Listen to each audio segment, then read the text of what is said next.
Welcome to the Florida Region Palm Tree Winter Majors and Double SARRC first event of 2025. Brian Bielanski here with Gregg Ginsberg. We've got a little bit of business to do. We're going to get to the action right away. This first group, Small Bore Family, presented by Roll-On Plumbing. Roll-On Plumbing, Inc. was founded in May 1991 and is a certified plumbing contractor by the state of Florida. Our work is in all new construction and primarily includes complete plumbing systems, installs in apartment buildings. Our 15 employees manage multiple concurrent projects, including a number of mid-rise apartment buildings. Contact us for all your commercial plumbing needs at 305-232-0130. Also, our entire broadcast today is brought to you by Apex Alignment. We'll tell you more about Apex Alignment a little later in this race. Yeah, I want to thank them for helping bring us the broadcast this weekend. Good morning, everybody. And as we now have our first race group of the day heading out for 22 laps or 35 minutes, whichever happens to come first, let's run down the starting order. Over the last 2 days, we've had 16 drivers set qualifying times. Here they are. Starting 16th, driving the number 95 Formula Continental Van Diemen, it's Arshia Akhtar with Dom Sedito. Starting 15th today, Dom is driving the number 28 Formula F Swift DB6. Then we've got Neil Radloff starting 14th. Neil's in the number 96 Formula F Van Diemen RF05, representing Mansion Windows, with Abby Frolich starting 13th today. She is driving a Magali FF. She is in the number 141 car, representing Cahill Motorsports. Brian Graham starting 12th today in the number 2 Formula F Piper. That's a Honda-powered machine representing BGR, with Rick Bernard starting 14th. Rick's in the number 15 Formula F Swift representing AccuSoft Eye Care. Then we've got Dan Thurgood starting 10th. He's in the number 79 Formula F Swift LR23 representing Lee Racing, with Wes Gundler starting 9th. Wes is in the number 146 Cahill Motorsports Magali. Then we've got John Benson starting 8th. John's in the number 7 Formula F Swift, with Peter Vida starting 7th. Peter's in the number 27 Formula Continental Van Diemen representing Latimo Motor Racing. Then we've got Mike Dowden. Mike is driving the number 8 BGR Piper Formula F machine, with Jonathan Kotek, your pole sitter in Formula F, starting 5th overall. He's in the number 3 Magali. Then we've got Mark Deffer. Mark is starting 4th. He's in the number 08 Lee Racing Van Diemen. That's a Formula Continental, with Robert Wright starting 3rd. Robert's in the number 90 UBS Financial Services Elan DP08. And now for your front row, we've got Chris Charno starting 2nd. He's in the number 24 Morgan Stanley Van Diemen RF01.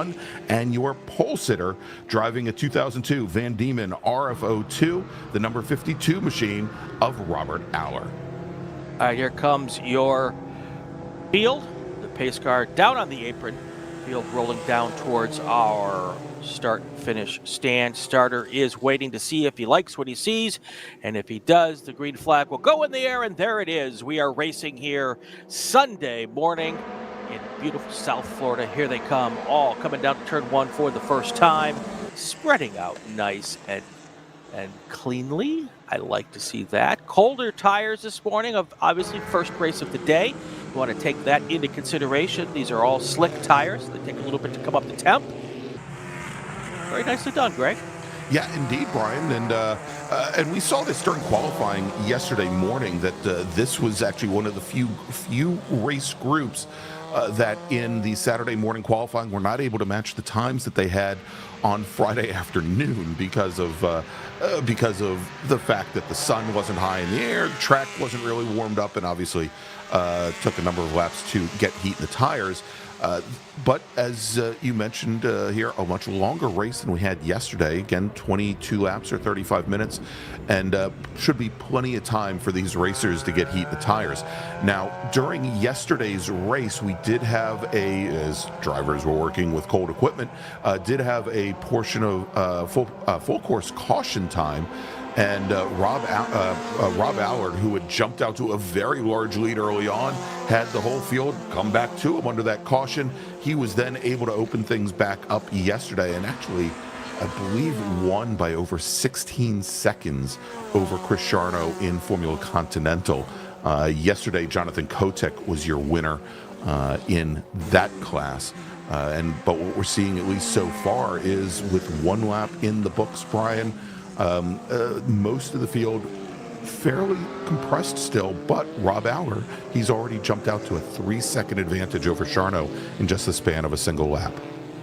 Yeah, he had a great day yesterday and as you said, had a nice big lead, and then it was a full course. And let's see what he does with this situation today. And beautiful. The forecast yesterday was supposed to be for overcast skies, but I see some patches of sunlight and some blue sky there, so another South Florida day.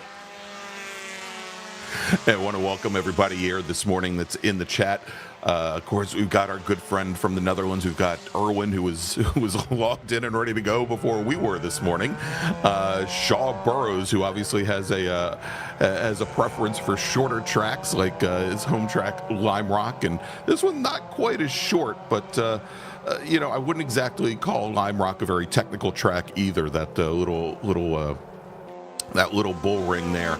A lot of challenges here, Brian, on the infield course. Yeah.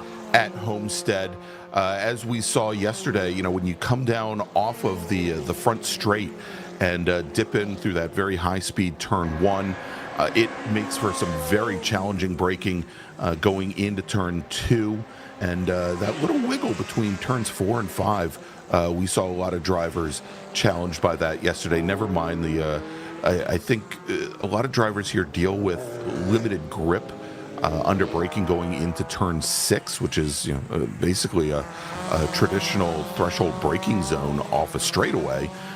But you get a lot of the sand and dirt and what have you from the infield here brought back on the course, and it gets more difficult to get ready for that double apex turn 6 and 7 as the day wears on. So we'll definitely want to watch that right here. As a matter of fact, you can see all the drivers that have run wide outside of the curbing there. There's almost like a divot there. Drivers left. Yeah, as we learned yesterday, it appears to have not had rained in the area for a very long time, because this particular shot here, we saw a lot of dust clouds and in several areas on the racetrack. But this was one of the regular offending corners, and a lot of drivers having to go through that section with blind faith, literally, because of the big dust cloud they were driving into.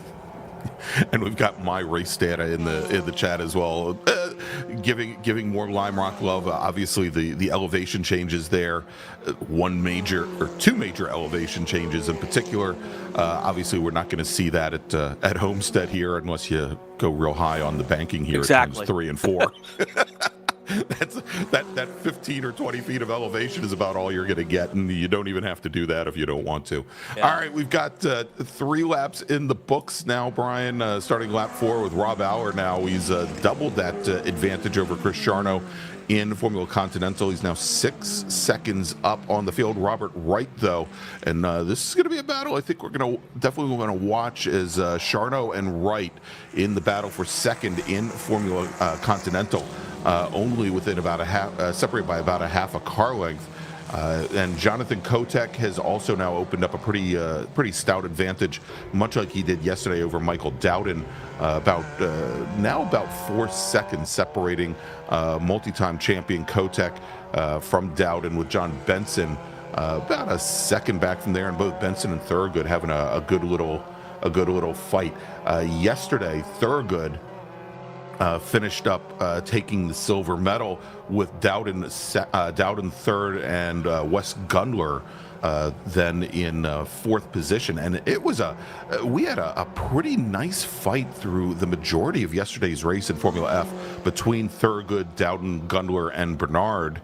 I think Bernard, who ended up at the tail end of that, had been leading that group for a considerable amount of time, had some challenges over at turn 2 a couple of times, and ended up as the trailing car in that group of 4. But a nice fight yesterday in Formula F. I think we saw Thurgood and Gundler at one point separated by 3/1000ths as they completed a lap. It's been some very nice racing, very tight here in both classes, Continental and Formula F.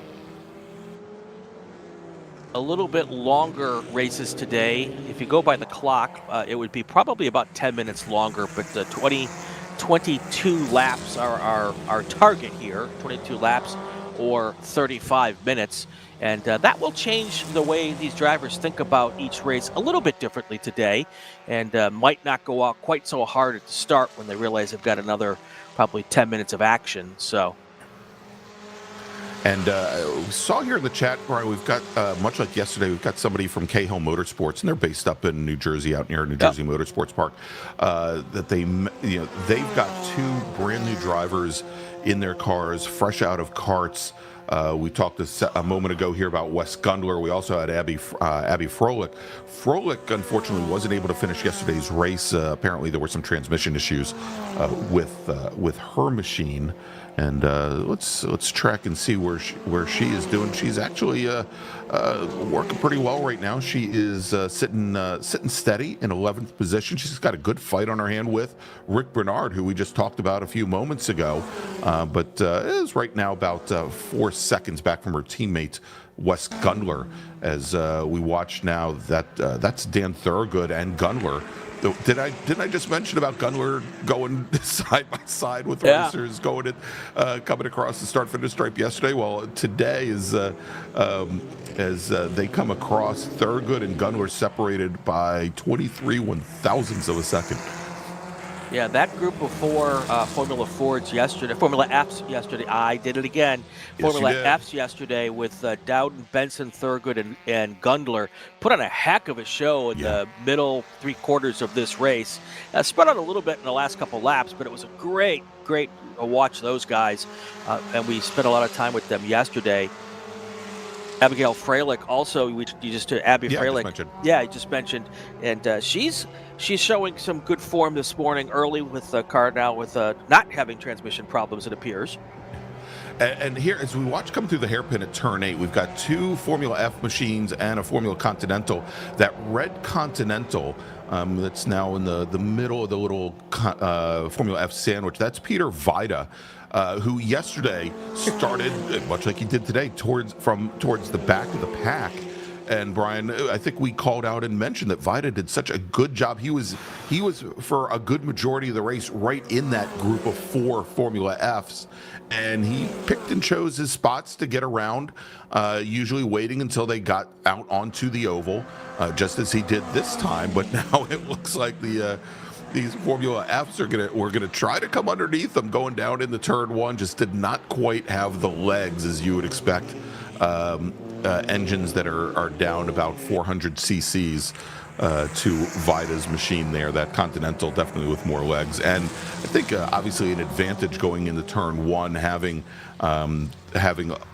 quite a bit more aerodynamic downforce and aerodynamic grip than the Formula Fs, obviously, that have no side pods on them, and more importantly, no big rear wing in the back to keep that rear end stable coming off of the oval.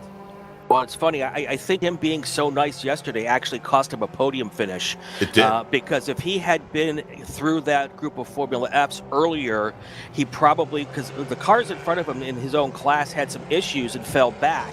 And at the end of the race, they were all trying to make up space, and he had been so nice early in the race that he didn't break free from those Formula Fs, and it put him in a position where when those faster cars who had problems trying to come back to the field were actually able to catch him. I think if he had been a little more forceful earlier on to get around them and stay around them, like it looks like he's trying to do now, he might have been able to keep himself in that 3rd place position. As it was, he dropped down to 4th. Yeah, exactly.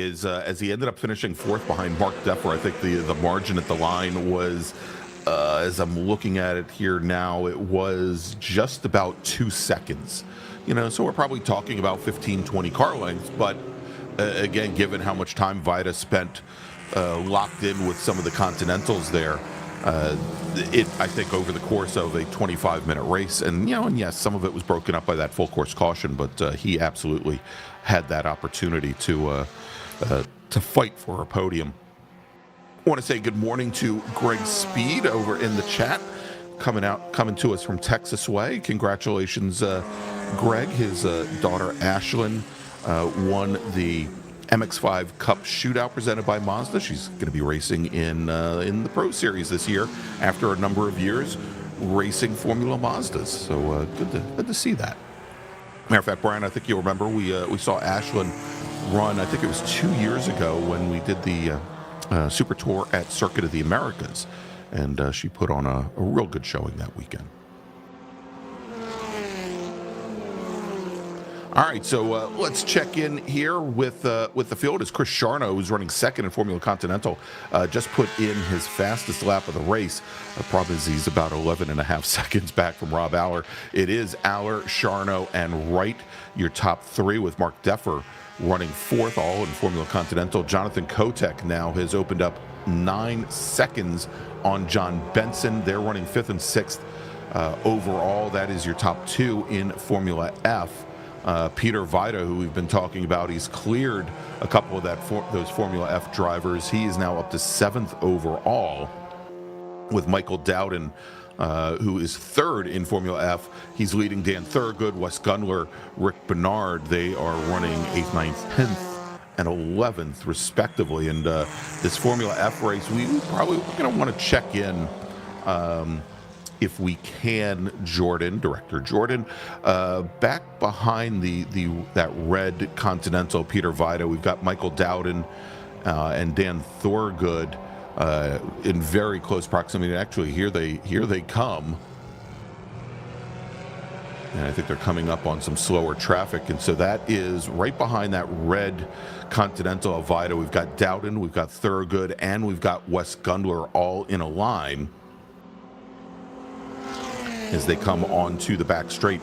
Now the orange and black machine that we see there, that is Dan Thurgood. He was, at least I believe that one is Dan Thurgood. No, I'm sorry. Thurgood is, the black and orange 46, 46, pardon me, that he had some mechanical issues yesterday and had fallen back behind this pack. Good to see that he is running strong, and actually he's in the 79 car this weekend for Lee Racing. And Thurgood came in third this past year in the Southeast Division in the SARRC Series. So, of course, in Formula F, he's going to get Majors points for this particular race. But this is, in this weekend, you're going to see some classes that you don't normally see when Brian and I cover the Super Tour, as this is not only a Majors race, but it is also part of the Southeast Division's regional, I guess it's a divisional series. It's the South Atlantic Road Racing Championship. And so you'll see some classes like Improved Touring. You'll see Spec Corvette out here this weekend in group number 4. You'll see a couple of other classes that we don't typically see on the Super Tour, as well as some classes that now have been relegated to regional status and are no longer going to be on the Super Tour, like GT Light.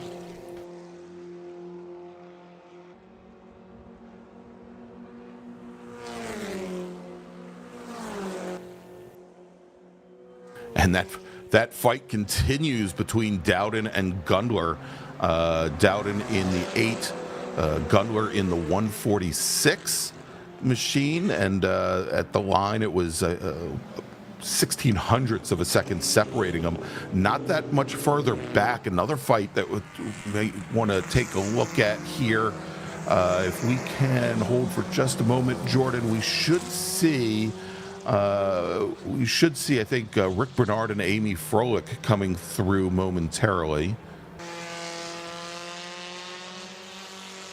All right, we'll try and catch up. Actually, I think they're actually about 15 seconds back, I think, from this pair right here. So we'll probably see them coming into line, coming into turn. We'll catch up with them, but that has turned out to be a very good fight as well.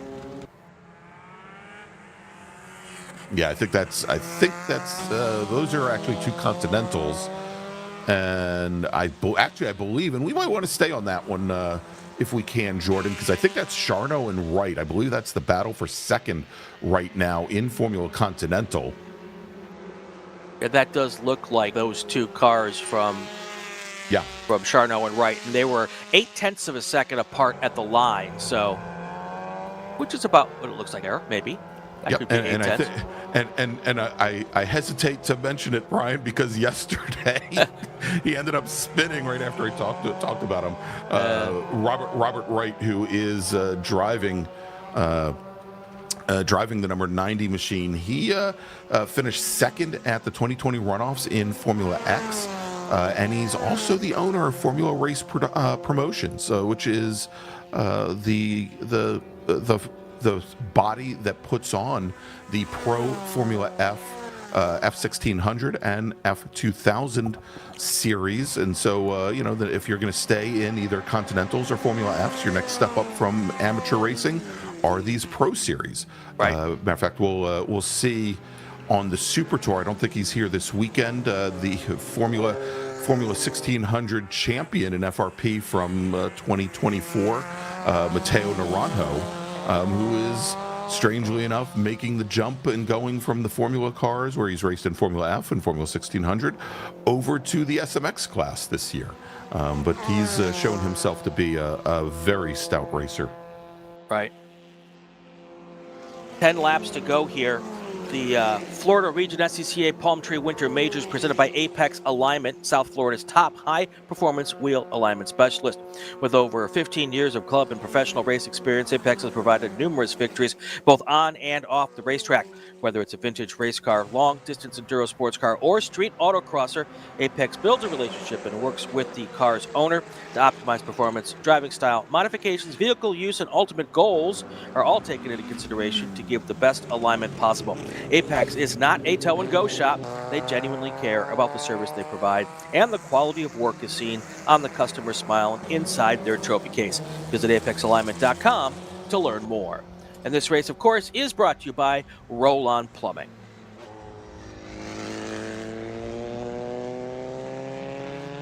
Still some really close... Oh. Sorry, Brian. Attention in the paddock. First call to the grid for race group 2. E production, F production, H production, GT3 and GT3U, STU, B spec, C spec, GTL, and SPU. Please head to the grid. Race group 2, please head to the grid.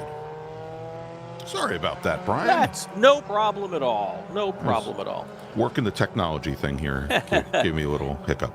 Yep, that pack of cars we just saw go through there, that is John Benson, Michael Dowden, and Wes Gundler right there. And Peter Vajda is the red Continental in that mix there. That looks a lot like we could have just rewound yesterday and put this right back up exactly. Here. It's the same group of And cars. that's the battle for second in class right now. And, you know, you look at how closely these cars get together, the draft working very well. And, you know, I just absolutely love, Brian, and I've said this before, I love the close racing that you have with these cars, that these suspension arms and tires stick out so far, and yet these racers, they know where the edges of the cars are, and, you know, and literally are wheel to wheel through so many corners around here. And I guess is that Vida that we have right in with that group once again, that red Continental? Yeah, I think he's the second car in that group right now. Yeah, there he goes as he tries to tuck underneath John Benson. Yeah, it's unfortunate that Vida's not just a tiny bit faster, that he could pull away and kind of stay out of that mix. But they did it for 25 minutes yesterday, and they might do it for the entire 22 laps today. There you go, Robert Aller now resetting fast lap, turning in a 1:22.026. And want to welcome My Race Data. I think actually I mentioned them already. My Race Data to the chat. I feel like I'm actually talking about My Race Data, and because I am, and I want to thank him for the nice things he said about what we're giving you here on DriversEye Live, and of course that he's glad that this old IT racer, actually both Brian and I, both old IT racers, are mentioning improved touring. Are we old IT racers, or are we just flat out old? A little bit of both. little bit of both, maybe. Anyway, had some really good times racing IT in the SCCA. Yeah. So, all right, here they come again.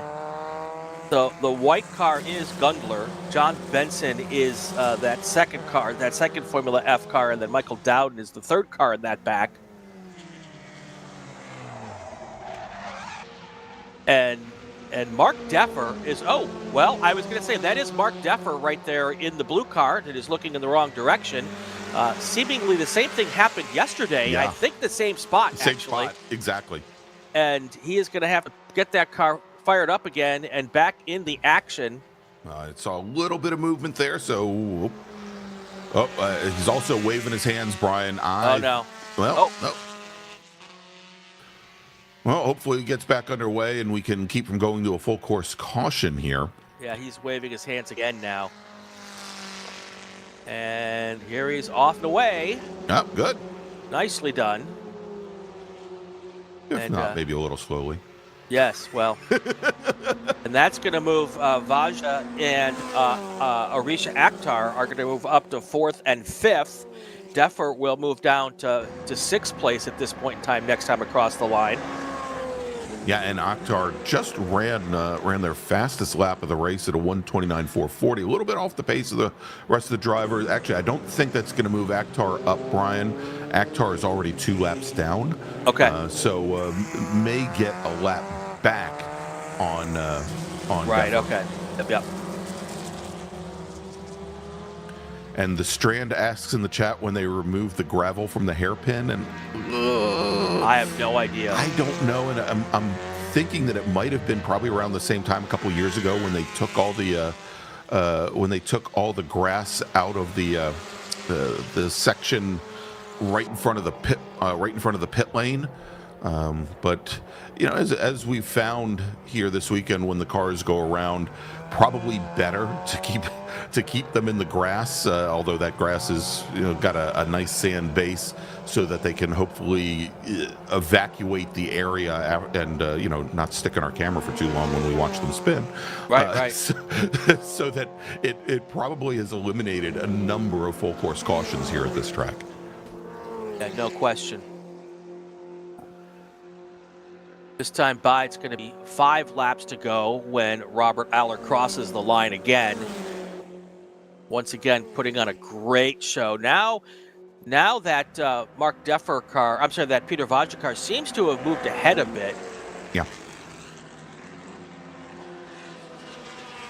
And we were just now watching the fight here in Formula F, where we've got Dowden in the 8, Gundler, who's now sitting 3rd in Formula F, and John Benson all together. And if you look here, not that much further behind. Yep.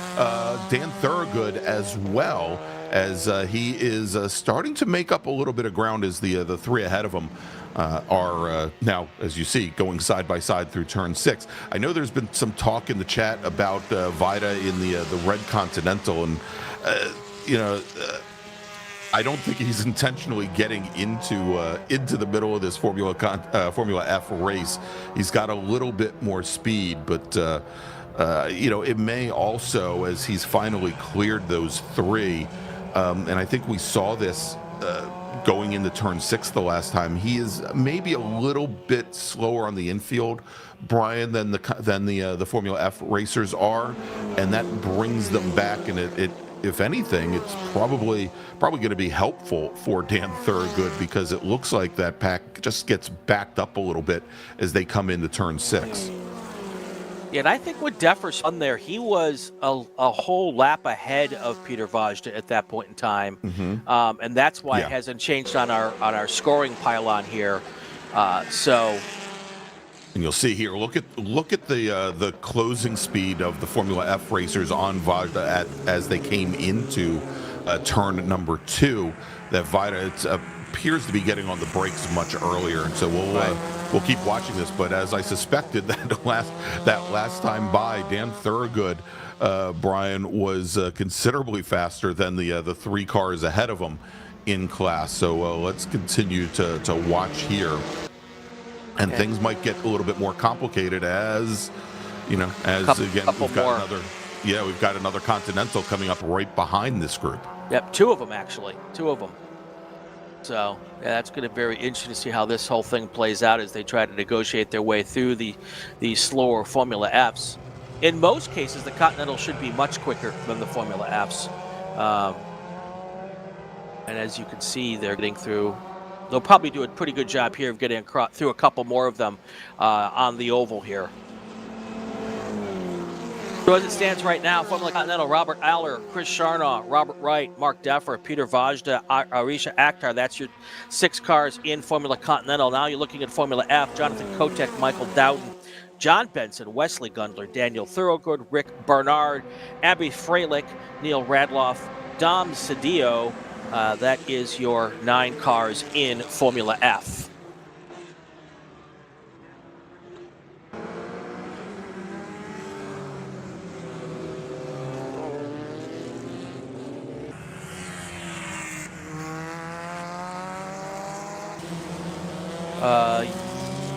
Yes, 6 through 10.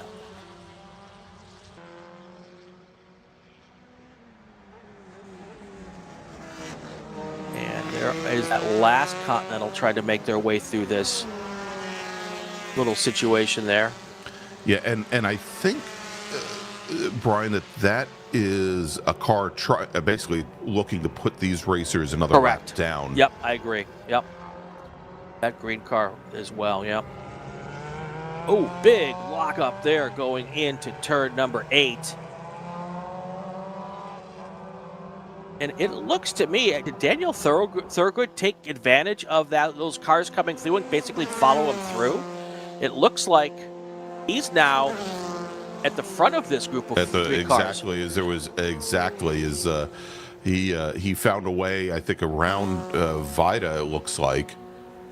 Oh, no, I'm sorry, that's not, I take that back. He didn't get around Vida, but yeah, he opened up and was able to take pretty big advantage of that. So it's Dowden, and then Gundler, then Benson, then Thorogood. Thorogood about 2 seconds back. And as you saw there, that's Wes Gundler and now John Benson going side by side down into turns 1 and 2. And a nice move there going into turn 2.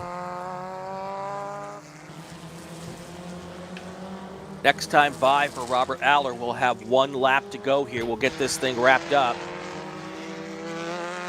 Probably should do. Attention in the paddock. Race group number 2, E Production, F Production, H Production, GT3 and GT3U, STU, B-Spec, C-Spec, GTL, and SPU. Please head to the grid. Your race is next.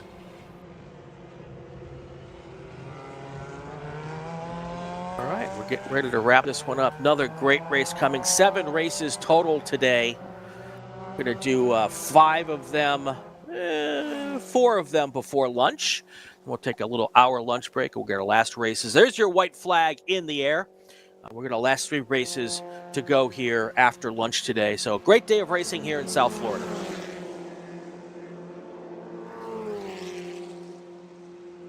Yeah, this battle for second and third place here is not wrapped up by any stretch. No, and you can see here as the white flag is in the air, and they're stacked up now, Brian, as they've been a good portion of this race, between the Vida car, that Formula Continental, as he's going to come right across the nose and making a dive to the inside. Oh. Big heavy braking. That was John Benson in the 7 machine, locking things up, trying to get around Michael Dowden as he saw a big opening, and it just closed up on him going into turn 2. I have no idea how Benson avoided running into the back of Dowden when he locked up those brakes. So it's a little bit of skill and a little bit of luck, I think. And Brian, we've got some requests from some folks in the chat, like Gary Gooseman, asking if we can, when we point out the different cars, if we can point to the colors, because especially in these Formula cars, lots of issues seeing the numbers on the sides due to the frame rate that we shoot at. So yeah, we'll absolutely work and try to do that for you here. As we've got now going down into the hairpin, we've got Michael Dowden, we've got Benson and Gundler all in a row, and Benson now getting around Michael Dowden, so he is your leader now in this 3-car train with Gundler behind, with Dowden behind, and then Wes Gundler. Yep, there's Benson trying to go around, Dowden trying to take the spot back from Benson. Benson in the orange and black car. Looks like he's going to be able to make it to the line first. Will he pop out at the line? He will not. So the way it's going to finish is going to be, what did it end up being? Kotek, Dowd, Benson. Yeah, exactly. So, yeah, let's go here, Brian, with the checkered flag out. We'll run down the finishing order here. Let's start off with the first person to cross the checkered flag, and that was 2-time national champion Rob Aller with Chris Charno finishing 7 seconds in arrears, and Charno starting to find some pace here towards the end of the race. Robert Wright would finish in third, with Mark Deffer and Peter Vida finishing fourth and fifth. In Formula F, Jonathan Kotek is your winner. Ran his fastest lap, Brian, on the very last lap. Michael Dowden finishes second, with John Benson only 14 hundredths of a second back. Wes Gundler only 3/10 back from there, finishes just off the podium, with Dan Thorogood finishing in fifth. That's going to do it for our first race of the day. We come back, race 2, bunch of great cars. That's next here on the Florida Region Palm Tree Winter Majors in Double SARRC. We'll be right back.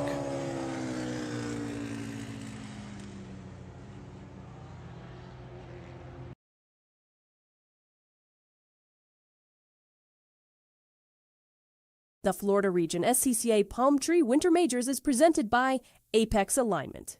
Apex Alignment is South Florida's top high-performance wheel alignment specialist. With over 15 years of club and professional race experience, Apex has provided numerous victories both on and off the racetrack. Whether it's a vintage race car, long-distance enduro sports car, or street autocrosser, Apex builds a relationship and works with the vehicle's owner to optimize performance. Driving style, modifications, vehicle use, and ultimate goal are all taken into consideration to give the best alignment possible. Apex is not a toe-and-dough shop. We genuinely care about the service we provide, and the quality of work is seen on the customer's smile and inside their trophy case. Visit apexalignment.com to learn more. Roll-On Plumbing Incorporated was founded in May 1991 and is a certified plumbing contractor by the state of Florida. Our work is in all new construction and primarily includes complete plumbing system installs in apartment buildings. Our 15 employees manage multiple concurrent projects, including a number of mid-rise apartment buildings. Contact us for all of your commercial plumbing needs at 305-232-0130. Havoc Motorsports isn't just an arrive and drive platform. We're also a full-service motorsports facility capable of race car storage, transportation, ACTRAC service, driver coaching, and more. Our facilities at Autobahn in Joliet, Illinois allow us to offer everything from single-date track programs to fully supported season-long campaigns. Contact us at havocmotorsport.com today to learn more. Babyface Fabrication is the product of years of NASCAR and road racing fabrication experience by SCCA B-Spec driver Josh Schmidt. Our website has dozens of existing products and custom solutions for your current or next race car build. Visit babyfacefabrication.com to learn more. 3P Logistics and Track Services is a full-service race shop located on Sebring International Raceway's Vendor Midway. Our team counts on years of car prep and motorsports experience, partnering with Spec Miata and SMX drivers and teams from club racing to professional motorsport. Whether you're looking for mechanical knowledge or logistics support, we have the capability to handle it all. Contact us at 3P-Logistics, that's with an X, .com, or visit our team trailer at Homestead and Sebring. SWR 77 is an arrive and drive program that builds on Yuri Kolapsot's years of racing experience. If you'd like to get behind the wheel of a top Mazda Miata in IT, production, super touring, or spec Miata racing, contact us at swr-77.com today.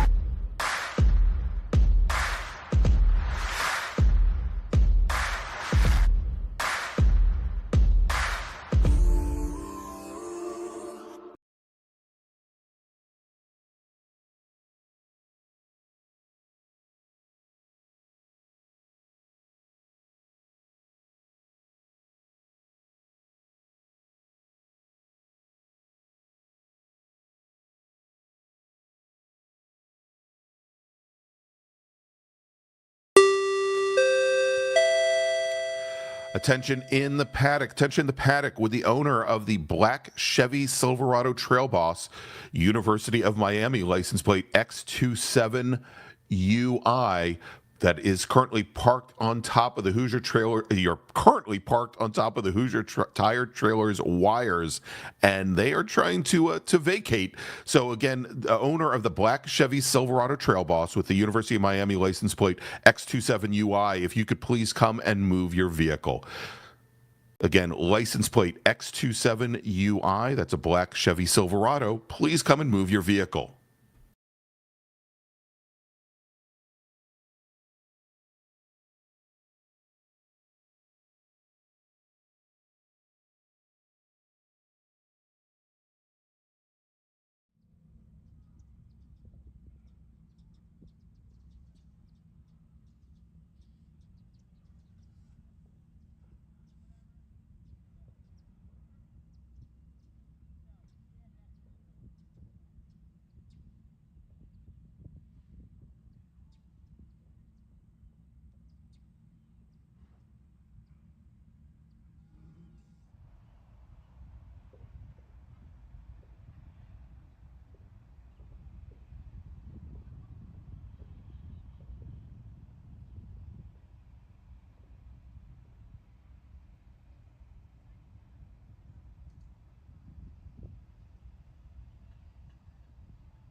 Attention to the paddock. Attention to the paddock. Ruben Cesaris, please see the chief steward in Tech.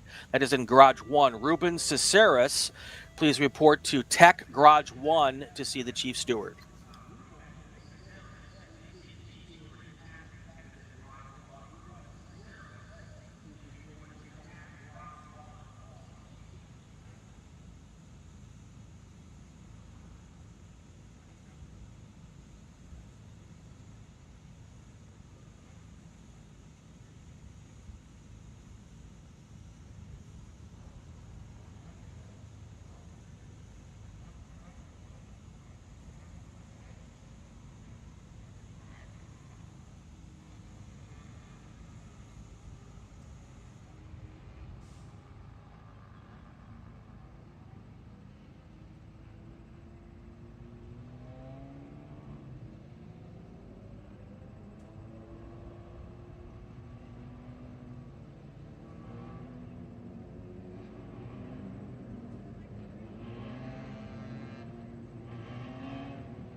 Welcome back to Miami Homestead Speedway for the Florida Region Palm Tree Winter Majors and Double SARRC. Race Group 2 is getting ready to get underway. This race group is presented by Babyface Fabrication. Babyface Fabrication is the product over 2 decades of NASCAR and road racing fabrication experience by SCCA B-Spec driver Josh Schmidt. Our website has dozens of existing products and custom solutions for your current race car or new build. Whether you're looking for roll cages, performance parts, or have ideas for custom parts, Babyface Fabrication can do it all. Welding, plasma cutting, shaping, shearing, bending, and powder coating. Visit our website and contact us at babyfacefabrication.com to learn more. All right, Brian, so we've got now our production. We moved from the open wheel cars to production-based cars. We've got our production classes, E production, F production, H production. We also have GT3, and I think we've got at least one GT3 car and GT3U. GT3U is the Majors eligible class. GT3 now a regional only class. And then we also have STU, B-Spec, C-Spec, GT Light, and SPU. Let's run down the starting order. All right, let's see. Starting on the 4th row in our production classes, starting 8th, it's Lee Davis in a Mini Cooper. This is B-Spec. Lee Davis in his Mini Cooper. Alistair McEwen, also in a Mini Cooper, starting in 7th. Starting 6th today is Greg Ely. He is in the number 90 Honda Fit with Jason Grant in his Mini Cooper, starting in 5th. Then we've got Luke Russell in the number 193 Mini Cooper, although I think that is actually a Honda Fit, with Tom Pendergrass in a Mini Cooper, starting in 3rd position. In your front row in B-Spec, it is Stuart Black in his Chevy Sonic, who took the win yesterday, with Josh Schmidt, your sponsor today from Babyface Fabrications, in his Chevy Sonic, starting on the pole in B-Spec. Now let's move over and we'll give you the top 12 starters in our production classes. Steve Saney starting 12th. He is in a BMW 328i with Mark Webber. No, not that Mark Webber, but a still very important one. He's in the SCCA Hall of Fame, driving his F production Mazda Miata. I think he finished 3rd in class yesterday. Starting 10th today is going to be Ray Philibert. He's in an STU Mazda Miata with Ken Kennarder, 2023 F Production National Champion in his 1995 Integra, starting in 9th. Starting 8th today, Nathan Nicholson, your E Production winner yesterday, in his Mazda MX-5 with Chris Bovis in his F Production Honda CRX, yesterday's F Production winner. Starting 7th. Starting 6th today, Scott Sansone. He is in the ST3U Mazda RX-3. Love that little car. He's going to be starting right alongside Miles Hewitt, who's racing in a GR86 Cup car in STU. Starting 4th on the outside of row number 2, it's Michael Kuna in his BMW M3. He's racing in STU today with, Scott Sansone probably not running in GT3U and GT3. As I look at the grid, he is not starting 3rd. So let's move on to the front row.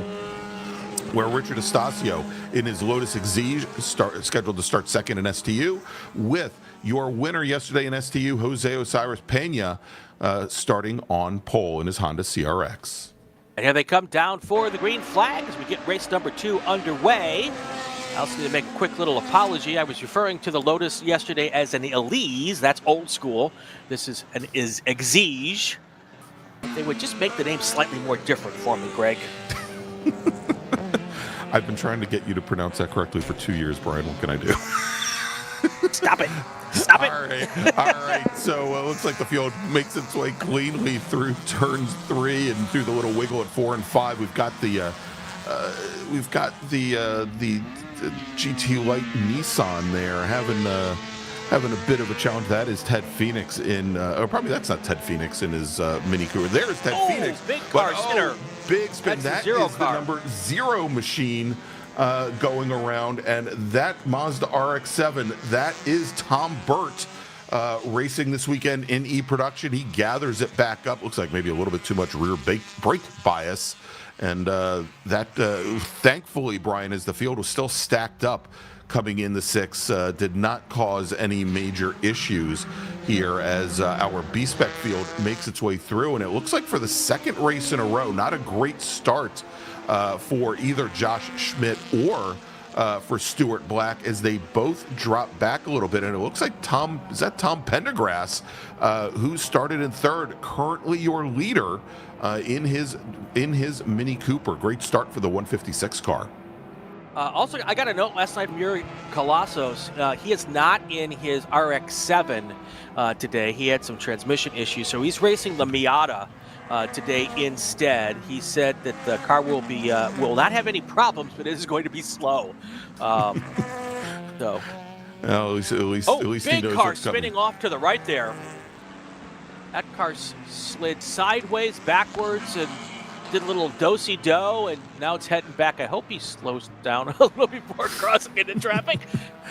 And that is exactly why they've removed some of the gravel traps around here, Brian. Wow. Because you really don't need them. That is one of our MX-5s that has gone around, and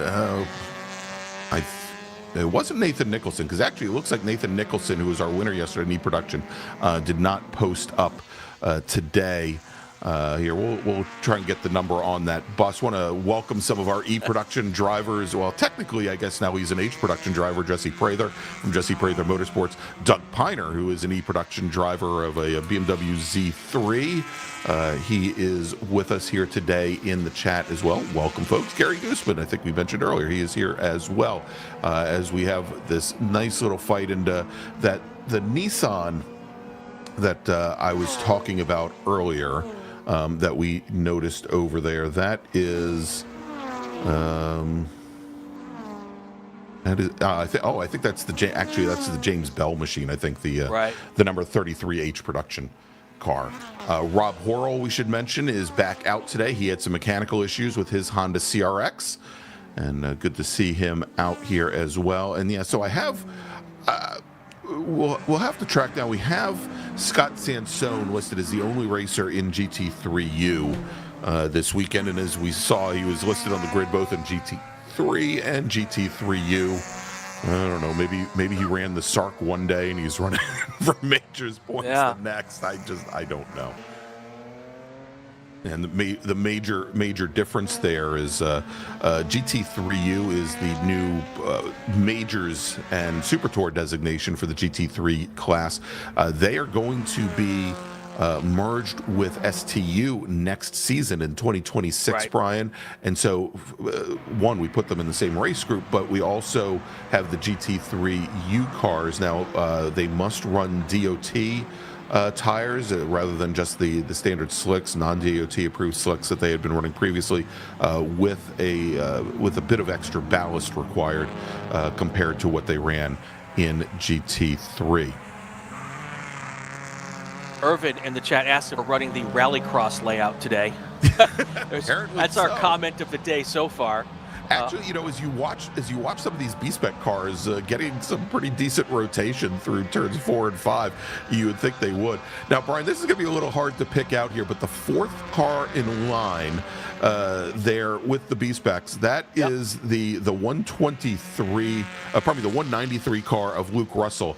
And I'd like to say that he's got the fastest B-Spec car on track. It's a little hard to pick up, and this is why I know that it's a Honda Fit, not a Mini Cooper, is the vinyl, the livery on the side of his car is of a second generation Acura NSX.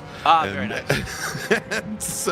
and so on a black car, it stands out pretty well. So you look over and you think, oh, you got a 400 plus horsepower all-wheel drive mild hybrid supercar right beside you, but apparently it doesn't give him any extra speed compared to those Chevy Sonics just ahead of him. Yeah, not too much speed extra. Yeah, and it looks like we do have now a change for the lead in B-Spec O's. We've got one of our drivers going around to turn 3, and I think it's another one of our second gen RX-7s. Yeah, that's the number 0 machine going around again, this time over, coming out of turn number 3. But I was just about to say that we do have a new leader in B-Spec, Brian, as both of the Chevy Sonics, Stuart Black and Josh Schmidt, were able to erase that lead that Tom Pendergrass had opened up on the first 2 laps, drop Pendergrass now back in the 3rd position.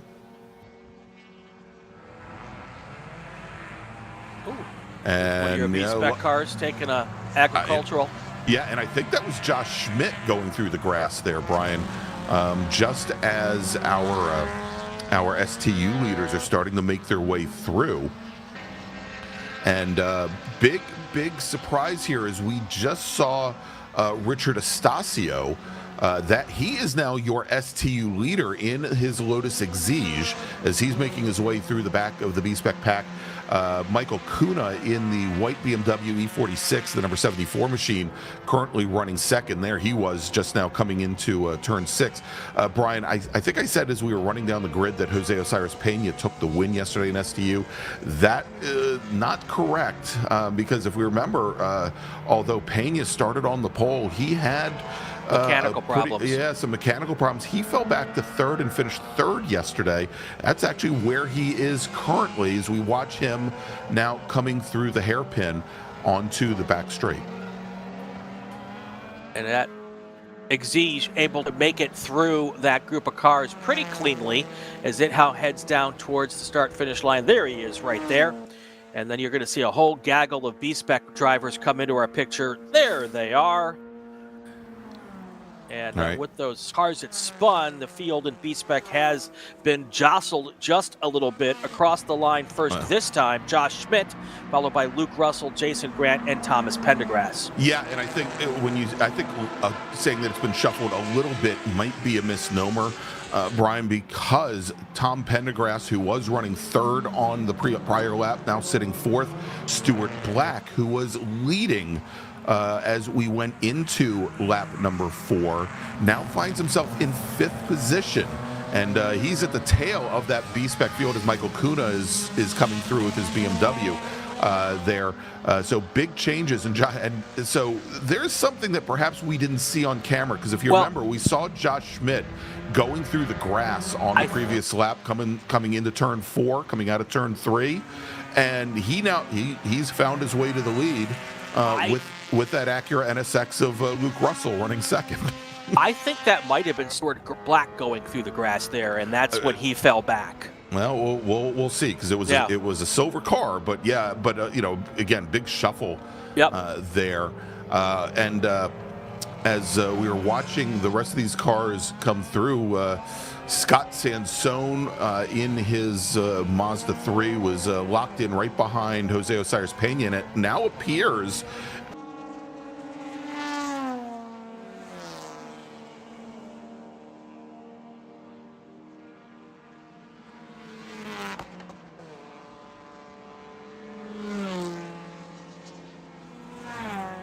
And we're back, everybody, here at the Palm Tree Winter Majors, almost like we never left. Palm Tree Winter Majors and Double SARRC presented by Apex Alignment. And sorry about that, as we had some technical issues.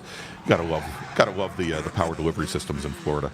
Anyway, local caution over at turn number 1, as we had one of our BMWs. Looks like he's still having some issues, or at least he's trying to get the rear end under control there, coming through turns 1 and 2. Let's do this.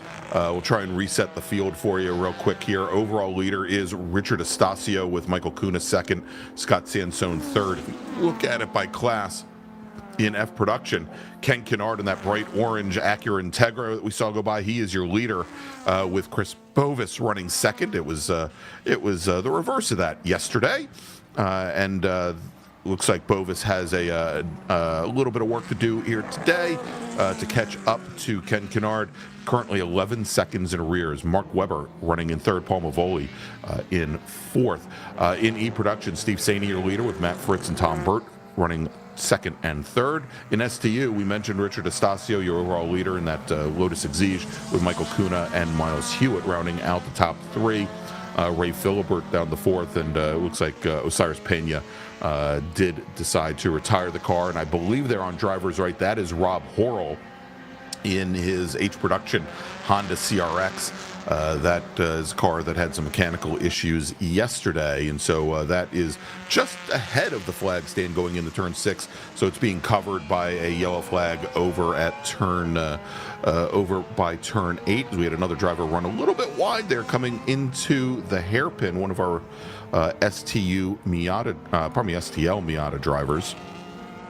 Yeah, that is not the fast way through turn 8 there by No. any stretch of the imagination. Let me get a little love to Apex Alignment. They are the presenting sponsor for our races today. Apex Alignment, South Florida's top high-performance wheel and alignment specialist with over 15 years of club and professional race experience. Apex has provided numerous victories both on and off the racetrack. Whether it's a vintage race car, long-distance enduro sports car, or street autocrosser, Apex builds a relationship and works with the car's owner to optimize performance, driving style, modifications, vehicle use, and ultimate goal are all taken into consideration to give the best alignment possible. Apex is not a tow-and-go shop. They genuinely care about the service they provide, and the quality of work is seen on the customer's smile and inside their trophy case. Visit apexalignment.com to learn more. Attention in the paddock, race group number 3, Spec Miata, SMSE, SMT, and SMSET. Please start heading to the grid. Race group 3, Spec Miata, SMSE, SMT, and SMSET. Please head to the grid. All right, so Brian, a couple of quick notes here. One is I finally tracked down. There he is, our blue Nissan Sentra there. That is, I believe that's actually Paul Mavoli. Actually, we've got two blue and white Nissans out there. One of them, and that is James Bell in the 33 car. We then also have Paul Mavoli in the 115. Blue and white Nissan Sentra. That is a former GT Light car, now running, of course, in F production, as GT Light is a national or majors eligible class. It is no longer. It has been merged with F production. We may still see some GT Light cars in SCCA road racing, but only known as regional events, of which we could have even seen some here this weekend as running in the South Atlantic Road Racing Championship, the SARRC races. Stuart Black's made his way back up to second place in B-Spec, and he is trying to hunt down Josh Schmidt, who's got a 3.9 second lead.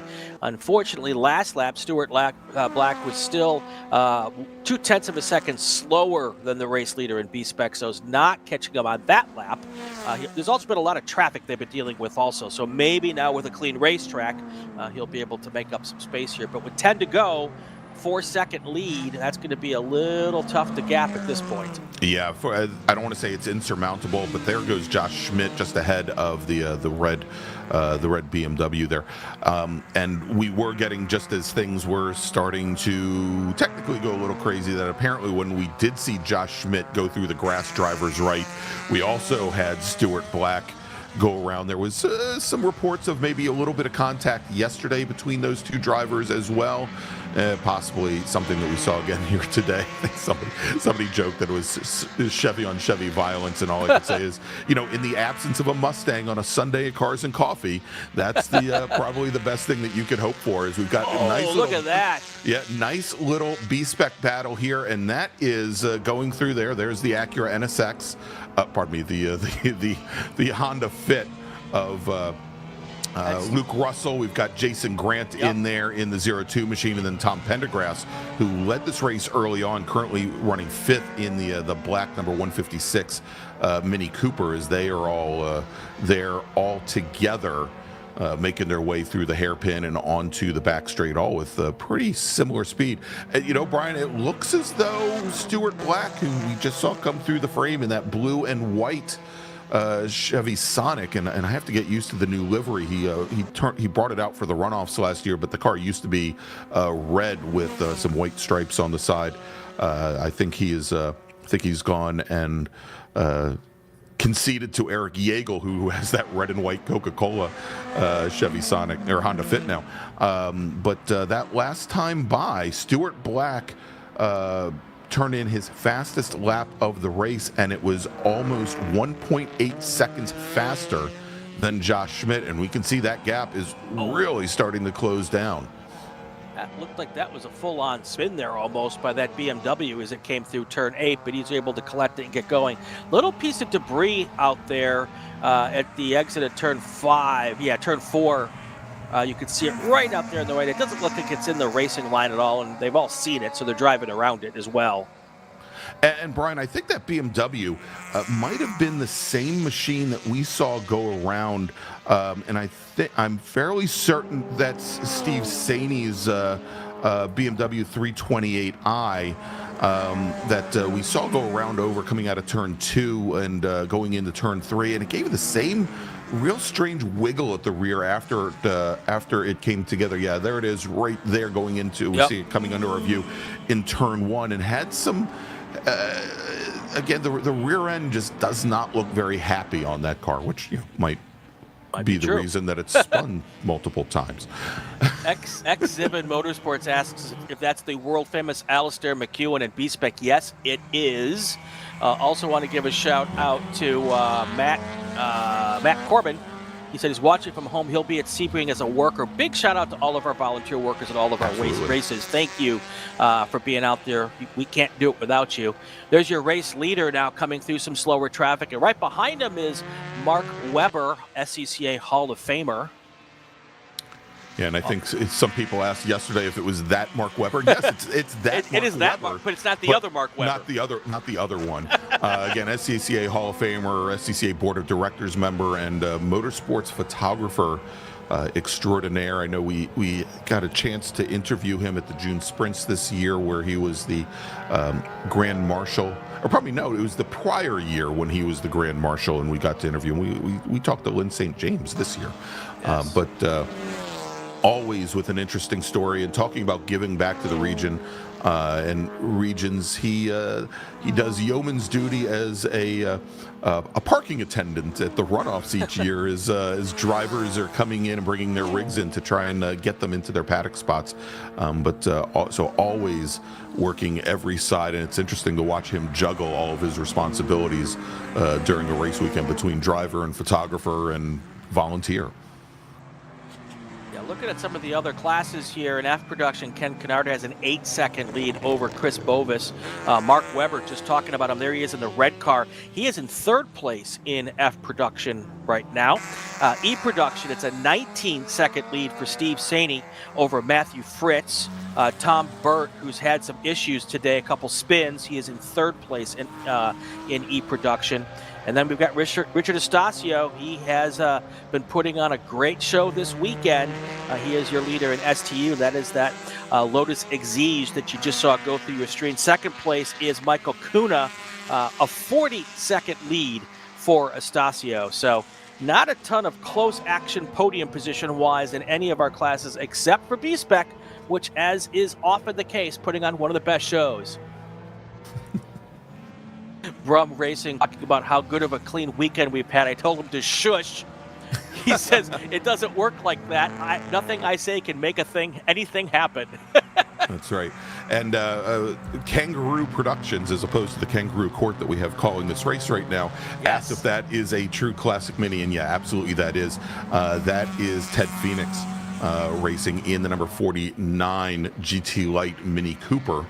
And, as we mentioned, that in national racing or Majors Tour racing, and there he is, a little hard to see because he's kind of mini, going around NASCAR turn 4, that the GT Light class on a national level has been merged with F Production, but for what is called regional racing, or for regional race series, GT Light still exists, and Ted Phoenix has decided to race for points in the South Atlantic Road Racing Championship this year. Would it be wrong to say that Ted Phoenix brought that mini up from the ashes? I'm sorry. I'm done. You can see, tip your waiters, everyone. Oh my. Coming up on 5 laps to go next time by here in race number 2. We should do a call to grid, Greg. Yeah, I think we could do that. Attention in the paddock, second call to the grid for race group number 3, Spec Miata, SMSE, SMT, and SMSET. Please head to the grid. Spec Miata drivers, SMT, SMSE, and SMSET. Please head to the grid. Don't look now, but only 1.7 seconds back. Stuart Black from Josh Schmidt, trying to recover from that incident earlier in the race and get back in the mix with 5 laps to go. That's still possible with traffic and a bunch of other possibilities here. There they are, the car, that silver car up front, that is Josh Schmidt. The second silver car is Stuart Black as they head through now and towards turn 6. And there's another car trying to make his way through. And that's is that Tom Burt? Yeah, that is, looking to see if that's the second gen RX-7. Yeah, I believe that is Tom Burt.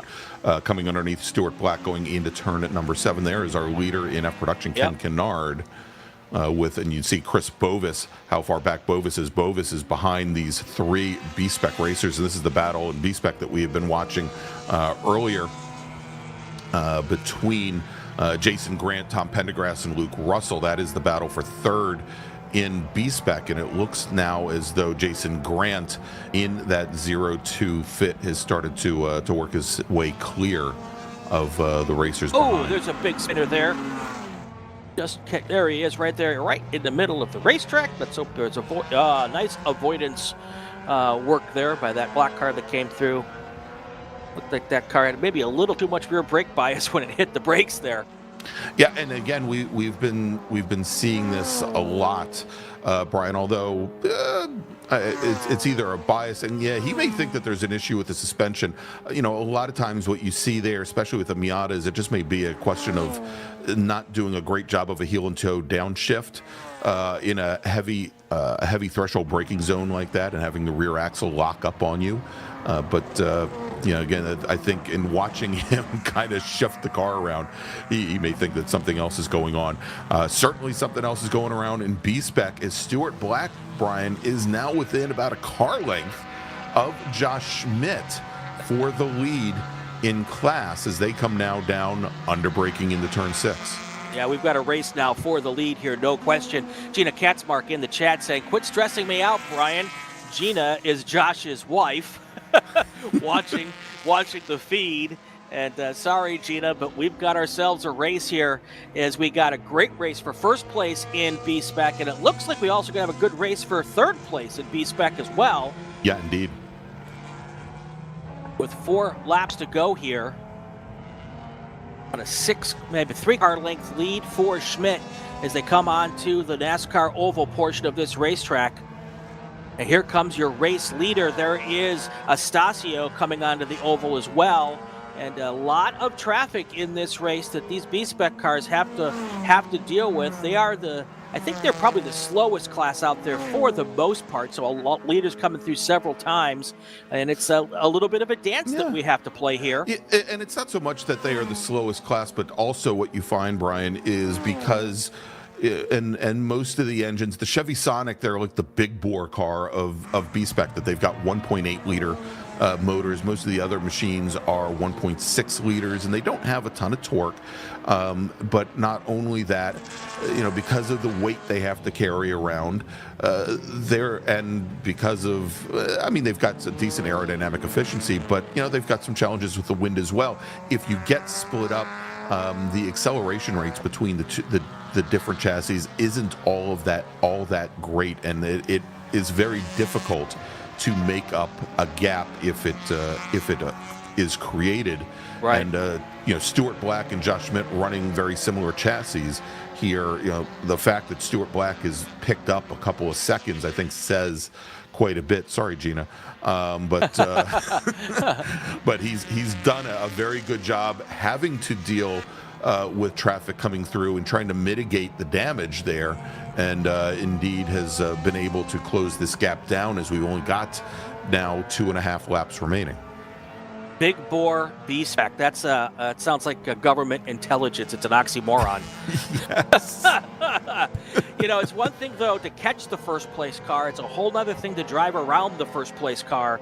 So we'll see how this works out. 3 to go next time by with that Lotus Exige leading the way. And you can see there is Josh Schmidt tried to pick up at least a little bit of draft from the Miata as it went through.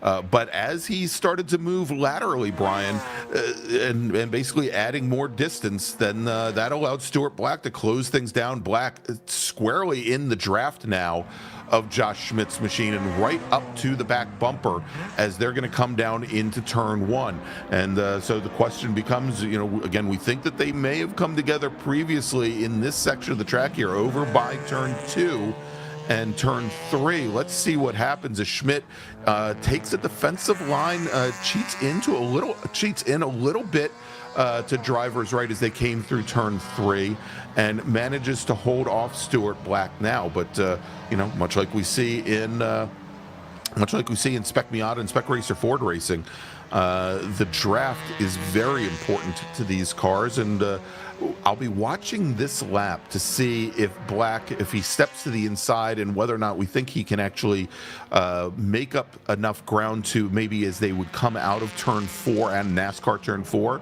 be able to get alongside and be in a good, be able to get by Josh Schmidt on the front straight, because he's only going to have one more real opportunity to get around as they're going to come to the white flag this next time by. Yeah, and Black has been able to catch right up to the rear bumper, but not have a chance to really put that nose out yet. We need to also keep an eye on that race for third place as well.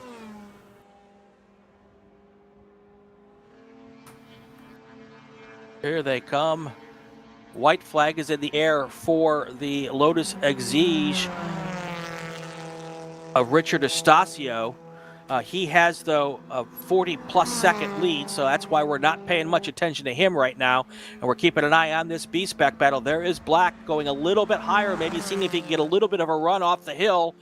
And right there beneath, now will he try to go underneath Josh Schmidt going into turn 1? Not this time by, which is bad for him, because this is the last time by turn 1 he's going to get.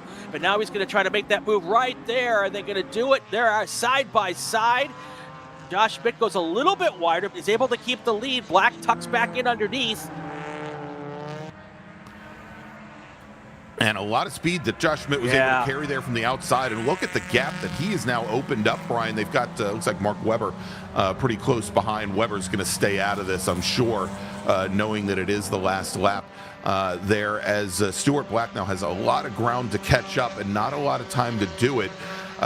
It was interesting, Brian, as they came through NASCAR turn 4 that last time by, where Stuart Black went high. Josh Schmidt, when he went to go and cover, that was immediately when Black then dropped down low. And it looked like he was going to try to pull the okie doke on Josh Schmidt, but he just couldn't get quite close enough going into turn 1, and under braking going into turn 2. The best he could do was get about a half a car's overlap, and Josh Schmidt was, because he had taken a traditional line through turn 2, just carried a lot more speed out of turn 3. And you can see here where Schmidt, he is going to have just a tremendous advantage as they come through the final corners here as the checkered flag is out, Brian, and taking the win. Overall, Richard Estacio takes the win over Michael Kuna. Matter of fact, we're still waiting for Kuna to come by. There is Michael. Nope, actually, that's not Michael Kuna in the white BMW. He'll be crossing the line shortly. But there it is, taking the win in B-Spec for day number 2, Josh Schmidt. There's Michael Kuna. All right, and let's look back now at this race for third place in B-Spec. That should be coming into our view. Here it is. That looks like it's Mr. Pendergrass in first place, or in third place at the moment, and it looks like the car right behind him is going to be Jason Grant. Nope, I got it wrong. Luke Russell is going to take the third place slot. Jason Grant will be fourth, and fifth place will be Thomas Pendergrass. That was a bunch of moving around there on the last lap or two as well. Yeah, indeed, because Jason Grant in the white 02 car had a pretty substantial lead back to Luke Russell and Tom Pendergrass. So something may have happened there as Russell, again, in the, I'll just keep calling it the Acura NSX now instead of Honda Fit, as Luke Russell takes the last step on the podium in B-Spec. All right, let's quickly, Brian, run down and break things down by class here now that the majority of our racers have taken the checkered flag. We will start off with STU and our overall winner, Richard Estacio, taking the win. Margin of victory over Michael Kuna in the number 74 BMW. Kuna finished second overall, second in STU, 58 seconds. Just an absolutely dominating race by Richard Estacio. Miles Hewitt will come home third in STU with Timothy Mincy just off the podium in fourth. If we move over to E-Production, Steve Saney in the number 48 BMW takes the win over Matthew Fritz with Tom Burt coming home in third. In F Production, for the second day in a row, Ken Kennard takes the win in F Production. So there you go. It's FP2, Brian. GTL, former GTL 0. Chris Bovis finishing second in his Honda CRX. Mark Webber finishing in third. And I'd like to say, I've noticed that Mark Webber's pace from around the second half of last year and leading here in the Homestead has increased tremendously. He was very quick at the runoffs as well. Great to see that with and Paul Mavoli in his Nissan also coming over from GT Light. He finishes fourth in F Production. In B-Spec, Josh Schmidt, Stuart Black, Luke Russell, your top three, with Jason Grant finishing just off the podium. Rob Horrell, although he only makes 7 laps, and he's going to get the toe in. He technically takes the win in H Production. James Bell did not bring his car out today. Scott Sansone takes the win in GT3U in his Mazda RX-3. And Ted Phoenix, your sole racer, in GT Light. All right, Brian, let's do this. I want to make a final call to the grid for our next group. Also, we have an announcement to make here in the paddock for a number of our drivers. Attention in the paddock. Final call to the grid for Spec Miata, SMSE, SMT, and SMSET. That's group number 3. Please head to the grid now. Your race is next. In addition, all rigs, RVs, etc. must be removed from the paddock by 7 p.m. this evening, unless you're camping in the paddock and need to stay until tomorrow morning. If you do, please see the race chairman at Pit Central. Also, all rigs, RVs, etc. will need to be removed entirely from the Homestead premises by tomorrow morning, unless you make special arrangements with the race chairman. Failure to abide by this may result in your vehicle being towed. Pray you're not sleeping in it at the time, and or you may face financial penalties, or the region may face financial penalties, which will then be passed along to you. The Florida region of the SCCA thanks you for your cooperation. All right, Brian, let's take a quick break. We'll be back here in just a few minutes from Homestead-Miami Speedway and the Palm Tree Winter Majors and double SARRC presented by Apex Alignment. We'll be right back.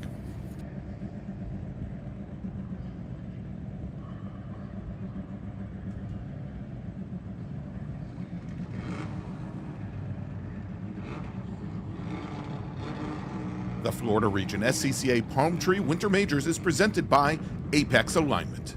Apex Alignment is South Florida's top high-performance wheel alignment specialist. With over 15 years of club and professional race experience, Apex has provided numerous victories both on and off the racetrack. Whether it's a vintage race car, long-distance enduro sports car, or street autocrosser, Apex builds a relationship and works with the vehicle's owner to optimize performance. Driving style, modifications, vehicle use, and ultimate goal are all taken into consideration to give the best alignment possible. Apex is not a tow-and-go shop. We genuinely care about the service we provide, and the quality of work is seen on the customer's smile and inside their trophy case. Visit apexalignment.com to learn more. Havoc Motorsport is the premier open-wheel motorsport support organization for SCCA Club and Pro Racing. If you've ever thought about going wheel-to-wheel in Formula cars, Havoc Motorsport offers trackside support and arrive and drive solutions to get you up to speed. Visit havocmotorsport.com to learn more. 3P Logistics and Track Services is a full-service race shop located on Sebring International Raceway's Vendor Midway. Our team counts on years of car prep and motorsports experience, partnering with Spec Miata and SMX drivers and teams from club racing to professional motorsport. Whether you're looking for mechanical knowledge or logistics support, we have the capability to handle it all. Contact us at 3p-logistics, that's with an X.com, or visit our team trailer at Homestead and Sebring. Babyface Fabrication is a custom fabrication shop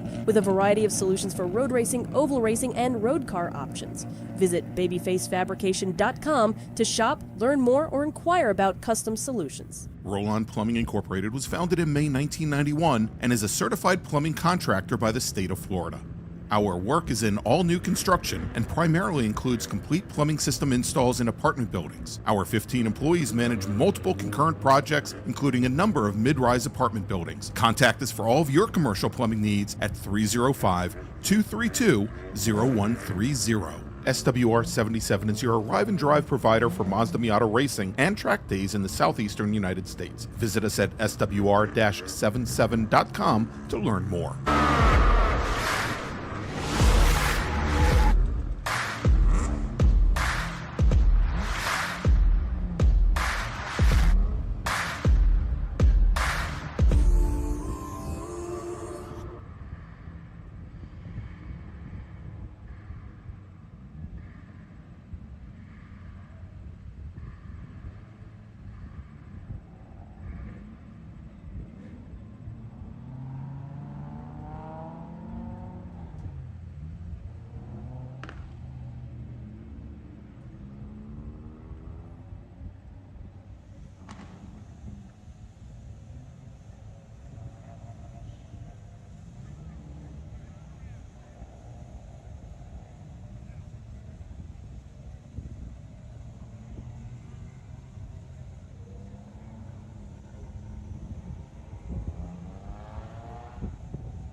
to the Florida region Palm Tree Winter Majors and Double SARRC. Brian Bielanski, Gregg Ginsberg on the race call.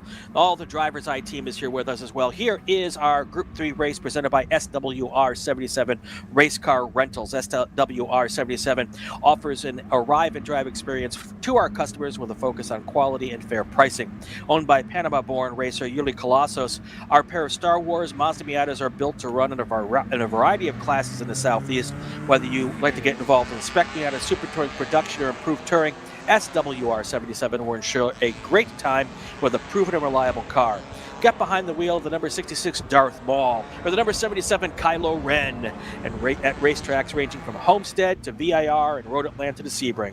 Visit SWR77.com or contact Yuri Colossos for more information. You know, he really would have a great opportunity if he painted one car gold and called it C-3PO. I love it. Let's run down the starting order for Spec Miata, SMSE, and SMT. We had 44 drivers set qualifying times on Friday and yesterday, but I only have 20 fingers and toes, so that's what I'm going to run down for you here. Starting 20th today on the outside of row number 10, it is Stuart McAleer, who I believe comes to us all the way from the UK. Then we've got Miles Hewitt. Miles is going to be starting 19th today. He's in the number 17 Mazda.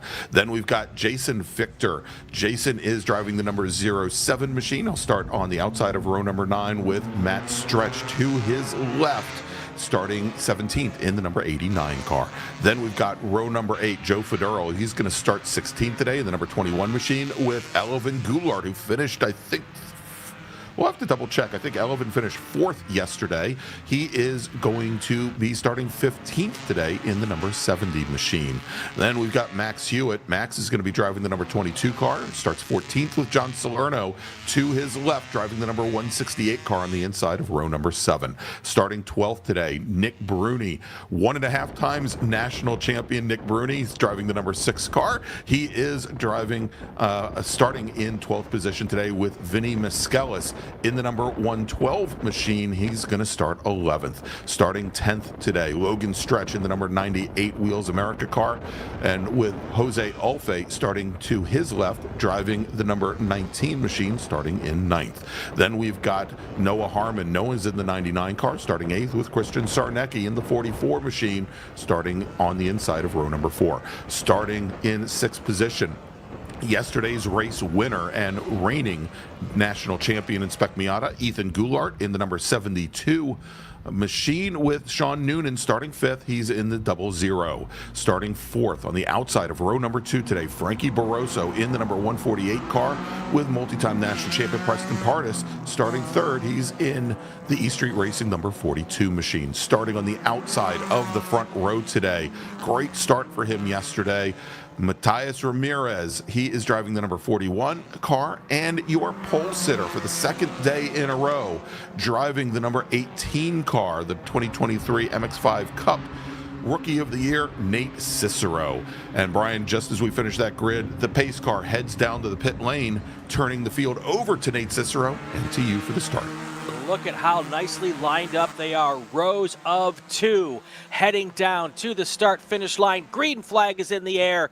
30-plus cars, 44 cars actually, heading down into turn 1 for the first time. And our last race of the day for Spec Miata, still side-by-side through 1 and 2. And a whole lot of stuff going on in the back. And about 7.5 wide go down at the back of the field. Now, we do have a single SMT car and a single SMSE car. We've got James Jackson in the SMT machine, Mike DeBerno in the SMSE. They were starting off on the final row of the grid today. Those are both regional classes and running in the South Atlantic Road Racing Championship.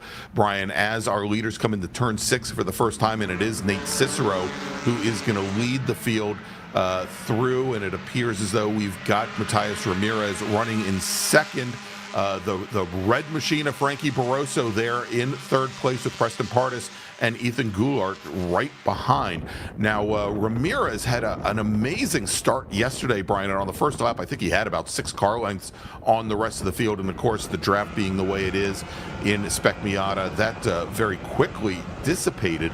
As we mentioned, Ethan Goulart, who is our defending national champion, took the win yesterday. Frankie Barroso in that red number 148 machine finished second. Nate Cicero finished third, and Elvin Goulart, who started much like today, back in the mid-teens, worked his way up to 4th position, and you could watch him just it was a clinic as he was picking people off going into turn 1 yesterday. Sean Noonan finished 5th with Jose Alfe 6th, and looks like we've got the end of lap 1 in the books, and I don't know how much further to the inside you can go, Brian, to keep a lead, but Elvin Goulart, he's done it. There you go. Look at that. Way deep on the inside, under the white lines. Don't think there's track limits to worry about here. But look, oh, there's a car that had to pop out quickly there. Coming through 2 and 3. Big car going way, way wide off to the screen left there. He'll come back. Nothing out there to hit, thankfully. End up in the plantations, yeah. That's right. Absolutely. That's right. And I said that it was Elvin Goulart going into the lead. It was Ethan Goulart going into the lead. Yeah, that car is actually just going to keep driving right to Sebring for next weekend. Exactly. Here they come. Second time through this area. You'll see the puffs of dust here, and then, oh, big cars, big slides. There's a car sitting duck right there, trying to not get hit. 3 cars off, 1 still on track. Dust everywhere. And let's make sure before I say anything. The good news is that car can be seen from pretty far back there, so that's not a surprise when they get there, like it's a blind corner or anything. So, yeah, and there's also a flag station about midway down that straightaway, so the caution flag would have been out fairly early for that group. We'll track the numbers on those cars. We should know fairly easily as we have drivers come across the stripe and complete this lap. Should mention at the end of lap number 1, Jose Alfe, who moves up in the 4th position, was your fastest driver on track. But again, move of the race so far with Ethan Goulart. And let's try to track.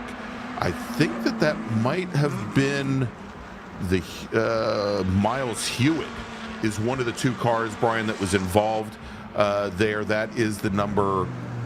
Hewitt is in the number 17 machine, and I show him dropping all the way from the top 10 now down towards the bottom of the field as everybody else is coming around.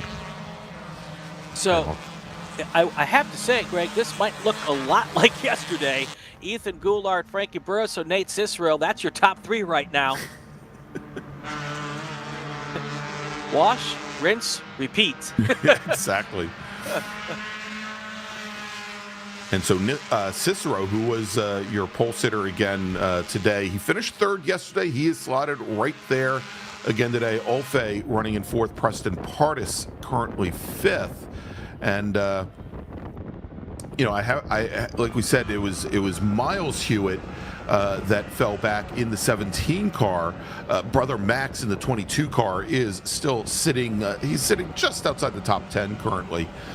In the number sitting in 11th place. He's in the number 22 machine, and he's got Nick Bruni there sitting in 12th. Bruni not moving since the start of the car. As Frankie Barroso now, Brian, going around the outside, he takes Nate Cicero along with them as they draft past Goulart here as they hit the banking on NASCAR 3 and 4. Classic Spec Miata racing with those 2 cars using the draft to get around the leader. This is a lot of what we're used to seeing, with these cars doing some swapping back and forth, 1 lap after another lap after another lap. And now Ethan Goulart's going to try to slot back into the 3rd place and stay with them. Don't look now, but Jose Alfe and Preston Pardis right there as well, as they try to keep in touch with those first 3 drivers. And that's a whole, 15 cars there in that lead, little sneaky snake going through there, Greg? Yeah, indeed. The whole front pack.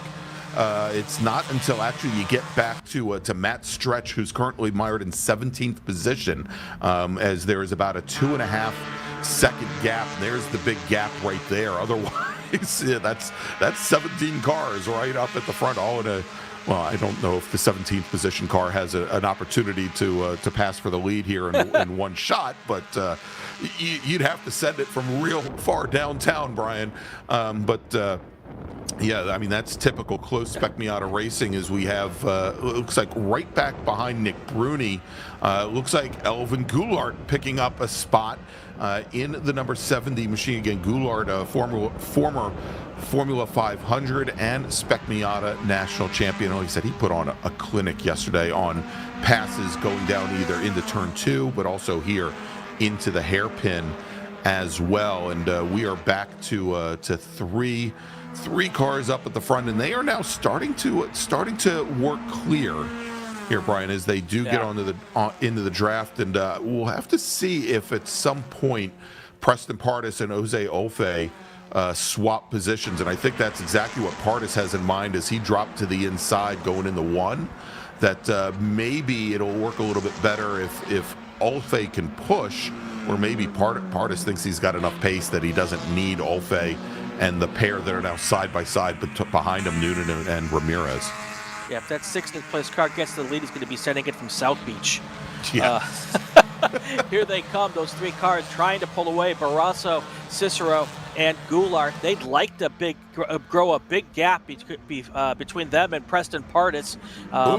Big lockup. Yep. Big lockup from Ethan Goulart there as he had both Cicero and Barroso side by side ahead of him, under braking into 6. Yep. Those 2 cars, if they want to pull away from Pardus, they can't be doing that. They need to be working together, and they have decided at the moment that that's not what they're worried about. And if you look, Preston Pardus is starting to close that gap just a little bit. That side-by-side action is not helping those leaders, and I would not want to add Preston Pardus into this recipe. Oh, there's a couple cars going off wide there coming out of turn 8. Yeah, that'll break up that pack of 17 pretty quickly. And I think, and we're seeing now with Ethan Goulart, he's made the right decision. If the 2 cars ahead of him can't figure out who should lead, the driver in 3rd needs to make the decision for them, Brian, and push somebody ahead. And so Ethan Goulart's picked Nate Cicero, and they have now worked their way past Frankie Barroso. And, again, that might complicate things for Preston Pardus just a little bit, but as they come across the line, Pardus ran almost identical lap times to the top 3 that last time by, so didn't really pick up a lot of ground. But more importantly, he was able to ditch Jose Olfe, and looks like Olfe's had Vinny Maskelis get around him as they came down into turn 1. Ooh. Yeah, that was a little wider than we're used to seeing there in turn 5, but it looks like he was able to gather it up and get back in the action here. And as soon as those cars decided to get into single file order, it made it a little bit harder for Preston Pardus. He's not been able to make up any space on this lap anyway. Yeah, and it looks like now Christian Sarnecki, who's in the black with orange number 44 car, has gotten around Jose Olfe as well. So in the span of just about 3 corners, Brian, Jose Olfe now finds him back in 7th position. Should also mention Matthias Ramirez, who started on the front row today, now sitting in 9th position. And I'm sure not exactly what he was thinking when this race started, but shows obviously he's got a real good qualifying pace, but the races just haven't been coming to him the last 2 days. And up front again, now they're doing that side-by-side action, and it is Barroso pushing Cicero to the front, and Ethan Goulart moves back to 3rd place again. And it doesn't look like Pardus has been able to take very much advantage. Actually, that gap has widened. It looks like Pardus is better in the infield. Oh, there's a car that went way, way wide there. Yeah, and lots of big brake lock up there going down into turn 2, and I think that might have been the Ramirez car. We'll know here in just a few moments as they come back into the view. But yeah, taking the long way around, which actually might turn out to be a faster lap time for him. He might end up picking up like 25 seconds if it's anything like yesterday. Yeah. Let's take a look as they came through. Yeah, and I think that might have been Ramirez in the 41 car that went off. We'll try and track that down for you. Yeah, Pardis is not able to make up much of a gap. Oh, that's the car that went off straight and deciding that his day is done, I think.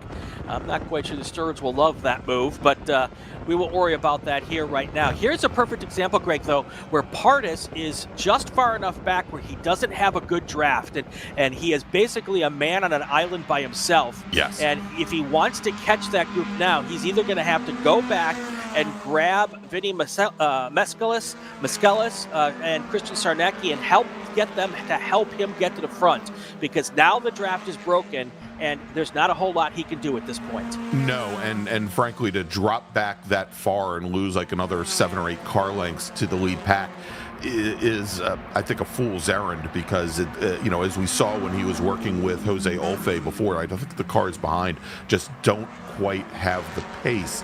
That, a matter of fact, that last time by, actually, Mescalis and Sarnecki ran almost 0.2 of a second faster than Pardis, and there you go. As they come through turn 2 and 3, they're actually right up very close to Pardis, and so he may have been thinking it, or he may have had some issues under braking going down into turn number 1. And as I try to pick up who that other driver was, I believe it was indeed Matthias Ramirez, Brian, in the 41 car, who was the one we saw shoot off like a rocket at turn 2 on the prior lap. 15 laps go here in race group number 3. Almost all Spec Miatas. We've got one SMT and one SME in this group. The cars up front, though, that's Cicero, Barroso, and Goulart, Ethan Goulart. Elephant Goulart's also in the race. He is mired down in 12th place in this pack of I don't know what you want to call it. But, we'll call it working man's country here, Brian. And again, he was able to work his way clear pretty quickly yesterday. He has now gotten around Nick Bruni, so pushed Bruni now back in the 13th position. But as we see here now, he is right towards the back of this pack, and what we're seeing as these cars are starting to split up in groups of 2. He is, and no, he's not the car at the back. He's about 5 cars up from the rear of that pack. We're starting to see these gaps create, and so you're going to need to use the draft to move up to the next pack if you can. And actually, there's Goulart. He was down in, it looks like Goulart picked up another position, got around the 144 car of Bobby Gossett to move up into 10th position, and just made a very late turn into turn 1 and came underneath them as our top 3 come through turn 6. Yep, Goulart just makes the move into second place now. So now it's Cicero, Goulart, and Barroso as they come through turn 7 and 8. And Brian, I think we may be seeing, and we had this happen yesterday, Preston Pardis retired early during yesterday's race, and you'll notice that he's not only is he not leading this second pack, but he is now dropped back. The 7th. That group of 4 that has just come through the hairpin, he's in the back of that group of 4. So he ended up giving up ground and giving up positions to not only Vinny Mescalis and Christian Sarnecki, but also Max Hewitt as well. And we'll see, and now you can see here as they come through NASCAR 3 and 4, he lost a lot of pace coming out of the hairpin as well. So that motor may be having some issues. We'll see how many more laps he stays out. And now look at the big gap that's opened up between second place and third place. Up front now you've got Goulart and Cicero, but Barroso has moved back almost over 2 seconds at the line. Not sure what happened with him over that lap, but Goulart and Cicero now going to try to drive away and make this a 2-driver race to get to the finish line. Your top 10 right now: Ethan Goulart, Nate Cicero, Frankie Barroso, Vinny Mescalis, Christian Sarnecki, Max Hewitt, Preston Pardis, Logan Stretch, Bobby Gossett, and Elephant Goulart is in 10th. Nick Bruni is in 11th. Stuart McAleer in 12th.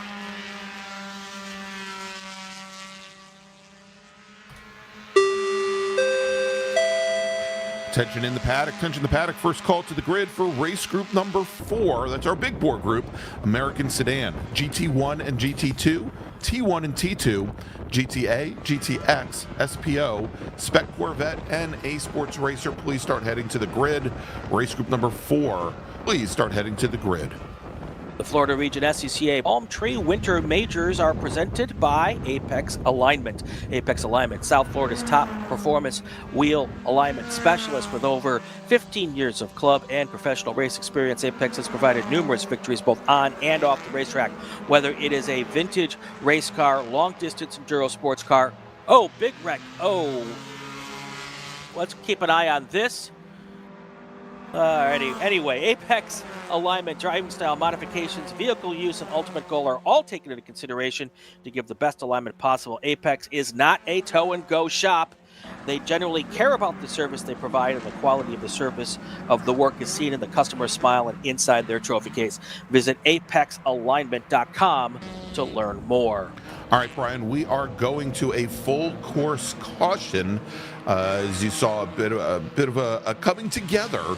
We'll say over between turn 6 and turn 7. One of the two drivers involved in that is Vinny Miskelis, who was in the number 112 car, and we know that Vinny was in the lead portion of that second pack. He was running very closely with Christian Sarnecki in the 44 car and Max Hewitt. And as they come through and as they completed the lap, we've got Goulart, your leader, Nate Cicero, Frankie Barroso, your top 3, and then Max Hewitt, Preston Pardis, Christian Sarnecki, Logan Stretch, Bobby Gossett, Elvin Goulart, and then Nick Bruni rounding out your top 10. And it sounds like we've got at least one of the other vehicles. There was a second vehicle involved, and we have another vehicle, Brian, strategically placed on the black paint there on the front straight, which is the best place if you're in a black race car to hide. We'll try and get the number. I mean, and he is right at the start-finish line. Brum Racing is not taking credit for our full course yellow here. He says it was the fault of the advertisements. It always happens when you're looking away, he said. I don't know. You're the one who put the curse on us, Brum Racing. I'm just kidding. We'll get a chance to reset the field here as they come across the line. Well, this is good news for all those cars who had fallen back from the leaders. They're going to get another opportunity here to take a swing at it.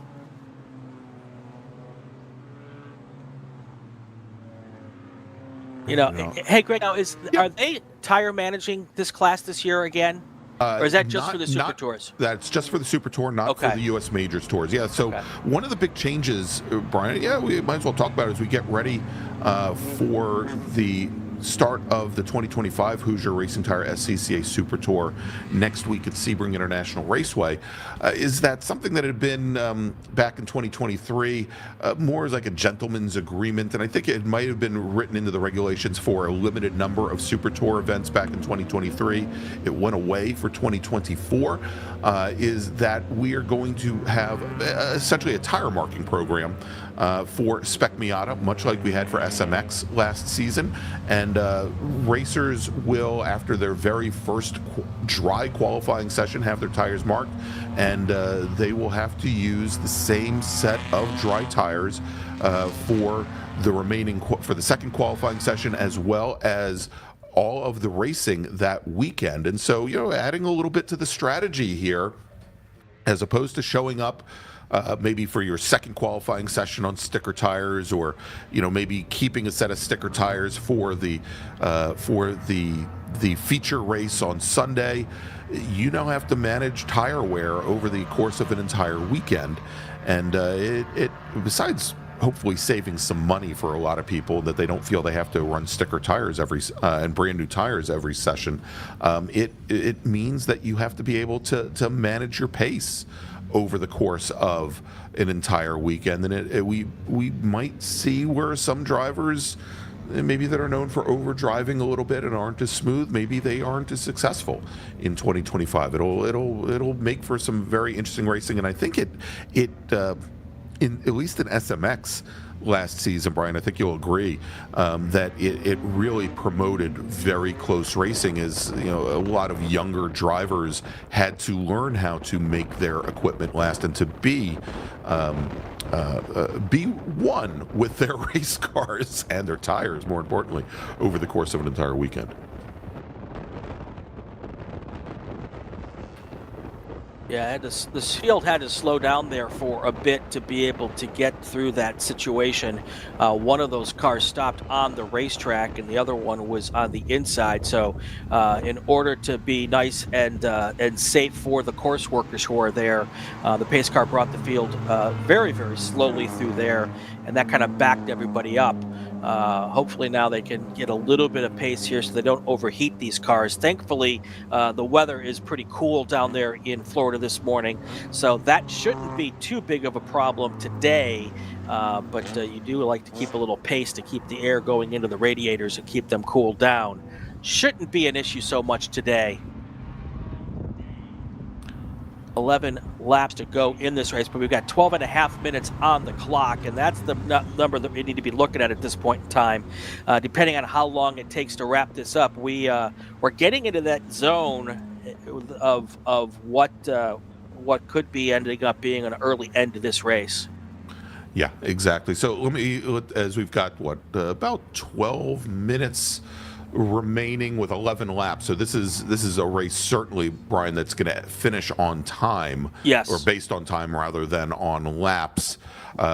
Based on the last time we saw cars coming through turn 6, we know that they were we had emergency services teams trying to get that car removed off the wall. Yeah. Notice now that the safety car is bringing the field along the NASCAR turns 1 and 2 rather than going through the infield in order to give those emergency services teams a little bit more space to work. Which is a good thing. That could definitely help expedite getting that car removed. I don't know what their plans are for the car on the front straight. My guess is, seeing that we haven't seen anybody respond to that they will likely leave that car there, as most of the racers, especially behind the safety car and at a slower speed, have had the opportunity now for at least 2 laps to see that car stationary. That, and obviously the priority of the track truck crews is to tend to the 2 people in the wreck, so they may be taking care of that, and then they'll go get that car at the end before we go green again. But we'll see what happens with that. One of the 2 cars there had some pretty significant front end damage, and I think what happened possibly is that one car spun and the other one just couldn't slow down enough and hit it. So.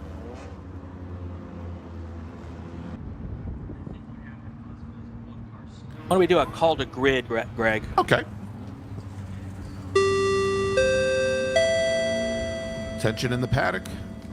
Race group number 4, American Sedan, GT1 and GT2, Touring 1 and Touring 2, GTA, GTX, SPO, Spec Corvette, and ASR. Please head to the grid. Race group number 4, please head to the grid.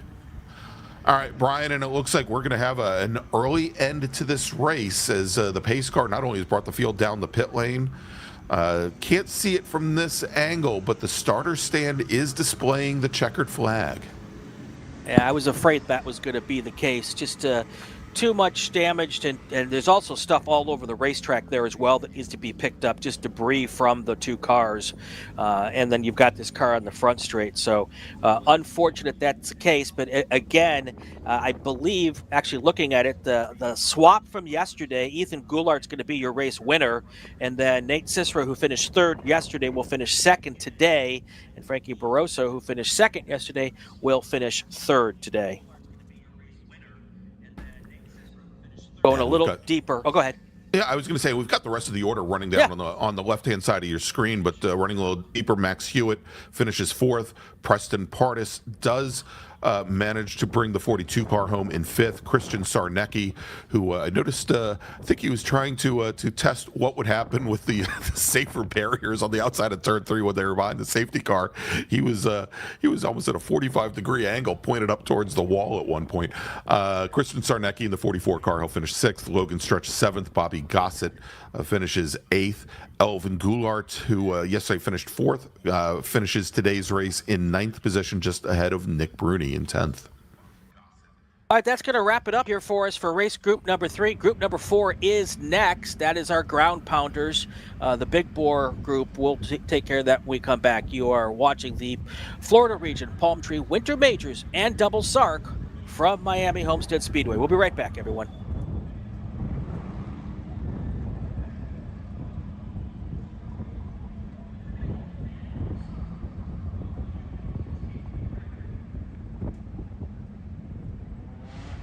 The Florida Region SCCA Palm Tree Winter Majors is presented by Apex Alignment.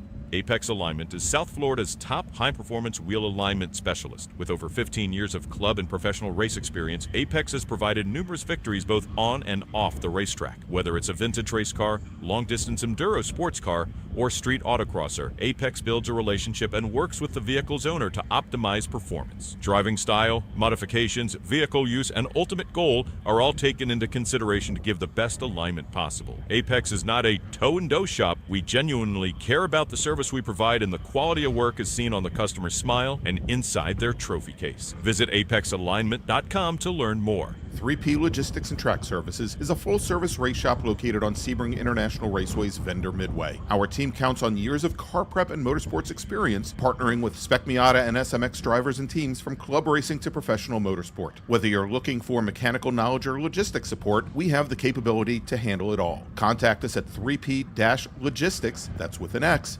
.com, or visit our team trailer at Homestead and Sebring. Racers, Babyface Fabrication brings you championship-winning roll cages, exhaust systems, and even race-ready cars built to perform safely under pressure. Crash-tested, mom-approved. Babyface Fabrication, where performance meets perfection. Havoc Motorsport is a full-service motorsports facility specializing in open-wheel programs around the country. Based at Autobahn Country Club, our team builds, maintains, and campaigns successful racing programs specializing in Ligier F3 and Pro Formula Mazda efforts. Single-day, race weekend, and full-season programs are available. Visit havocmotorsport.com to learn more today. Rollon Plumbing Incorporated was founded in May 1991 and is a certified plumbing contractor by the state of Florida. Our work is in all new construction and primarily includes complete plumbing system installs in apartment buildings. Our 15 employees manage multiple concurrent projects, including a number of mid-rise apartment buildings. Contact us for all of your commercial plumbing needs at 305-232-0130. Yuri Kolapsos' SWR-77 Arrive and Drive program supports Mazda Miata racers in multiple SCCA classes, from VIR and Road Atlanta to Sebring and Homestead. Contact Yuri or visit swr-77.com to learn more.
All right, everybody, welcome back to the Palm Tree Winter Majors and Double SARRC presented by Apex Alignment here on DriversEye Live and on the SCCA YouTube channel.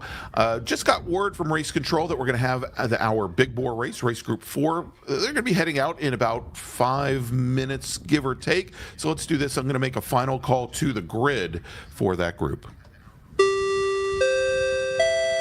Attention the paddock, race group number 4, American Sedan, GT1 and 2, Touring 1 and 2, GTA, GTX, SPO, Spec Corvette, ASR. Please head to the grid now. You're going to be heading on track in just a few moments. You need to be on grid if you're going to head out for your feature race. Race group 4, please head to the grid. We're getting word from Race Control. You're going to be heading out in just a few moments.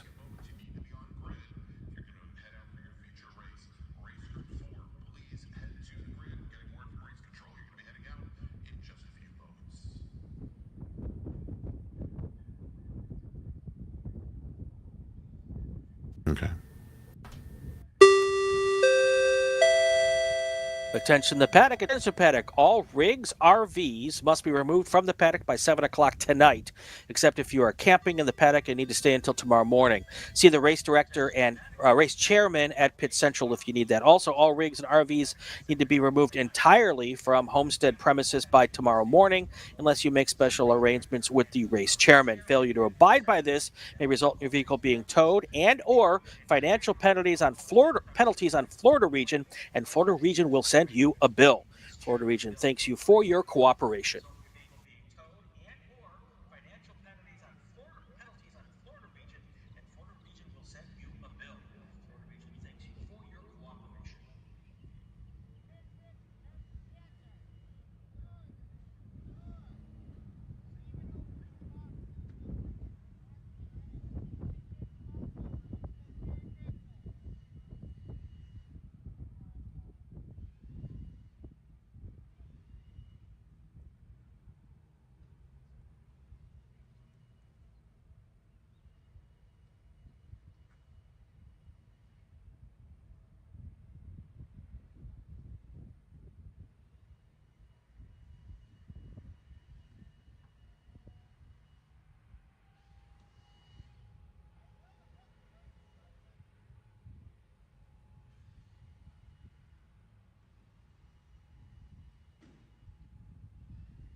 welcome back to the Palm Tree Winter Majors and Double SARRC here at Miami Homestead Speedway. Group 4 up next, Big Bore, brought to you by Pope Machine Shop. Pope Machine Shop is the official distributor of high-performance lifetime oil filtration from K&P Engineering. K&P Engineering's reusable oil filters offer faster oil pressure at startup and offer up to 7 times more oil flow than paper filters. Their magnetic pre-filtering spin-on filters are easy to inspect for contaminants, and better filtering helps you extend the life of your vehicle. K&P Engineering filters are environmentally friendly and reusable. Call Pope Machine Shop, located in Kissimmee at 939-645-5339. Also presented by this race group, Realty Link. Realty Link with a Y has 22 plus years of experience in Florida real estate. We buy homes in any condition and pay cash. To sell your home, call Denise San Miguel or Irving Rodriguez at 407-443-2070. All right, Brian, let's get things underway here with our final race before lunch. This is our Big Bore group. We had 21 drivers set qualifying times over the last 2 days. Let's run down the starting order. And I think much like yesterday, we are going to have a split with our spec Corvettes. The C5 Corvette starting at the rear of the pack. Starting 10th in spec Corvette, driving the number 11 machine, it's Brandon Dennis, with James Davidson starting 9th in the number 22 Chevrolet. Starting 8th in spec Corvette in the number 24 car, Ian Sullivan, with Cecil Stevens starting to his left in 7th position. That's the number 17 car. Starting 6th is going to be Brian Boyd. He's driving the number 70 machine with Frank Reinhardt. Starting 5th, he's in the number 53. Starting on the outside of row number 2 in spec Corvette, starting 4th, Joe Stoddard. He's in the number 87 machine with Ryan Curtis. Starting 3rd, driving the number 34. And your front row in spec Corvette, driving the number 4 machine, is Robert Weston with, for the second day in a row, your pole sitter, Marino Reyes. He drives the number 86 Chevrolet Corvette. Now let's move over to our front pack, the rest of our GT field. And starting in 11th position, that is Kelly Lubosh in his American sedan Chevy Camaro. Starting 10th today, Anik Patel. He's driving his Ligier JS2R prototype car. He starts 10th with Jose Garcia in his Ford Mustang. He is running in T1 in the number 23 car, starting 9th. Starting 8th today, driving the number 56 American sedan Cadillac, Thomas West. That's the silver, one of the 2 silver Cadillacs out there, with Oscar Hernandez driving the Touring 2 Porsche 911. He was in a great fight for the win in T2 yesterday. He's in the number 03 car, starting 7th. Starting 6th today, Tom Ellis. He is in the American sedan Ford Mustang. The number 151 car took the win yesterday. He starts 6th with Bruce Griffin in the Touring 2 Chevy Corvette, the number 125 car, starting in 5th. A great battle between Griffin and that Porsche yesterday. Hugh Stewart in his Touring 1 BMW M3 will start 4th today. That's the number 123 car, with James Candelaria, yesterday's winner in Touring 1, starting on the outside of row number 2 and his Chevy Corvette. And your front row, and I apologize, yesterday Ray said that you were driving a Chevy Camaro all day long. Ray Mason in a Howe chassis Ford Mustang will start 2nd. He's in that white car, the number 82. And your pole sitter today, racing in GTX in his Dallara P217 LMP2 car, it's Jacek Buka.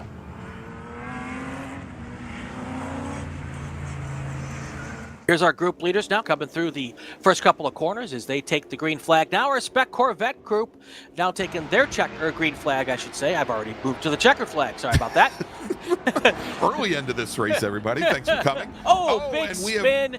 Leader. Now he's going to come back right across him. Oh, there's another hit there. Big hit. Just nothing that red Corvette could do.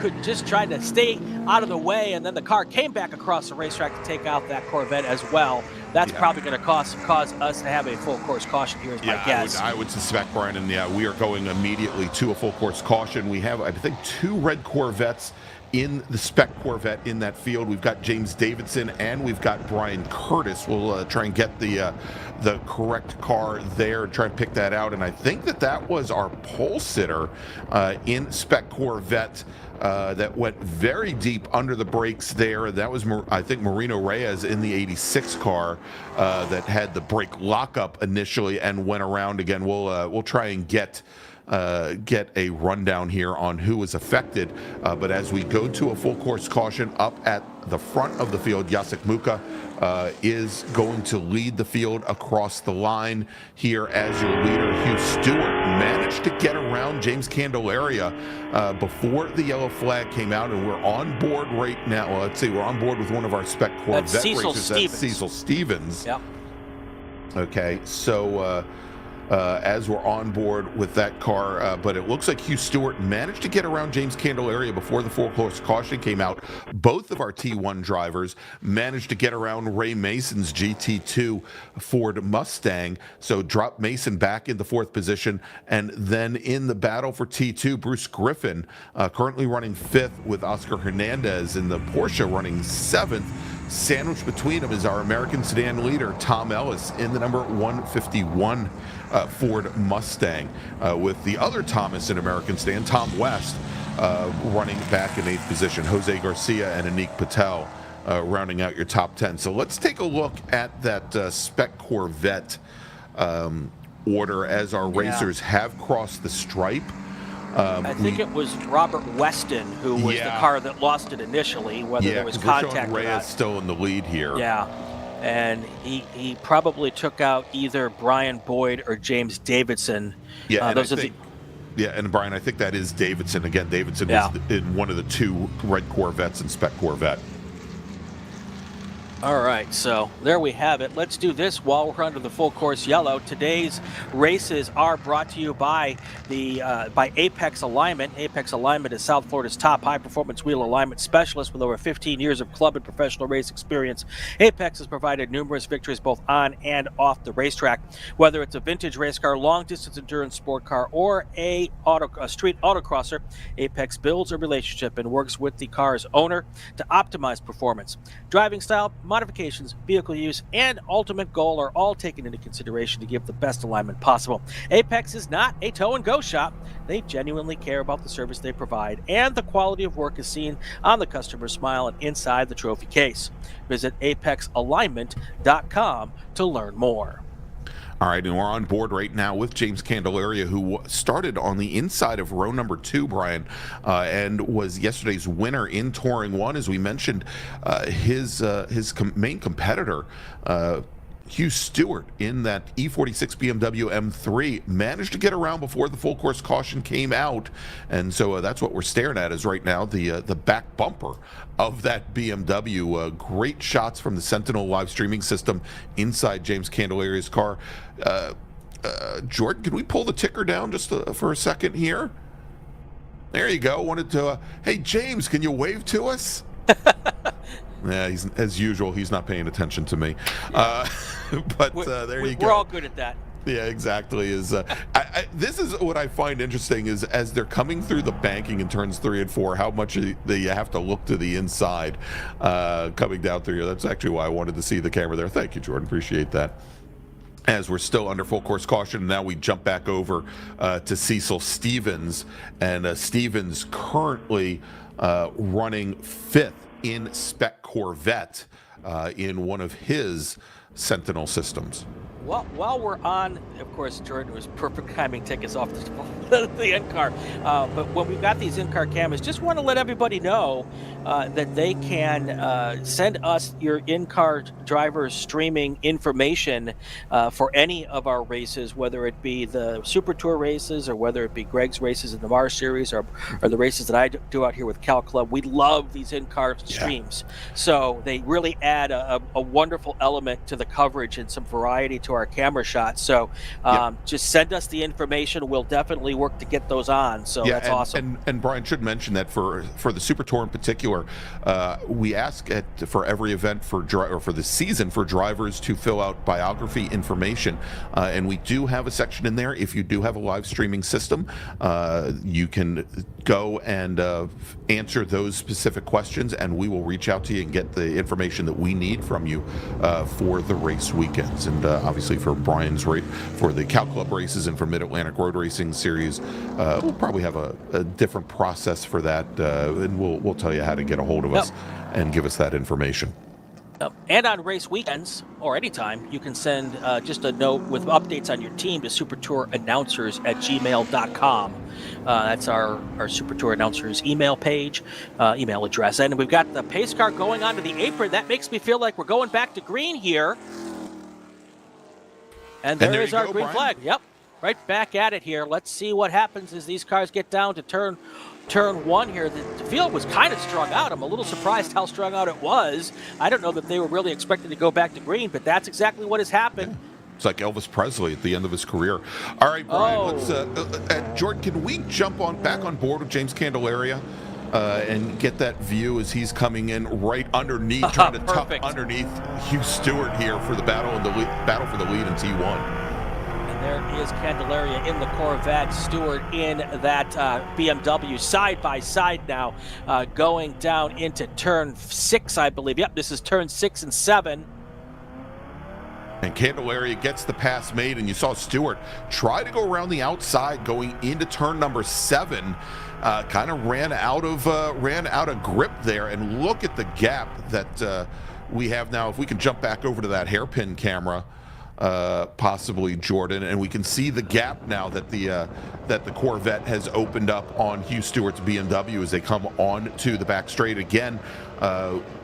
We have our now 4th place runner start off on the outside of the front row, Ray Mason in that GT2 Ford Mustang, sitting about 6 car lengths back from that battle. All right, back to green with 19 laps to go, 26 minutes. I think we might still be able. These are some of our faster cars this weekend, so we might still get this in on laps. The time limit comes in with that full course yellow, could come into play here. And as you take a look there, that is that white Corvette with the green stripe down the center of the hood. Oh, we have a car that, Brian, went very deep off of turn 1 and went all the way out to NASCAR turn 2. And there he is. And funny as I should mention, is it technically the announcer's curse, Brian, when somebody has an off just as you're about to start talking to him? That was Bruce Griffin, who was your T2 leader, also won T2 yesterday in the number 82 Chevy Corvette. And looks like he has now managed to rejoin the fray. We'll check out where he ends up. Great battle for him yesterday with Oscar Hernandez in his Porsche 911. And I think this might have given Oscar the advantage. As we've got Corvette with a lot of smoke, and I don't think that's brake smoke coming down into the hairpin. Yeah, that Corvette's day is done. It's pulled off track there. Thank you, by the way, for pulling off track and then getting out of the way so we don't have to go back to another full course yellow. Big kudos to whomever that driver is. Yeah, and I think that one might have actually been, Brian, we talked about the fact that there were 2 red Corvettes in Spec Corvette. We had James Davidson part of that lap 1 incident. So I think that might have been Brian Curtis in the number 34 Corvette. Yep. And as we were talking about, Oscar Hernandez takes over the lead in T2 after that off by Bruce Griffin, and he was off. He only lost 2.5. It's 5 seconds total. He was 2.5 seconds ahead of Hernandez before he went off, and then now he's 2.5 seconds behind Hernandez after going off. So he's got some work to do to get caught back up again. Yeah, and I can confirm now that was indeed Brian Curtis in the number 34 Corvette that we saw retire the car. Brian coming up into the braking zone over at turn 8.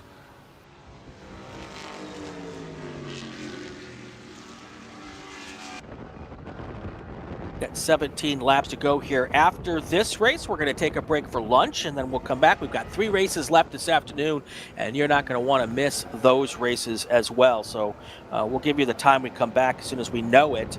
But still some racing to go this afternoon after our little bit of a lunch break. And Brian, we just saw there Hugh Stewart in that T1 BMW go down the back straight, tucked into the inside. Not sure if he's having some mechanical issues now, and indeed he is. He's pulling onto the apron to head over towards the pit lane. I think something broke with that BMW as Candelaria had opened up almost 4 seconds on the 23 car in the span of a lap there, and you can see it looks like Hugh Stewart's day coming to an early end after just 5 laps. That will move Jose Garcia up into second place in T1. He'll take advantage of that mechanical problem. And he is 37 seconds behind James Candelaria at this point in time. So a little bit of breathing room for the just a bit. for the Corvette driver there. Sunday drive. We watch here, and Brian, here it looks like that T2 battle starting to heat up again. As we've got the Porsche 911 there of Oscar Hernandez, and then the Corvette with the green stripe down the center of the hood. That is Bruce Griffin, who had that early off over at turn 1. He is starting to pick up the pace here as they come under braking into turn number 1. Right behind them, that is one of our spec Corvette racers. That is Joe Stoddard. Joe Stoddard in the 87 machine. He'd love to be able to get around these two Touring 2 cars to get up to Marino Reyes, who at the moment Reyes is, I think, quite a bit up the road, almost 5 seconds up the road from them. You to wonder if the long oval straight here at full throttle is starting to take its toll on some of these cars. We've had some mechanicals here, and this is, I'm going to guess, one of the longest full throttle periods some of these cars do all year, and that might be part of what we're seeing here. Yeah, quite possibly, Brian, although when you look at it, because of the speeds that they come off with a hairpin, I don't think most of these cars are not carrying a ton of speed by the time they get to the start-finish line, usually maybe about 100 miles an hour or thereabouts, and it isn't that long of a run. I mean, in Hugh Stewart's case in particular, there was, I thought possibly when Candelaria came underneath the BMW going in the 6, and maybe it was a grip issue for Stewart coming out of 6 going into 7, but there was a pretty big jerk to the car, and it lost pace and ground to the Corvette almost immediately, and I'm wondering if perhaps he broke something in that exchange. I don't know, but certainly something happened there. Yeah. And now here we go, side by side on the backstretch, Brian, for the lead in Touring 2. Yeah. And that looked like a pretty easy move there, Griffin going around Hernandez. It just got a little bit more horsepower there in that Corvette. Like we said yesterday, the Porsche is a little better on the infield, but the Corvette just has more horsepower on the top end. Yeah, indeed. We saw yesterday where Hernandez certainly under braking, and in this section here, coming through turns 2 and 3, and you can see he makes up about a car length and a half just in this section, gets a little bit of a wiggle coming out of turn 3, but even with that, he manages to, in the course of 3 corners, make up maybe 2.5 car lengths. But yeah, once they get through the hairpin, that is where the Corvette seems to have the advantage. Definitely. All right, go ahead. Go ahead, Brian. No, I'm sorry. I was going to say, 14 laps to go. We want to let everybody know that the Florida Region SCCA Palm Tree Winter Majors is presented by Apex Alignment. Apex Alignment is South Florida's top high-performance... Oh, wait, no, I did this already once. Yes, you did. During the yellow flag. Anyway, thank you, Apex Alignment. We'll talk about you more in the afternoon. Yeah, absolutely. Yeah, we want to thank them. They are our event sponsor here this weekend and helping us bring you the broadcast here on the SCCA YouTube channel as we continue to watch this fight here in Touring 2. And at the moment, as they come out and go into NASCAR 3, the Porsche, again, only maybe a car length back, but I think where it changes, and you'll notice as they cross the start-finish line, he just loses a little bit more and a little bit more and a little bit more. Yeah. But right there in particular, and you see the changes, that the Corvette actually gets on the brakes a little bit earlier for the sweeper into turn 1. Now we're on board with the spec Corvette here of Cecil Stevens, and when I said coming across the start-finish line, they don't get any higher than about 100 miles an hour, I was only off by about 40. Yeah. Yeah, but that's no big deal. The one thing you were right in, though, is that I don't think that's the top end on that Corvette at 140. No. So they're not at the top level of, full on and full out with that motor. So I think you were a little wrong and I was a little wrong. So right. We're all good. We're all good. 2 wrongs make a right, they say, right? That's exactly the way it works. And so Cecil Stevens now is up to 4th in spec Corvette, and that's after we had Brian Curtis retire his car on lap number 5.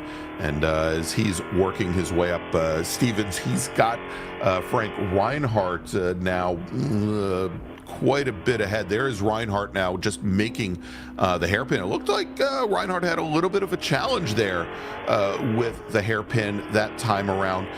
We've got our American sedan. American sedan for Cadillacs right between them. That is Thomas West. Reinhardt had just gotten around West on that previous lap, and West currently running 2nd in American sedan as Tom Ellis for the 2nd day in a row. Looks like a fairly strong run for him right now. 15 seconds separating our top 2 American sedan racers. Yeah.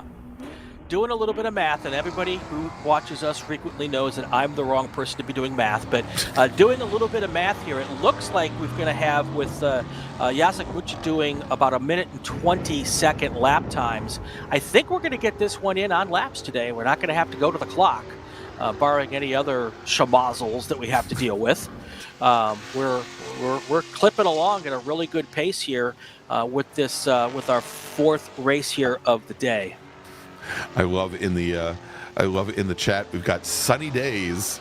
Yes. says they should be at the racetrack instead of on their couch. Same for Brian and I.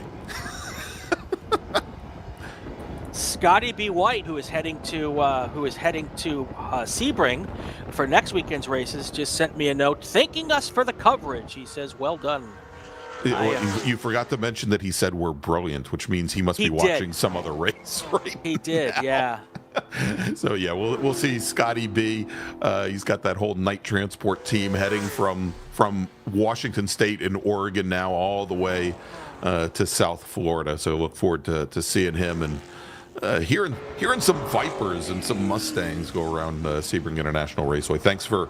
Hopefully he's not watching us on the dashboard and he's just listening to us right now. But I don't think he's driving the night transport trucks down. So. Maybe he is. Yeah. Anyway, so 11 laps to go here, and going through our different classes here. James Candelaria is your leader in T1 with Jose Garcia in 2nd. Bruce Griffin, your leader in T2 with Oscar Hernandez in 2nd place there. A sedan is Thomas Ellis in 1st place with Thomas West in 2nd place. Talking about our GTX cars, that's Jacek Mucha in 1st place with Anik Patel in 2nd. Now into spec Corvette, Marino Reyes, Joseph Stoddard, Frank Reinhardt, Cecil Stevens, Ian Sullivan, that's your top 5. And Ray Mason is our lone GT2 car. That's right. As we continue to watch this battle for the lead in Touring 2. And look at that as the Porsche of Hernandez gets right under the back bumper of Bruce Griffin there as they come out of the hairpin. And I think, Brian, the goal, as we've seen where the Porsche does not have the run on the oval, is that he does need to stay as close as he can to the Corvette as they come out onto the banking. And now he's going to try and cut a couple feet off by going low and cannot get that done. I know we haven't shown you a lot of spec Corvette coverage right now. Pretty good sized gaps between all of the racers. Yeah. Reyes with almost a 15-second advantage, another 6 seconds back to Reinhardt in 3rd, another 3.5 seconds back to Stevens there. That they are very, very spread out. And so we're going to continue to watch here this great little fight in Touring 2 that just continues on from what we saw yesterday.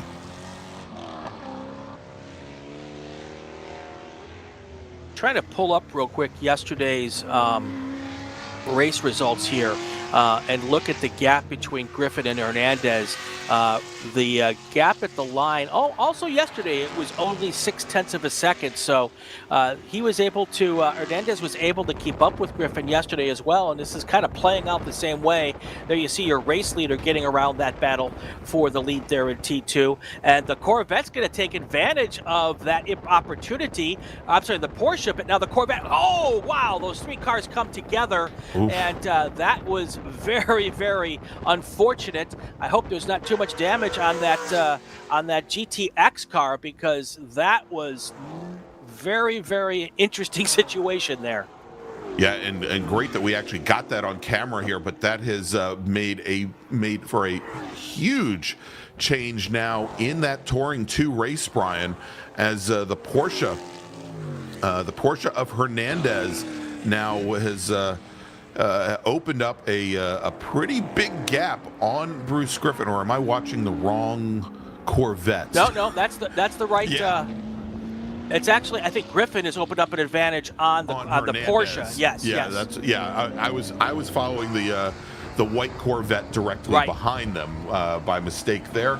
That being Joey Stoddard in spec Corvette. But yes, that is made for an immense change in what we've been watching here in Touring 2. We'll see if the Porsche can clear his way back up. Yeah, I think that it was just one of those situations where I don't think anyone thought that the response of the other cars was going to happen. You know, I think everyone thought they were just going to let the leader through, but then Garcia tried to do great racecraft to try to follow through and take advantage of that, and it just and then the Corvette responded and got a little deep, and that's when everybody kind of came together there. So, all right. There's your leader getting through the first car cleanly. It won't be such a big deal this time because the cars aren't quite so close together. Yeah, and I'm a little surprised. I was a little surprised that the and I think that is Jacek Muka's car, having had that he spent almost an entire lap behind the two of them prior to this lap. Now he finally works his way clear, but in doing so, maybe in trying to return the favor, he actually slowed up the Corvette of Griffin coming out of the hairpin just a little bit. Well, and with the big lead that he has, the better move would have been just to wait to get up on the oval and pass those two cars at that point in time, and then there wouldn't have been any issues at all. So sometimes you just got to think about what the risk-reward is, and clearly the risk was not as good as the potential reward in that particular situation. Now it looks like the Porsche is back on the rear bumper of that car in front. But what's going on with the Porsche? Yeah, the Porsche's having some issues. Yeah, Brian, I think that there might have been some issues, maybe with when there was the contact with the prototype car of Muka. Yeah, and there you go. Now as Oscar Hernandez pulls his car off, definitely looks like he broke something in the rear suspension, and maybe it may have taken a lap of some load on that car in order for it to show itself. But Hernandez now out of the race in T2. That's going to leave Bruce Griffin with an uncontested run to the checkered flag. And that's unfortunate, because that was our best battle on the racetrack at the time. So now we're looking at a bunch of classes with some pretty significant gaps between most of the front runners in those classes, with 7 laps to go here. All right, so let's see if we can pick something else up that may be close. Well, the closest battle for a podium spot is in Spec Corvette for second place. And but still, even with that, there's a 3-second gap between second and third, and a 5-second gap between third and fourth. Yeah, but Brian, it looks like Frank Reinhardt, just as he crossed the line there in the number 53 Spec Corvette, he just turned in his fastest lap of the race, turned in a 1:31.3. That was almost actually a little bit over 2 full seconds faster than Stoddard. So the gap may be 3.5 seconds, but we've got we've got 9 minutes remaining, or 6 laps, so it is starting to look like this is going to possibly end on time as well. He may have enough time to get up to that race car. Well, if he is 2 seconds a lap faster, he definitely has enough time to catch the car in front of him. We'll see if maybe Stoddard may have gotten caught up in some traffic, and that's why he was able to make that gap up, but there is a pass. I don't believe that is a class pass. I believe that was 2 separate classes there. Yeah, that was the spec Corvette of Cecil Stevens. That's actually the one that we have the on-car or in-car video for, and it was Ray Mason in his Ford Mustang, the GT2 car, pretty easily. He's got quite a bit more power and quite a bit less weight than the spec Corvettes, as he pretty easily got by.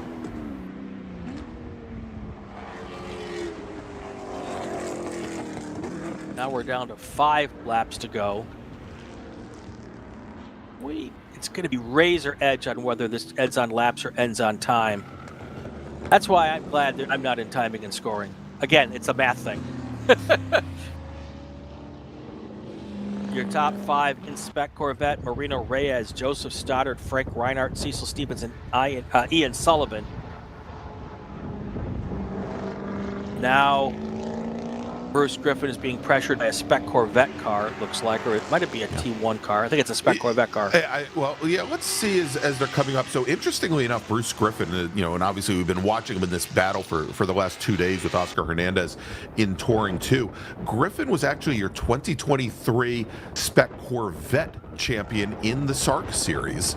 And of course, as we mentioned a couple of times, wow, a lot of cars getting very loose coming through the hairpin now, Brian. I'm not sure if they're just trying, with a couple laps left, to put on a drift competition, but turning in early and having the rear end step out about 30 degrees is probably not the fast way to get onto the back straight. But I was going to mention that, so Touring 2, and yeah, you're right, Bruce Griffin definitely under attack there. Griffin in the white Corvette to driver's right, the one with the green stripe on the hood.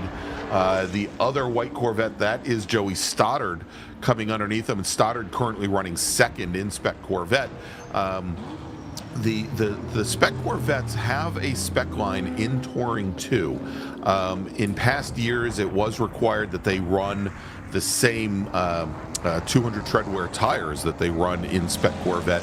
That restriction has been removed, and I believe now they are allowed to run R compound tires in the class. So probably a very easy move for the Griffin machine to be converted to run fully in Touring 2 and change some tires on it. But he's definitely got a challenge coming right now from Joey Stoddard, even though it is not a competition in Class 2 cars that are probably very, very closely matched. Multiple national champion Michael Lewis in the chat with us this morning. Thanks Hi, again for joining us. He's usually out here with us in his blue Mazdas and his Jaguar, and good to see you here. Sad to not see you at the racetrack, but nice to have you in the chat. Yeah, and and that's going to be a change also, as we've got Michael Lewis, and maybe he can let us know his plans, as we typically see his Mazda RX-7 run in, we saw it run in GT Light, of course. We also see it in, I think, GT3 as well. So 2 different classes in which that Mazda runs have been affected by the changing in class structure for 2025 in SCCA National Racing. Of course, GT Light now running no longer a national class, running with F Production or as a part of F Production, and GT3U, now the national version of GT3, running on DOT-approved tires, which is not a requirement for F Production. So it sounds like Michael Lewis might have a lot of work to do. So we'll have to find out as he's talking to Scotty B in the chat about the wonderful weather that they're going to have next weekend at Sebring. Maybe it's time for me to get Mr. Lewis on a podcast. It might possibly be. Putting it out there, Mr. Lewis. We'll give you a call. He's even in your time zone. I know he is. Coming up on 3 to go here with 4 minutes. Yeah. Maybe they'll let this go on laps.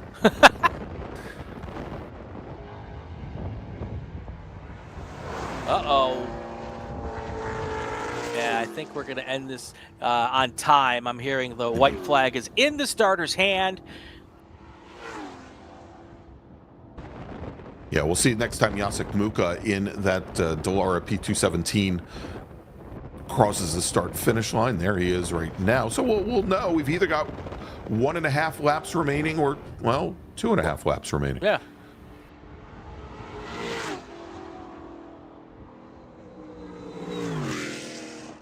Or I guess, yeah. Yeah, I think we're going to get it on a lap.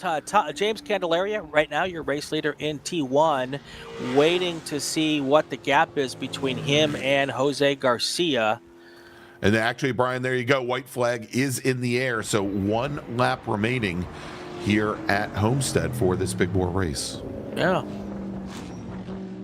Candelaria's got a big lead here. There is Jacek Mucha.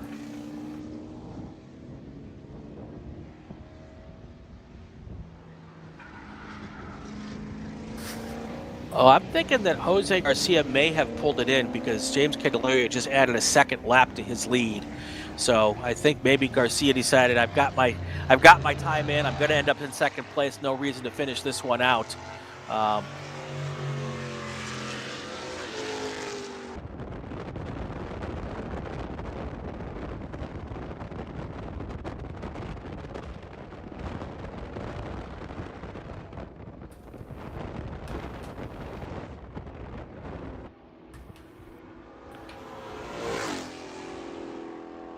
All right, as they come out of the hairpin and onto the back straight, going through NASCAR 3 and 4 for the final times. We just saw Cecil Stevens, Bruce Griffin, and Thomas West. West in that Cadillac, and there right behind is your overall leader. That is Jacek Muka, and he is going to be the first, Brian, to take the checkered flag. Yep, there they go. So Jacek Muka will take the win in GTX.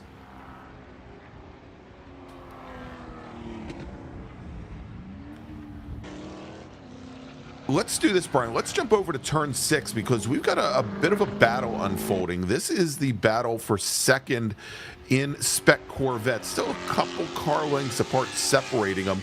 It is the two white Corvettes of Joe Stoddard and Frank Reinhardt. We mentioned that Reinhardt had been making up a ground on Stoddard just a couple laps ago.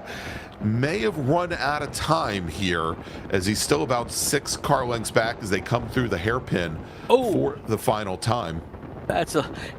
Corvette got a little loose there going through the hairpin. Yes, and they've been some of them have been starting to, and I think they do a tire marking for the Spec Corvettes as well. Might have had the exact same issue there that they just don't have any rear tires left here at the end of this weekend. Definitely, that is the case right now as we come to the end of this race. Checkered flag is in the air for the Spec Corvettes as well.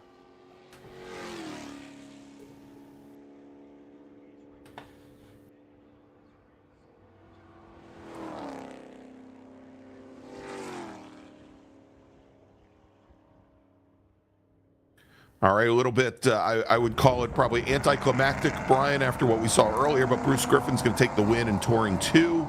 Thomas West will finish second in, did West?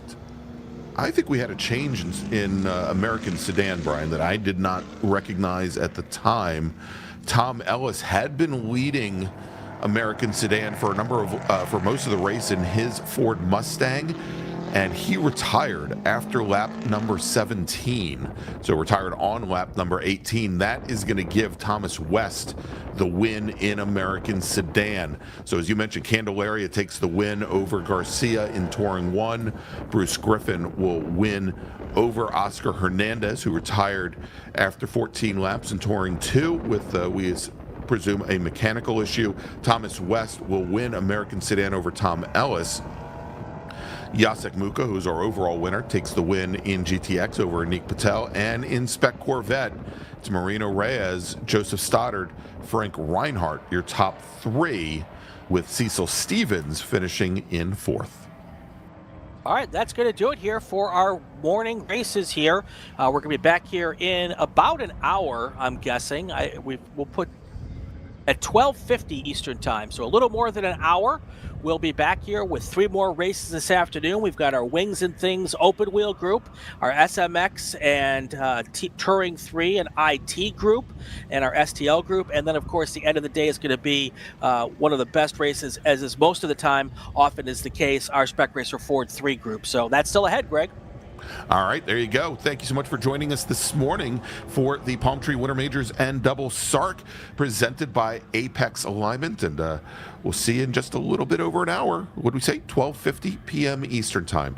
Thanks for joining us this morning, and more good racing to come.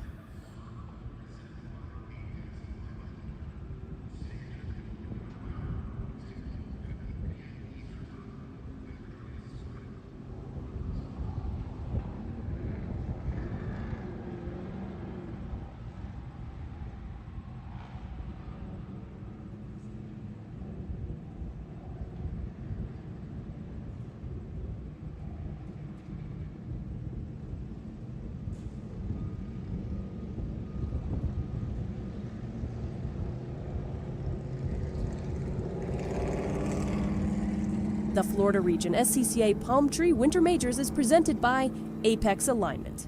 Apex Alignment is South Florida's top high-performance wheel alignment specialist. With over 15 years of club and professional race experience, Apex has provided numerous victories both on and off the racetrack. Whether it's a vintage race car, long-distance enduro sports car, or street autocrosser, Apex builds a relationship and works with the vehicle's owner to optimize performance. Driving style, modifications, vehicle use, and ultimate goal are all taken into consideration to give the best alignment possible. Apex is not a toe-and-dough shop. We genuinely care about the service we provide, and the quality of work is seen on the customer's smile and inside their trophy case. Visit apexalignment.com to learn more. Roll-On Plumbing Incorporated was founded in May 1991 and is a certified plumbing contractor by the state of Florida.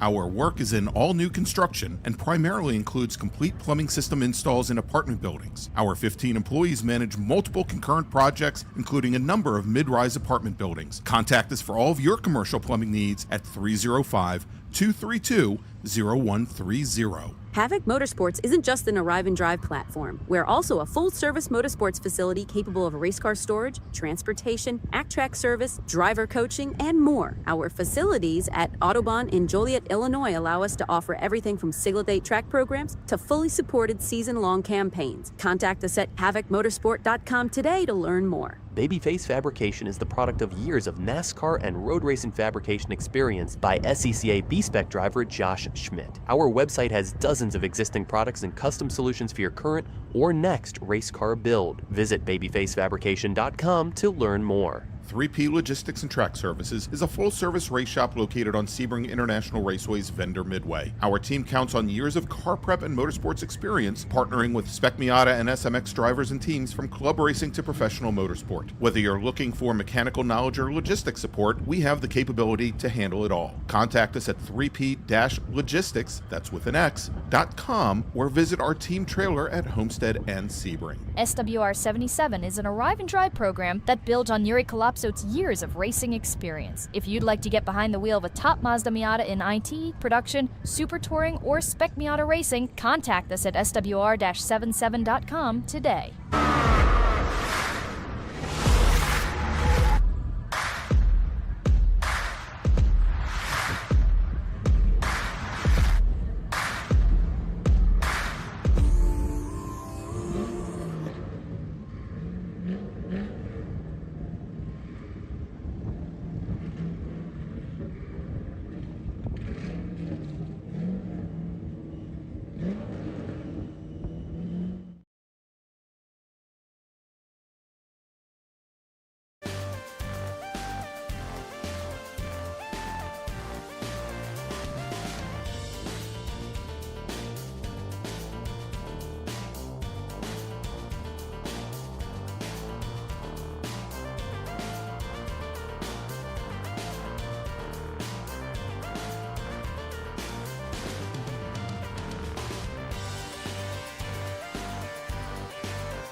Welcome back to the Florida region SCCA Palm Tree Winter Majors and Double SARRC. Group 5 Wings and Things is next, and it's presented by Havoc Motorsport. Havoc Motorsport is a full-service motorsports facility located at Autobahn Country Club in Joliet, Illinois. Our on-site facilities allow us to not only offer single or multi-class programs at our home track, but also allows us to be a premier support team for open-wheel programs around the country. Our rental platform specializes in Ligier Formula 3, the Pro Formula Mazda, and ranges from arrive and drive to full build-up and execution of championship campaigns. Havoc Motorsports also offers race car storage, transportation, driver coaching, and much more. Visit us at havocmotorsport.com to learn more. All right, Brian, thank you so much, and welcome back from lunch, everybody, with our second open wheel group of the day on track now for their pace lap. Let's run down the starting order. We had 28 drivers at qualifying times over the last 2 days, and we're going to have another split start here today with the majority of our Formula cars up at the front, with the exception of our Formula Enterprise 2 drivers. They'll all be starting together towards the back half of the field. Let's start with them. Starting in 10th position in FE2, it is going to be Brian Yates with Ross Wolf in the number 18 car, starting in 9th. Starting 8th today in FE2, driving the 00, it's James Reagan with Andrew Whitston coming up from the Formula V ranks, making his first run this weekend in FE2. He drives the number 54 car, starts 7th. Starting 6th today, it is Kelton Jago. He is driving the number 29 machine, looking to repeat his podium finish from yesterday, with Daryl Wills starting in 5th position, driving the number 47 car. Starting 4th today, Eric Cruz in the number 86 car. That's Kelton's teammate, finished 4th yesterday, and he will start 4th today in FE2, with Kerry Jacobson in the number 38 car. He'll start on the inside of row number 2, and your front row in FE2. It is Eric Wisniewski. He is driving the number 25 machine, and yesterday's winner, driving the number 32 machine out of Montpelier, Virginia, Russ Turner. Now let's move move over to, we're going to give you the top 10 rows, or probably top 5 rows, top 10 drivers in our front pack, starting with Bart Wolf. He drives the number 28 Prototype 2 Ligier JS51 with Shane Prieto in his Furman Formula Atlantic car, starting 9th in the number 43. Starting 8th today, Adrian Morrill. He's driving an F3 Ligier chassis. He is in the number 05 car, starts 8th with Asen Yelkin. Starting in 7th position, he is in a Formula Atlantic Swift, the number 75 car, looking for a little redemption. He pulled that car in early yesterday, I believe. Starting 6th today, J.R. Smart in the number 06 Formula Atlantic Swift, starting 6th position with Ethan Sterling starting in 5th. He's in the number 1 Formula Atlantic Ligier F3 chassis. Now let's move over to our top 2 rows. Jacek Muka starting 4th today. He's in a Swift 016 racing in Formula SCCA with Brandon Schwartz in an F3 chassis Formula Atlantic. He starts 3rd, and your front row as the green flag comes out. Todd Vanacore in his P class. Alain DPO2 starts 2nd with James French, our Formula Atlantic pole sitter and overall pole sitter here in the number 06 Swift 016A. Brian, over to you. All right, our flag is in the air, and we got a spinner right off the bat here. Looks like just tapped the wall with the nose. Probably won't be any issues there. That car will have hopefully get restarted and moved. I think that's the number 43 car. And looking up in my little list here. Yeah, that was Shane Prieto. Yep. Well, we'll see, because it looked like he was in a JDR chassis to Atlantic, and I have Prieto as being in a Ligier, but we'll get that. We'll figure that out. We'll sort it out. Oh, actually, I've got him in RFR 1000. There you go. So yeah, that probably was Shane Prieto in the 43. And there is our FE2 field there, heading now through turn 2 for the first time and towards turn 3. Nice and clean so far. Excuse me. And we still have that machine sitting, as you saw there, drivers left coming out of turn 3, going into turn 4, as the FE2 field works their way by. Jumping out to an early lead once again in FE2 is Russ Turner, who yesterday had a big lead. But Brian, we are going to a full course caution here early on. We'll see what the 2 drivers that are side by side going to the start finish line decide to do about that, and who gets the pass made. But we are now behind the safety car here early on, as we do have that one machine that had its issues, and indeed that was Shane Prieto in the Perspective Glass Company number 43 Formula Atlantic. All right. Well, that's a good opportunity, I guess, to take care of our presenting sponsor for the weekend, Apex Alignment. They are the presenting sponsor of all of our coverage this weekend. Apex Alignment is South Florida's top high-performance wheel alignment specialist with over 15 years of club and professional race experience. Apex has provided numerous victories both on and off the racetrack. Whether it's a vintage race car, long-distance enduro sports car, or street autocrosser, Apex builds a relationship and works with the car's owner to optimize performance. Driving style, modifications, vehicle use, and ultimate goal are all taken into consideration to give the best alignment possible. Apex is not a tow-and-go shop. They genuinely care about the service they provide, and the quality of work is seen on the customer's smile and inside their trophy case. Visit apexalignment.com to learn more.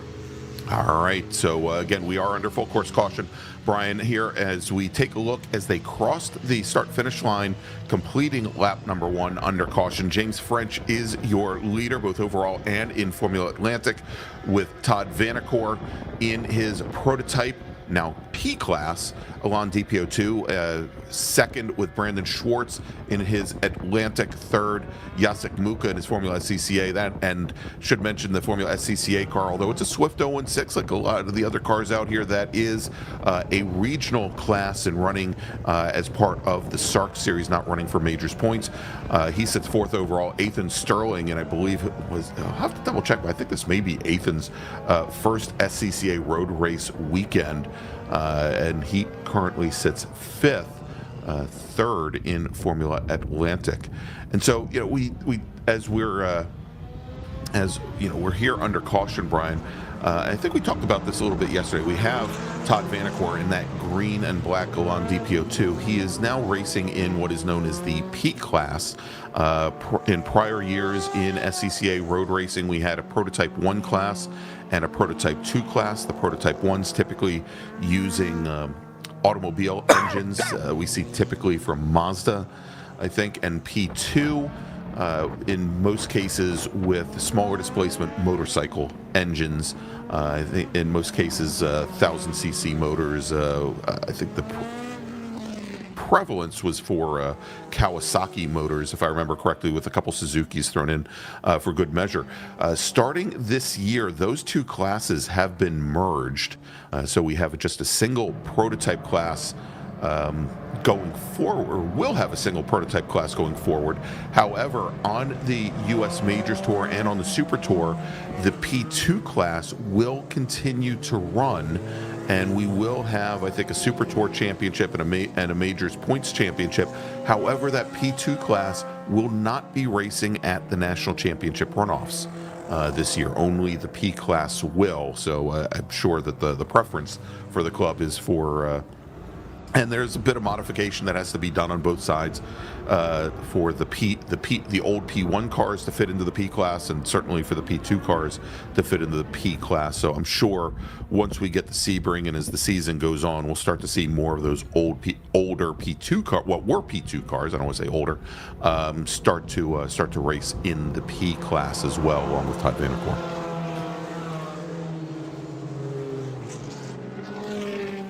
And it looks like here, Brian, and we saw this with Spec Miata so that our emergency services teams could work the incident there between turns 3 and 4, that the safety car brought the entire field over onto the oval, and we're getting word that we will be going back to green flag racing. And in fact, there you go. Safety car now on the pit lane, Brian, turning the field back over to James French for the green. Yep, James French will lead the field down to that first corner again. Now, though, they're all bunched up. A little bit of a gap back to, I think, a self-imposed gap back to the FE2 cars, giving themselves a little room there as they head down for what will be the third race lap, but hopefully the first full green flag lap that we've had so far. I guess the first lap was a full green flag lap, but anyway, you know what I mean. We're back to racing action here at Homestead. And I think I said a little earlier that I thought Ethan Sterling, this was his first ever race in SCCA. That is not the case. A number of podium finishes out your way, Brian, out on the West Coast. Yep. He is a Cal Club member and currently a high school senior, working his way east here for at least to start off the season. I would suspect that we'll probably see him at Sebring as well in the Ligier F3 that he's racing here this weekend. That is let's see here, the number 2 car. Out here we have a specialty formula car group that races on our regional and divisional race weekends, and he's often racing as part of that group in an F4 car. Okay. So, yep. So moving up to a bigger chassis, more powerful chassis. Correct. And we see your car a little bit off the pace coming out of the one of those F3 chassis coming out of the hairpin, and we see as they're now going to be making their way over to the pit lane. Looked like 2 or 3 cars might have come close to rubbing some wheels and might have gotten together going into the hairpin. That might be one of the cars that was involved with that. We'll get the number here on that car in just a moment. Well, and I think that car pulling in was Ethan Sterling. He has now dropped down to 24th in the field and still dropping. So that may be the car that was on the pit lane. Yes, car number 1. Yeah, and I think I said before that Ethan was in the 2 car. Yeah, indeed, that is Ethan Sterling. So, yes, Brian, the announcer's curse is alive and well on race weekend number 1. There we go. Now people start getting their rhythm that we're back at full power. Oh, a little lock up there from that prototype car. Collects it and comes back on. Ooh, that could have been very interesting. Yeah, and I believe that is Wade Richardson. Richardson in the number 56 machine, also running in the P class, looking from the rear wing, that red and white machine, a Store WF1. And so he's going to lose a number of positions there, and as he just now gets that car out through the hairpin. These cars up on the NASCAR oval, that must be a ton of fun with the downforce they've got heading through there, basically foot on the floor, I'm sure. Very wide there, coming out of 4, heading down towards turn 1. And let's see if they'll go pretty much single file by the time they get to turn 1, so they get through nice and clean there. A pass there going into turn 2. It looks like, let me see if I can pick up the, nope, cannot pick up the number there. Yeah, and I'm sure, Brian, at the speeds they're going with that downforce, you always see the Pro Formula drivers do a lot of exercises to strengthen their necks. And now at Homestead, the banking here, I believe, is somewhere between 18 and 20 degrees. So, certainly not to the extent of something that you would see at Daytona or at a Charlotte or something along those lines. But, certainly it's more a question of the sustained G-forces that you have going through turn 3 and turn 4 here, much longer than, some higher downforce corners on a lot of the other road courses that these racers are going to have, and certainly presents some challenges for them. James French continuing to lead the way. Todd Vanacore in second place. Brandon Schwartz third at the time. Of course, these are all overall because those first 4 cars in Jacek Mucha also is all different classes. So, actually, I take that back. James French and Brandon Schwartz are both in Formula Atlantic cars. Yeah. Vanacore is in a prototype, and Mucha is in a Formula S car, an FS car.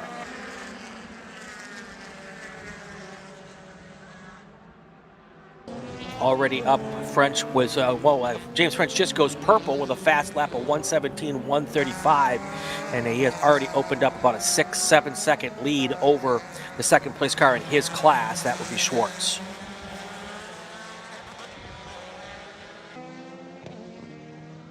There you go, there's a little pass there. I believe that is J.R. Smart. Trying to get around Jacek Mucha there. 16 laps to go here, 23 minutes. We should be able to get this one in on laps.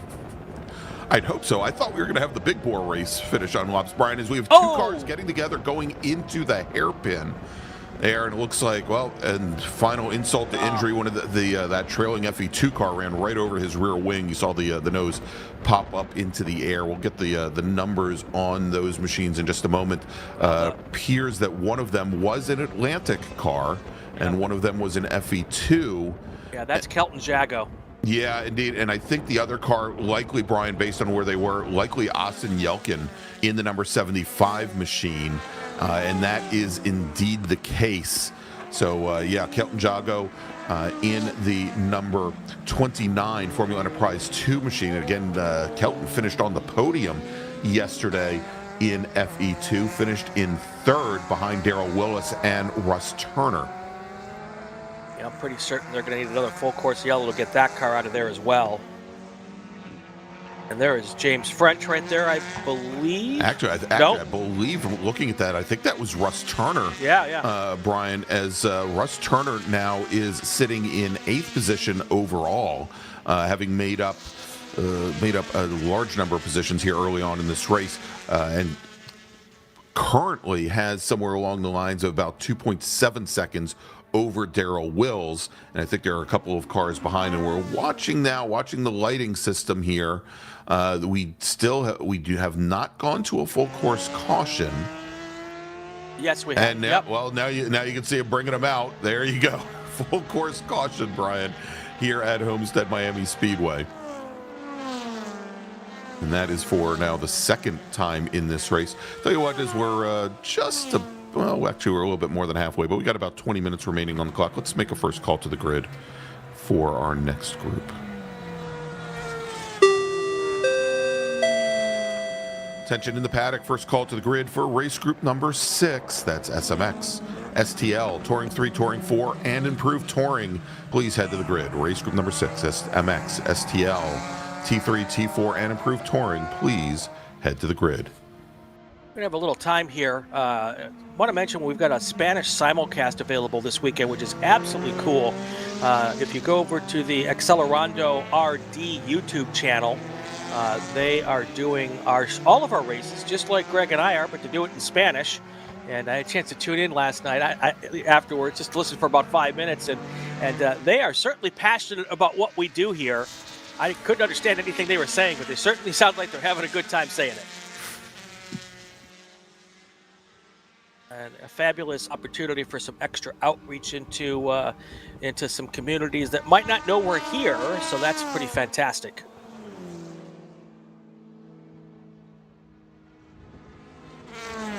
All right, again, we are under full course caution here at Homestead. Tim Adelson in the chat just said, Brian, please don't mention me in Portland. My driving speaks for myself. No offense, no curse. I'm the one who happens to be bringing out the curse the whole time, though, oddly enough. And I was going to say, Brian, I'm not sure. A couple of these drivers may not have noticed that the full course caution came out, I don't know, about a minute before they crossed the start-finish line as they came down side by side here. But let's reset the field here real quick.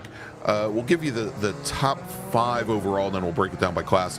James French, currently your overall leader, and he leads Formula Atlantic. Todd Vanacore, your P leader, second overall. Brandon Schwartz, third overall, second in Formula Atlantic. And then we've got Jacek Muka, fourth. He is your sole Formula SCCA racer. And then J.R. Smart, who is third in Formula Atlantic, fifth overall.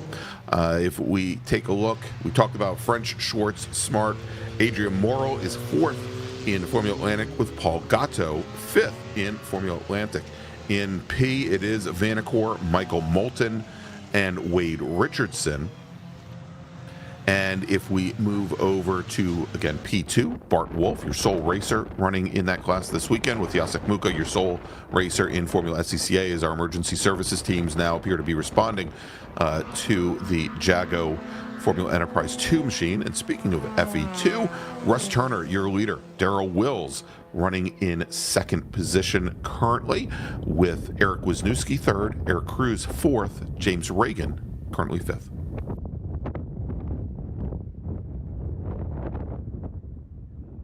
And all that stuff I said about finishing on time, I probably should have not said that. No, you probably shouldn't have said a word about it.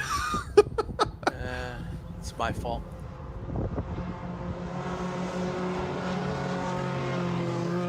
That's what I get for being proactive. Yes. Yes, it is. All right. Oh, that's true. Our producer reminds me that it's amateur active here in the SCCA, not proactive. Very well said. And if you're talking about me, it's just inactive.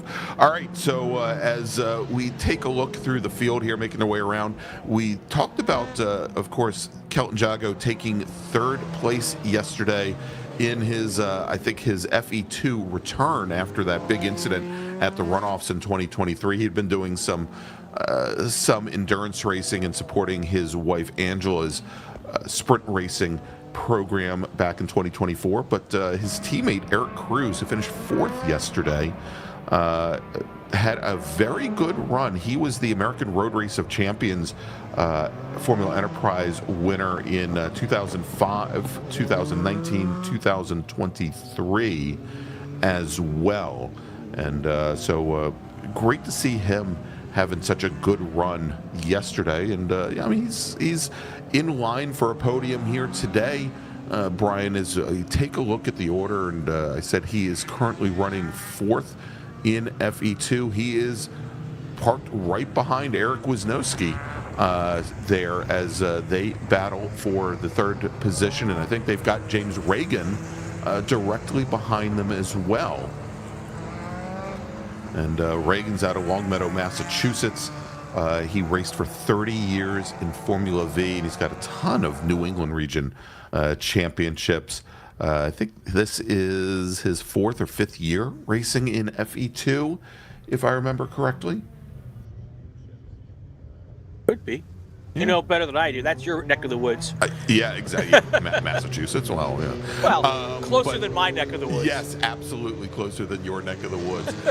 But obviously here with the full course caution, that any gaps that had appeared closes things back up and that battle for the podium in FE2. I mean, it is certainly in play. Absolutely, no question. So 16 minutes left on the clock. There's probably a good 10 laps worth of racing left if they go to green soon.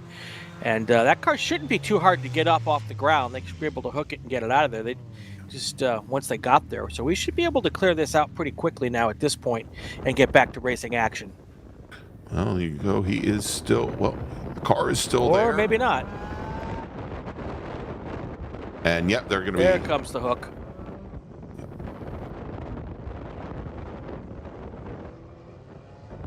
I feel real bad for Kelton. He spent most of last year putting that car back together, and now he's going to have to get some work done on it again.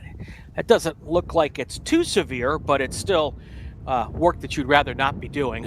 Yeah, I was going to say, Brian, based on the contact, I think the right front suspension probably saw some damage and dropped the nose of the car down, because it was pretty clear once he got to the grass, he drove right over the front splitter, the front wing on the car there. That probably dug into the grass. So yeah, probably in the whole scheme of things, what he's been through the last year and getting that car back together, pretty minor. We were talking actually last spring when he came with his wife Angela for the first Mid-Atlantic Road Racing Series event of the year, and he was talking about the kind of damage that chassis took. That the FE2s, they've got I think a Kevlar liner to them, primarily for driver safety and to prevent intrusions into the driver's cell. Right. And he said that Kevlar was actually punctured. Wow. That he did have intrusion into it, and it was probably one of the most difficult parts of getting that car rebuilt. Right. So, again, in the whole scheme of things, not a big change. I think he had more issues and more challenges back in 2024. He and I think Eric Cruz and a few friends were racing some BMWs in different endurance series, and they had a couple of engine failures, which I think probably took a lot more time and a lot more of their checkbook. Yeah, engine failure bad. BMW engine failure bad.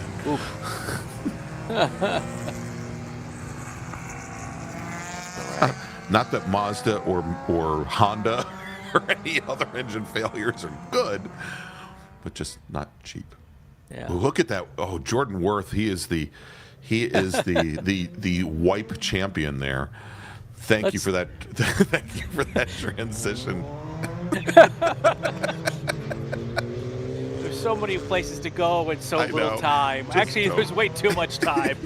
I am in a very rare moment of discretion. I am going to let that one go. Thank you. How about we do a call to grid and get ourselves back on track? That would be a nice transition, which is what I probably should have said before. Attention in the paddock. Second call to the grid for race group 6, SMX, STL, T3, and T4, as well as improved touring. Please head to the grid. Race group 6, SMX, STL, T3, T4, and improved touring. Please head to the grid. Well, as you can see, that area is now clear of all of the drama. I suspect that once they get up onto the oval here, the lights on the pace car will go out, and I believe they're. Oh no, still flashing. But I think we're probably pretty close to being ready to get back to green flag action here, Greg, and just in time because we're starting to get a little loopy here. Yeah, absolutely. And Brian, it looks like the lights are, well, at least from the front, the lights are out on the safety car. I believe they are out from the rear as well. And so we will be going back to green flag racing this next time by. Again, James French, he will control the field once that safety car drops down onto the pit lane. He's got Todd Vanacore and his prototype, Elan DPO2, directly behind him. Brandon Schwartz, Jacek Muka, and J.R. Smart, both Schwartz and Smart, also in Formula Atlantic, like our leader French here. That may be the battle we see build up early, and we'll want to look back in that mid-pack for that battle for the podium in FE2 as the safety car on the pit lane, and we're going back to green flag racing. All right, James French got one job, and that is to keep Todd Vanacore between him and Brandon Schwartz. And it looks like, at least going into the first turn, he's done that. Really racy in the back of this field as well as they go into turn 1. 11 laps to go with 11 minutes on the clock. This one will probably end on time. And here we go. They're going to try to get some good racing in here before it's all over. Want to welcome everybody who's just joining us here for this afternoon of racing in the chat. Yes, we're racing, and it is in Florida, and it is January, so we'll have more next week as well. Make sure to join us here on the SCCA YouTube channel for the start of the 2025 Hoosier Racing Tire SCCA Super Tour from Sebring International Raceway. We'll be bringing you 3 days of coverage starting this next Friday. Yep, going to be leaving for Florida here in just a couple of days, and Greg and I will be there for all of the action. Cannot wait for that. Here comes our crew coming through here, and right now it looks like James French has opened up a pretty decent lead over the second place car, which is now Brandon Schwartz. Yeah, I was just going to say, you said that that Todd Vanacore had, or James French had one job, and that was to keep Vanacore behind. Vanacore wasn't his job to keep Brandon Schwartz behind him, and Schwartz has gotten by the gap though. Now French has had a bit of an advantage going into this, obviously, in leading the field to the green flag. He's got 2.5 seconds right now over the number 46 Atlantic. And then you've got Vanacore. If we look a little bit further back, that battle we were talking about in FE2 for the last step on the podium, well, things have changed considerably, Brian. And that is because both Eric Cruz and James Reagan, who were sitting up third and fourth at the restart, they have had both Eric Wisniewski, and actually more than just both, the three drivers, Eric Wisniewski in the 25, Brian Yates in the 52, as well as Andrew Whitston, all get around them. And so that's going to drop Cruz back to 6th, Reagan back to 7th in FE2. This is Andrew Whitton's first weekend racing an FE2 car here down in Florida. He'll be with his brother Steve at Sebring next weekend, both of them in FE2 cars, I believe. But this is his first race weekend, already up to 5th place in this race, moving up towards the front pretty rapidly so far. 9 to go here. And this is specifically for producer Brendan. Brendan, there is somebody in the chat. His name is B. Tyler or something like that. He wants to know. He wants to know what part of Pittsburgh you're from. As we continue on with the racing coverage here, I think there's probably a little inside joke there that we are not privy to. All right, we'll look at the overall leader here. All right, tell you what, let's do this, Brian. Let's see if we can pick up that battle for the lead. Yeah, it is in Formula Atlantic between James French, yesterday's winner, as well as now Brandon Schwartz, who's running 2nd overall. Actually, it looks like Todd Vanacore's gotten back around. Actually, I think you're right here. Yep. As Schwartz was almost 1.7 seconds off of French's pace, Vanacore that last time by was about a half second faster, and I think you're right. I think there it is. The green 119 machine has indeed gotten around Brandon Schwartz. Schwartz is in that blue, the Formula Atlantic machine with the blue and white nose. And now at the line, French with a 5.16 second lead over Todd Vanacore, and another 1.5 seconds back to Brandon Schwartz. That's a total of 7.5 seconds between Formula Atlantic first place and Formula Atlantic second place. Yeah, and we find that Schwartz. That's a lot of smoke back there. That's a big bit of. Someone went way off. Way off, yeah.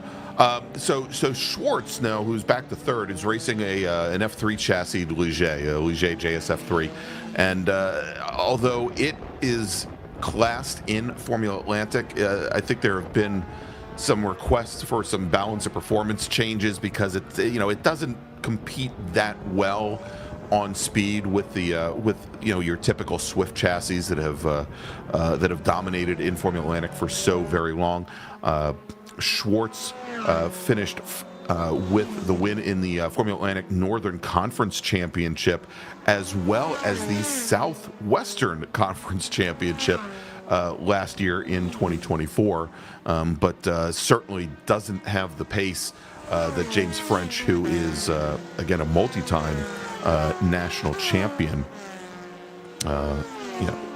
what he is able to keep up here. And I think we had a couple of people ask yesterday if French was in the same route that he typically that he had won a number of championships in, Brian, because I think he had won his championships in an RT41, if I remember correctly. But we have him listed as racing in a Swift 016A this weekend, so a bit of a change for him. Shout out to our FX drivers, Ken Denault in first right now in the 99 car. Oh, big car spinning off there. And, I thought that other car was going to do a little sympathy spin and maybe go right into him. But that car has stopped there. Hopefully he can get that restarted and get back into the action. Yeah, and that's another one of our FE2 machines, Brian. So we'll try and get the numbers there as one of our JDR machines having a little bit of problems there under braking going into turn one. All right, back to what I was saying. Ken Denault is the leader in FX. 3 seconds back is Robert Krajewski. Yeah, another big lockup there. And Brian, now that's the same car that we just saw the lockup from over at turn 6. And I know it's not Paul Gatto because Paul is in a full white car. So I'm trying to pick out who the other JDRs are out there right now. We know Shane Prieto retired early in his RFR. Yeah, we'll have to see because I don't see any other racers. You know what? That is the 40. Brian, that's the same car that got high-sided over at turn 3 early on in this race.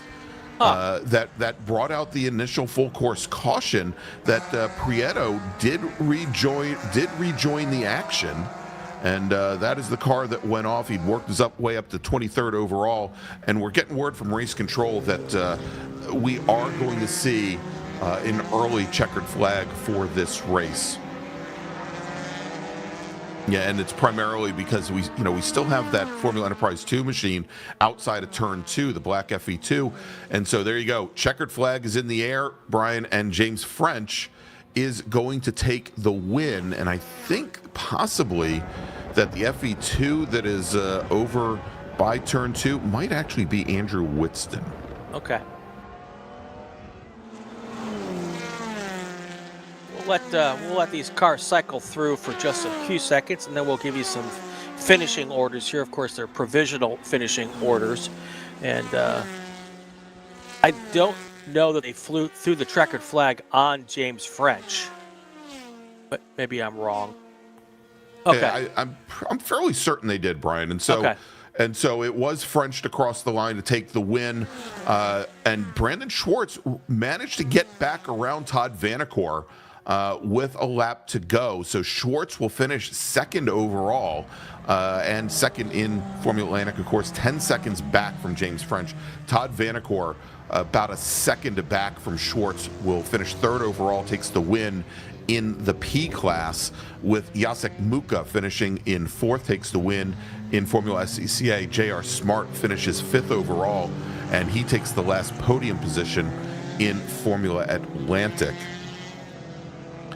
In FE2, Russ Turner takes the win for the second day in a row, with Darrell Willis finishing second, and I believe that's the second day in a row that Darrell Willis finishes second. Indeed it is. Eric Wisniewski, yesterday he finished fifth in class. Today he takes the bronze medal. He'll finish third. James Reagan works his way back up to fourth, finishes ahead of Ross Wolf in fifth position. Bart Wolf in the number 28 P2 car. He's your sole racer in class. And Ken Denault takes the win in Formula X, beating out Robert Krajewski. And I believe, well, let's finish up. We talked about Vanacore taking the win in P, with Michael Moulton finishing second, about 25 seconds in arrears, and Wade Richardson finishing in third. All right, that's going to do it for race group number 5. Group 6 is up next. We're going to take a short break. We'll come back. We'll have that all for you. You are watching the Florida Region SCCA Palm Tree Winter Majors and Double SARRC here from Miami Homestead Speedway. Stay with us, everybody. We'll be right back.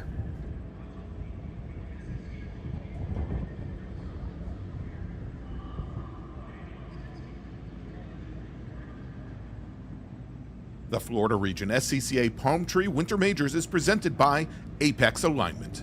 Apex Alignment is South Florida's top high-performance wheel alignment specialist. With over 15 years of club and professional race experience, Apex has provided numerous victories both on and off the racetrack. Whether it's a vintage race car, long-distance enduro sports car, or street autocrosser, Apex builds a relationship and works with the vehicle's owner to optimize performance. Driving style, modifications, vehicle use, and ultimate goal are all taken into consideration to give the best alignment possible. Apex is not a tow-and-go shop. We genuinely care about the service we provide, and the quality of work is seen on the customer's smile and inside their trophy case. Visit apexalignment.com to learn more. Havoc Motorsport is the premier open-wheel motorsport support organization for SCCA club and pro racing. If you've ever thought about going wheel-to-wheel in Formula cars, Havoc Motorsport offers trackside support and arrive and drive solutions to get you up to speed. Visit havocmotorsport.com to learn more. 3P Logistics and Track Services is a full-service race shop located on Sebring International Raceway's Vendor Midway. Our team counts on years of car prep and motorsports experience, partnering with Spec Miata and SMX drivers and teams from club racing to professional motorsport. Whether you're looking for mechanical knowledge or logistics support, we have the capability to handle it all. Contact us at 3p-logistics, that's with an X.com, or visit our team trailer at Homestead and Sebring.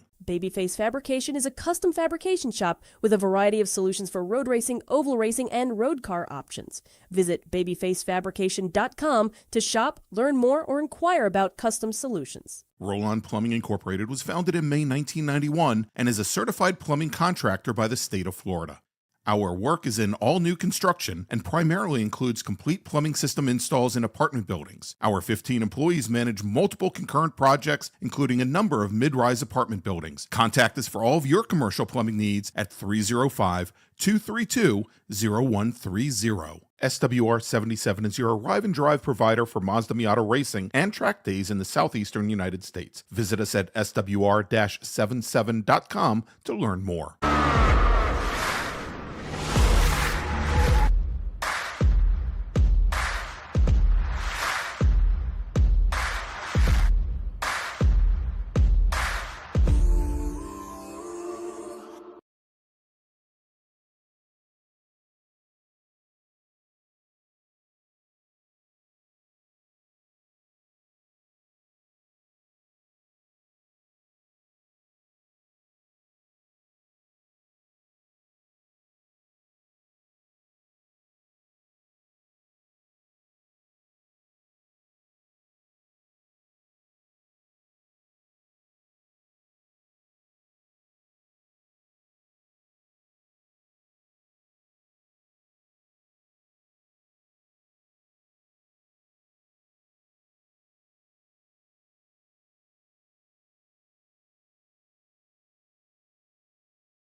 We're back here at Homestead-Miami Speedway for the Florida Region Palm Tree Winter Majors and Double SARRC.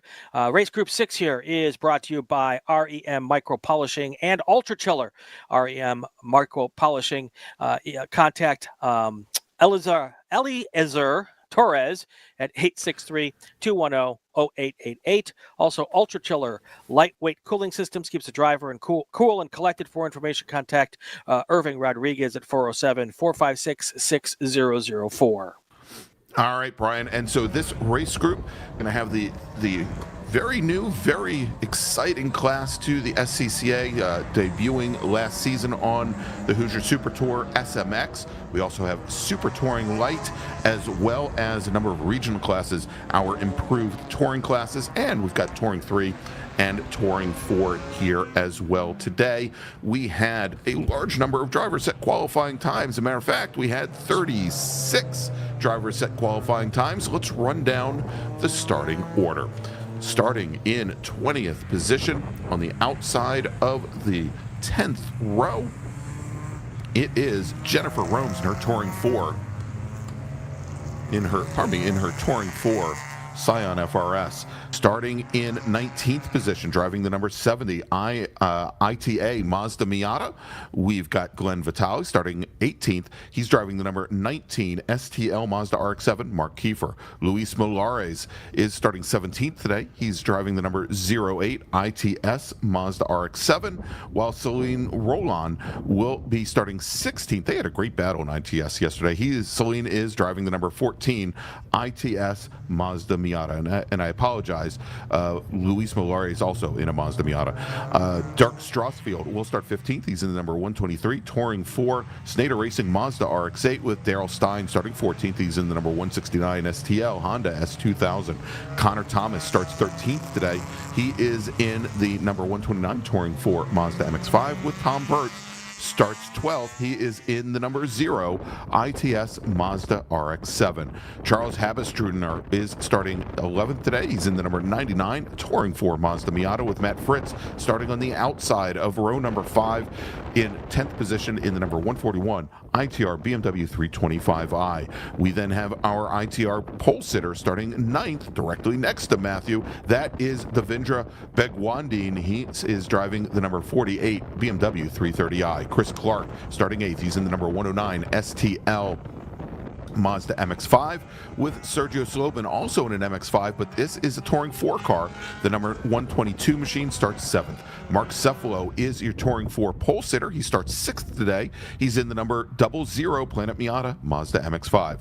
Jose Osiris Pena, our defending national champion in STL, starts 5th today. He's in the number 199 STL Honda CRX. Gonzalo Aponte will start 4th. He's in the number 44 STL Honda S2000. That's the AKT Racing Team machine. And starting on the inside of row number 2, it is Juan Carlos LaRue in the Rue Helmet Subaru BRZ. That's Touring 3 car. And onto your front row. And actually, I got that wrong because Osiris Pena is actually going to be on the front row. Dan Moen will start 2nd. He's in the number 73 Touring 3 Krug Speed Ford Mustang, and Osiris Pena, his clone, will be starting on the front row in the Moss Race Team Honda CRX. So with the pace car now heading onto the pit lane, the second Osiris Pena, the one on the front row, now controls the field as the green flag is in the air. Brian, and over to you for the start. Here they come down to turn 1 for the first time. Osiris Pena in that Mazda CRX will be on the point. Right behind him is the Mustang coming right there. Looks like everyone's getting through there fairly clean as they get through turn 2 now, heading down towards turn 3. Big gaggle of cars. Now they start to string out single file. My timing board, there we go, is refreshed. So it's Pena, and then LaRue Jr. is in 2nd, followed by Aponte. Say hi to Nicole Cooper Cefalo in the chat. She's, of course, rooting for Mark Cefalo, the 00 T4 car. But I would have never thought. She's one of our regulars. All right, Brian, let's jump back because we did have a split start with our SMX drivers in the rear. We'll give you the starting order for them here in just a moment as they go down now side by side. All 9 of them here going into turn 1 and 2. and not brake lock. Watch that as they go by that big dust patch. Oh yeah, a couple cars going off here at the hairpin, and looks like they're able to continue. We're hoping. Well, one of them has continued. I see them re-entering up there at the top of our screen. And the second one now is getting back in the groove as well. So that's a self-clearing incident. Thank you, folks. Out of the way just in time for the Spec MX-5 cars. That blue and yellowish green car, that is the Mark Cephalo car. Always has that wonderfully undeniable livery there. As we've got one That's car. your Mustang. Off the pace here, coming into turn one. He's going to pull off to the side. That Mustang, that is... Is that Juan Carlos LaRue Jr.? I think Daniel Moen is the driver of the Mustang. He started on the outside of the front row today. And Moen in Touring 3... it was a great fight yesterday between he and LaRue. LaRue ended up taking the win in Touring 3, where Moen had to retire yesterday, and retired after only 2 laps. So running about the same. And Brian, because I think of where he is located, we're going to a full course caution. Well, So let's do this. Let's quickly give the drivers that starting order that we had in SMX. Sure. Where we had, I believe, 9 cars, starting in 9th, Von Mischko, with Joey Andrews starting in 8th, Ayrton Grimm starting 7th, Logan Stretch 6th, Wes Duchek starting in 5th position with Skylar Cottrell starting in 4th, Matt Wow, how did I get through that and not get up to all of them? Let's try that again, Brian, because I think we had more SMX cars on track than I'm counting here. Here, tell you what, our pole sitter was Matt Novak with Skylar Cottrell on the outside of the front row. Easier if I go backwards. Wes Duchek, 3rd, then Logan Stretch 4th, Ayrton Grimm, then Joey Andrews, but I'm fairly certain there was at least 1 more car, possibly 2, that were out there. We'll try and track them down. Yeah, across the line last time it was Novak, Cottrell, Duchek, Logan Stretch, Ayrton Grimm, Joey Andrews, and Von Mischko. Yeah. I think Von Mischko might be the one you were missing. I think that's exactly the one, and Mischko, I am not seeing a time for, and well, there's 2. There's 2 cars with his name, 199 and 198. So he's in the 198 car, it appears like. Well, maybe he's sharing a ride with the second Osiris Pena, and maybe sitting over to his right in the passenger seat. It looks like, and we know Dan Moen in the T3 Mustang pulled alongside. Looks as though Chris Clark in his STL car, Matt Fritz in his ITR machine, Cesar Ochoa in his ITA machine did not take the green flag this afternoon. While we're under the full course yellow, let's thank our presenting sponsor. That would be Apex Alignment. Apex Alignment is South Florida's top high-performance wheel alignment specialist with over 15 years of club and professional race experience. Apex has provided numerous victories both on and off the racetrack. Whether it's a vintage race car, long-distance enduro sports car, or street hog crosser, Apex builds a relationship that works with the car's owner to optimize performance. Driving style, modifications, vehicle use, and ultimate goal are all taken into consideration to give the best alignment possible. Apex is not a tow and go shop. They genuinely care about the service they provide, and the quality of work is seen in the customer's smile and in their trophy case. Visit apexalignment.com to learn more. All right, so we are under full course caution here at Homestead-Miami Speedway. This is our 6th of 7 races today. Look at that, Emma Foley looking for, giving some love to the driver of the number 9 car. Who's the number 9? Oh, that's Skylar Cottrell. Oh, yes. Oh, that's so sweet. Skylar, you've got a fan. Probably many more than one fan, Greg. No, at least one. At least one fan. I love it. I love it. And we see there at the front of the field, your leader is Jose Osiris Pena, and he's got Gonzalo Ponte in that white Honda CRX with the red wing, not CRX, pardon me, Honda S2000 with the red wing Just a little bit further back from him, there is a second S2000 in the field. That is Darrell Stein. He is also racing in STL. He is in the red Honda S2000, and that car is currently third in class. He's got a couple of machines between him and the silver S2000 ahead, as this pace car now, Brian, on the pit lane, turning the field back over to Osiris Pena, and we have a restart. And we are back to racing action here. Green flags in the air as Osiris Pena takes the field down to the line to turn 1 again under green flag conditions. Nice single file start here. Everyone playing like nice boys and girls. There's a little potential move for a pass right here coming into our view. Oh, the pass is already made. There's another one happening right there. Yeah. Yeah, and what we're seeing now, Brian, is because of that full course caution, the SMX cars that have considerably more power than most of the ITA cars now are kind of bottled up behind them there, and coming through turns 3, 4, and 5, and now coming under braking going into turn 6. This is a great opportunity for some of our SMX leaders to put some space between them and some of the other drivers, but it's got to be awfully frustrating as well. And this is one of the downsides of having that full course caution come out so early. A couple of the ITA cars that we do find back there, Glenn Vital, who is your leader, he's in a white with blue striped, I believe it's the number 70 machine, and he is calling it the Steeda car, and I guess it is actually painted like an old Steeda Mustang. And Matthew Fritz, you can't miss Matthew out there. He's in that bright yellow Acura Integra. There he is to the inside, and he's got one of the ITS Mazda RX-7s right alongside him. Lots of side-by-side action here through NASCAR 3 and 4. As they come down, hopefully they will get single file before they get to turn 1 and make it through there very nicely. Mark Cephalo on the move into third place now. Sergio Zlobin, another T4 car right behind him.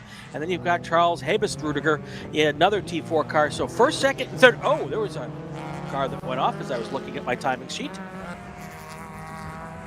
So first, second, and third in T4 are back on the racetrack right now. So that's a battle we will try to keep an eye on. Yeah, and Brian, I think that Mazda Miata that we saw come through the grass, that might have been Albert Lasso, and he is sponsored by Apex Alignment. He might need some of their help after this race is over, after taking that bounce through the grass. He is currently running third in ITA behind Matt Fritz in that Integra, and just ahead of Cesar Ochoa in his Dodge Neon. As we're starting to see now the front portion of the field really started to stretch out and get all strung out, Brian, there, as we see Cyrus Pena opening up pretty substantial gap. Looks like probably around 25, 30 car lengths over Aponte's Honda S2000. And Mark Cephalo now has moved up into third position. He started 6th overall. Of course, we had the early loss at Dan Moen's Mustang, which would give him at least one position. But currently the T4 leader really starting to open up that gap back to Sergio Slobin. Now as Slobin, we see him heading down towards turn 1 in his Mazda MX-5, about 3.5 seconds back. And actually, you know what? Let me check that, because I'm seeing Slobin as having dropped a number of positions. It was actually Habestrutner who is now behind Cephalo, about 3.5 seconds back. Slobin now falling back behind Darrell Stein and our ITS leader, Tom Burke. And look at the gap, though, that Cephalo has opened up. 10.9 seconds between first and second place in T4. And there you could see it right there. That's Cephalo. The next car through, that is going to be Charles Habestrudiger. And look at that gap. Yeah, indeed. Huge. And actually, now that I think about it, maybe, you know what? Maybe it wasn't the ITA car of Lasso who went off earlier. As I'm looking at the approximate times, it might have been Sergio Slobin in that 122 car that went across our frame over at turn 3 before. As we have another car disabled, or not fully disabled yet, over at turn 1. I'm sure he's looking to see how he can fit his car through the cones. And you. get behind the wall, and there you go. I believe that was one of our BMW, one of our ITR BMWs. It was either Devendra Begwandine or Matthew Fritz. Wow, look at that move. I don't know who that black car is, but he is on the move. He made a big dip under the white line to make the pass on the back straight, and now he is right on the white line trying to make another move coming through NASCAR 4. He has got the pedal on the floor, and he is trying to get it done. So that was Matthew Novak going around the 9 car, which I don't see a 9 car. Oh, yeah, Skylar Cottrell. So, there you go. Oh, yeah, and it looks like the red Honda S2000 that we talked about earlier, Brian, the STL car of, I believe that's Daryl Stein, going through turn 3, and let's see if we can pick up the number on the Miata. And it's the 122 machine that was following him around through the grass. That was Sergio Slobin. Yeah, and so Slobin, who was running third in T4, and indeed that was the car that we saw go off earlier at turn 2. So lots of problems for Slobin, and we have another driver who's got some issues and maybe some engine problems. Looks like he might have blown something there, and I think that's another one of our BMWs, Brian. And so I think the BMW that we saw pull in earlier was Devendra Begwandine, and that might be our ITR leader, Rodin Unesi. Lots of action all over the racetrack right now. That BMW's back in the action. A little slow. Hopefully he'll get out of the way of the faster cars coming up behind him until he can get up to speed. 16 laps to go here in our second to last race of the weekend. There is our Spec MX-5 field basically coming up through there.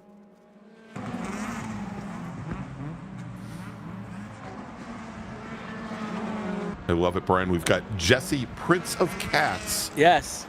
Saying that rather than racing down in Florida, you need to throw on the snow tires and come up to Watkins Glen. I've heard that the D.C. area is going to get somewhere close to a foot of snow tonight. So, if you can't make it up to Watkins Glen, head a little west of D.C. Go up to and see my good friends over at Summit Point Raceway this weekend, assuming you can make it through the Shenandoah Mountains to get there. 308 Imaging shouting out to Matthew Novak and the Advanced Auto Sports crew. Novak now up to 7th overall. And in Spec MX-5, he is now your second place car, only 0.3 of a second back from first. So he is still there in the hunt. Yeah.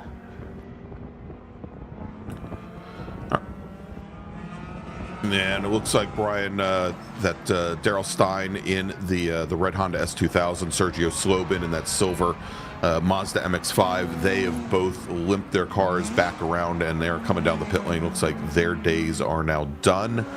And we had one other car that looks like crew is taking a look at it on the pit lane as well. That's the 55 machine. And that is Jeremy Goldberger in his STL Mazda. And it looks like his day, if it's not done, he's showing his 6th in class, actually behind Daryl Stein. That Stein had run one more lap. Although, is that car heading back out on track? That may be. I think that might be the 55 rejoining the action.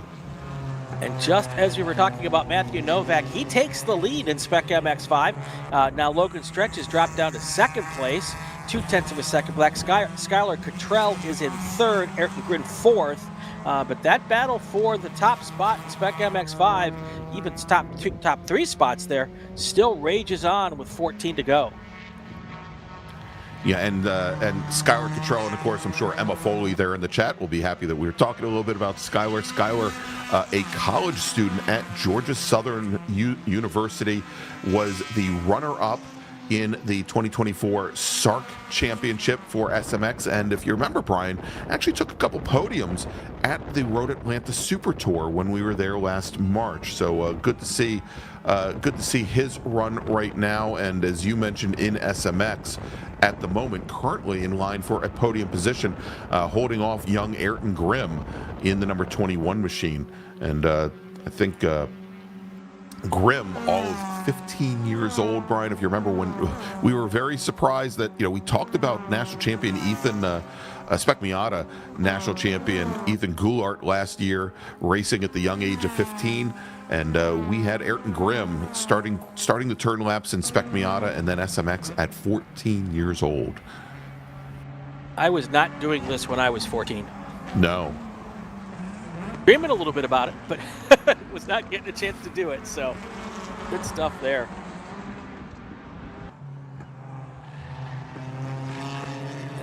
There is the battle for Spec MX-5 just cycling through our screen there. I believe that Matthew Novak is the bluish car that just went out of our screen, with Logan Stretch as the red and white car behind him.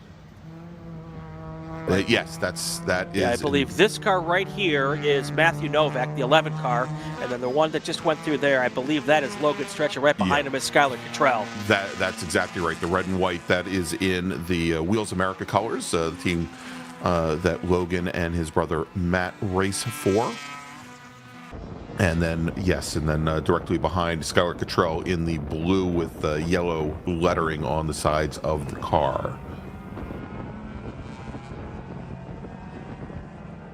Novak had opened up a 1.4 second lead at the line. I think he stretched it out just a little bit more on this lap. Oh, Brian, and going around there at the hairpin, I believe that is Tom Burt. It is. In the number 0 Mazda RX-7, and he is, talk about being in a blind spot there. Tom Burt was leading ITS. And in the red and white Mazda RX-7, who almost impacted Tom Burt, Celine Roland now, and that's Celine the father as opposed to Celine the son, who we saw for many years racing in MX-5 Cup prior to that in Spec Miata with his father. Celine Roland now moves into the lead in ITS.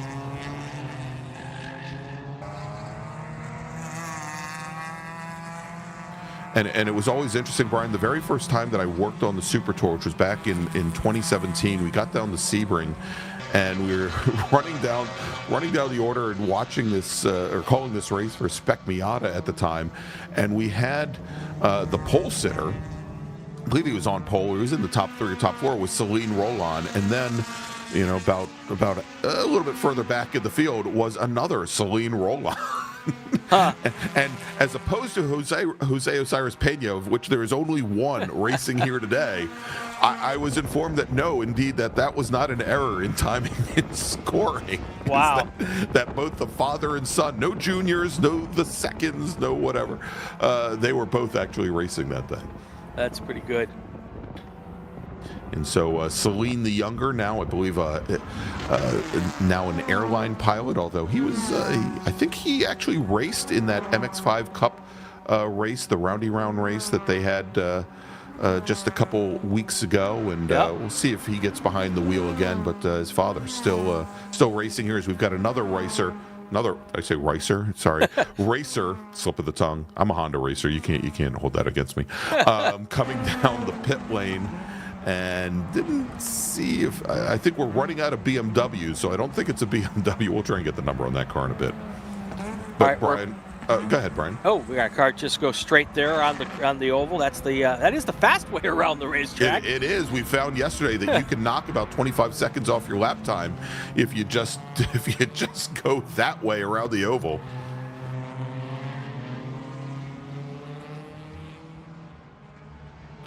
All right.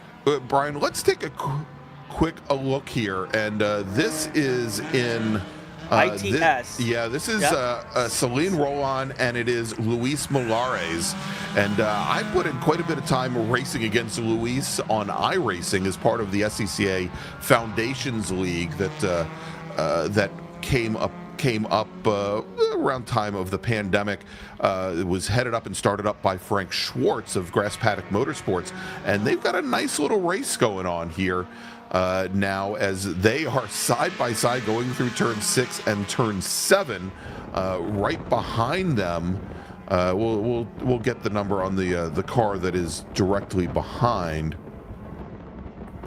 And I believe it's actually Connor Thomas in his the 129 T4 MX5, as we had another driver go off over by the hairpin, Brian. Yep. And that's looks to be the 66 car of Cesar Ochoa. Okay.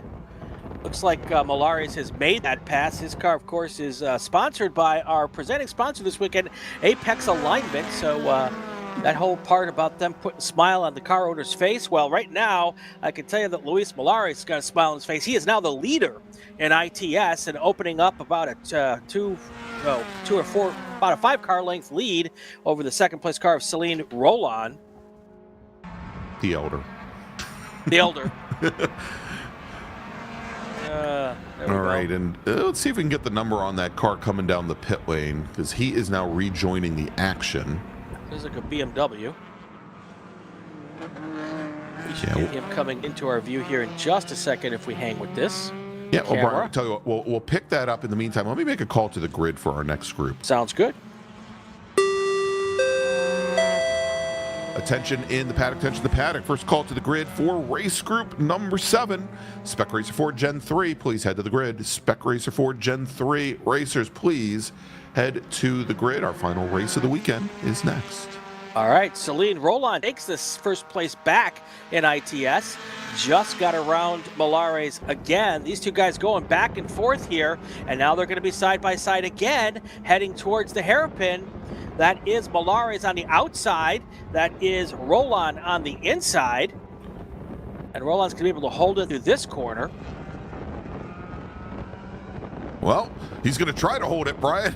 At the rear end, step out awfully hard on him there. It looked like a spec Corvette coming through the hairpin there, but he gathered it back up and didn't lose a lot of momentum at that point either. And now they come up onto NASCAR 3. These cars don't have a ton of horsepower, so they try to hug it down by the white line as much as possible. Although Malares is going with a little higher line through 4, which will actually set him up nicely going into turn 1 if he wants to just use a more traditional line and maybe give him a chance to go in number 2. Actually, he's just going to go on the outside. What a great pass. And Brian, it looks like we might have had a car off on the outside of turn 2. We'll see if it reappears right in front of us. Yeah, it's that red Mini Cooper that's right there. Yeah. And that Mini Cooper, that is Greg Ely, who is our sole ITB racer here this weekend.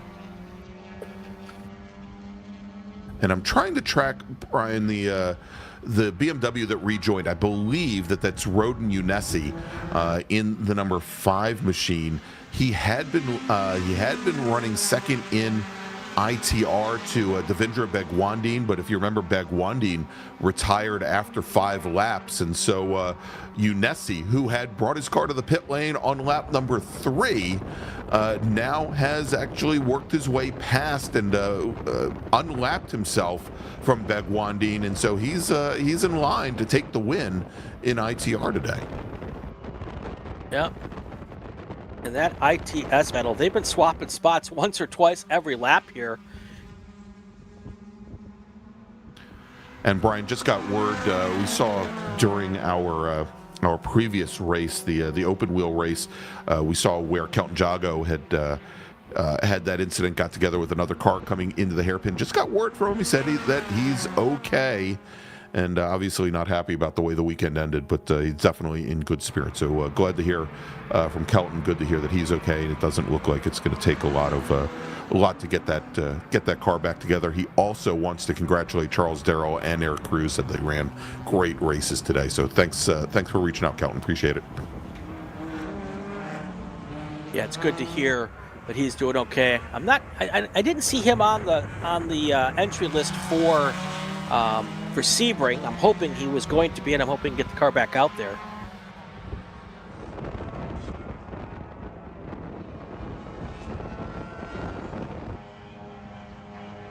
And they're back and forth here again. What a great battle. We do have some other battles, though, going on at the moment. Looking at that SMX battle. Let's go through just a real quick on each of these. Mark Cephalo and T4's got the first place spot, followed by Charles Habis-Rudiger and Connor Thomas in third. In ITR, Roden Unesi is in first, and Devindra Bhagwandin is in second. Now, SMX, Matthew Novak, Skylar Cottrell, and Logan Stretch is your top three there. We've been talking about ITS already. And STL, Jose Osiris Pena, followed by Gonzalo Aponte and Mark Kiefer. Yeah, and Brian, I was just going to say, we want to start the focus again on that battle for second in SMX, as Skylar Cottrell has gotten around Logan Stretch. Yeah, look at that. And you can see that right there as they come through the little wiggle over between turns 4 and 5 and make the run down into that heartbreaking zone at 6. So there you go, Emma. Congratulations. We've got both Emma and we've also got Kathy Grupp cheering Skylar on here this weekend in the chat. So there you go. In the meantime, Matt Novak, he's in the number 11 car. He's kind of eased away. He's got about 3.7 seconds or so on the rest of the field. Matter of fact, that is Matt Novak in the 11 car that we just see now coming onto the back straight, as both Cottrell and Stretch have to split that slower car, split the Integra.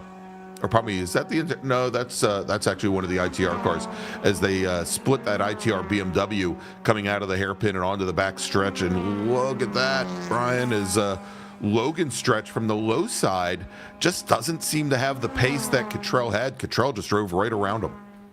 Yeah, I think Cottrell had the better exit off of the out of the hairpin and gave him just a little more speed once they got to the high bank there, or the bank, compared to the rest of the track. It's a high bank, but anyway, was able to get a little bit more momentum going down towards turn 1.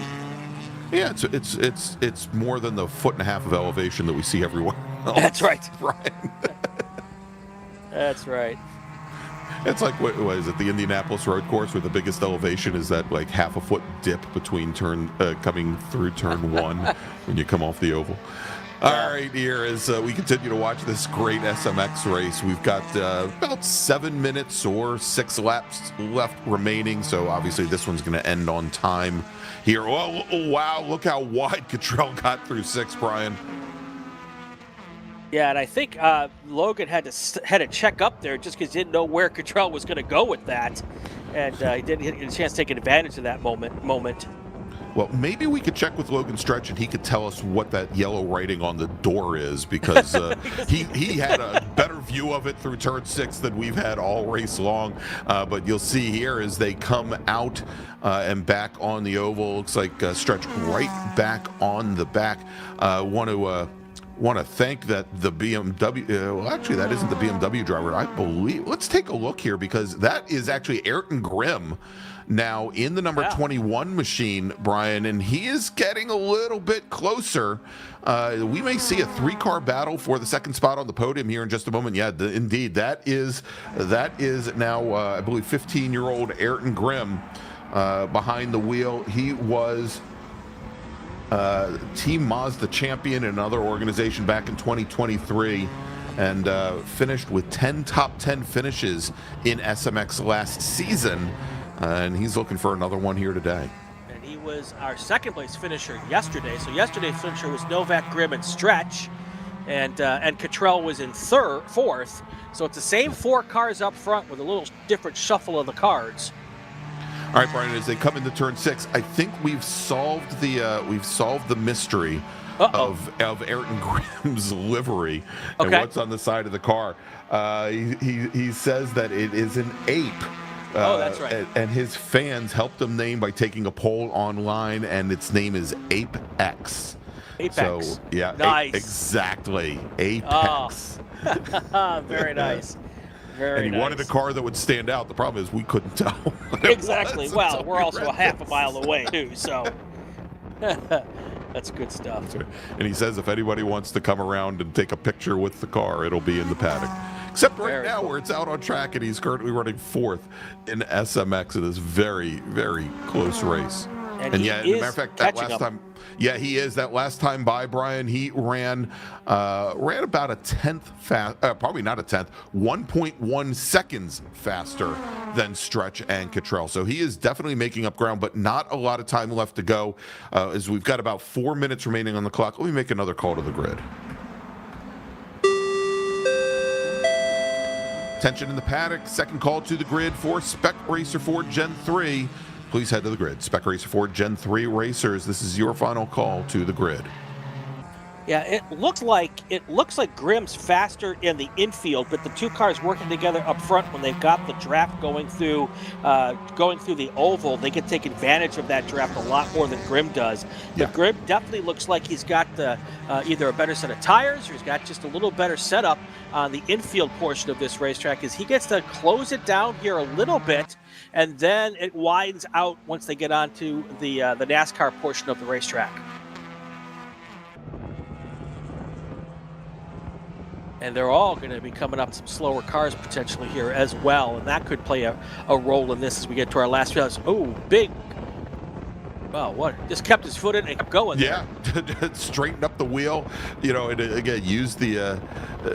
You may have lost a little bit of exit speed because of the sand and dust and dirt over there, but if you straighten up the wheel, at least on that portion of the track, you'll be able to at least make it back up to the oval here. Now, as Grimm has closed things down, Brian, and he is right there with Cottrell and Stretch. Now, the one thing, and while we're working through this, I'm going to try to see if I can get an answer on whether or not the tire marking, tire limiting is only for the Super Tour or if it is a part of Majors racing as well. I believe it's only for the Super Tour. So, you know, there's always the chance that some of these racers could have come into this race with brand new tires. Yeah, that's definitely possible. And while all this is happening, Matthew Novak just driving away in Spec MX-5. He is now 7.3 seconds ahead of this battle. Just checking to see if any of these other battles, that ITS battle still between Roland and Millar, is still really close as well. Everybody else has got a pretty good lead over the first and second place cars. So those are the only two battles that we're really looking at right now. Is this battle for second, third, and fourth in Spec MX-5. And then we also have that battle for the lead in ITS.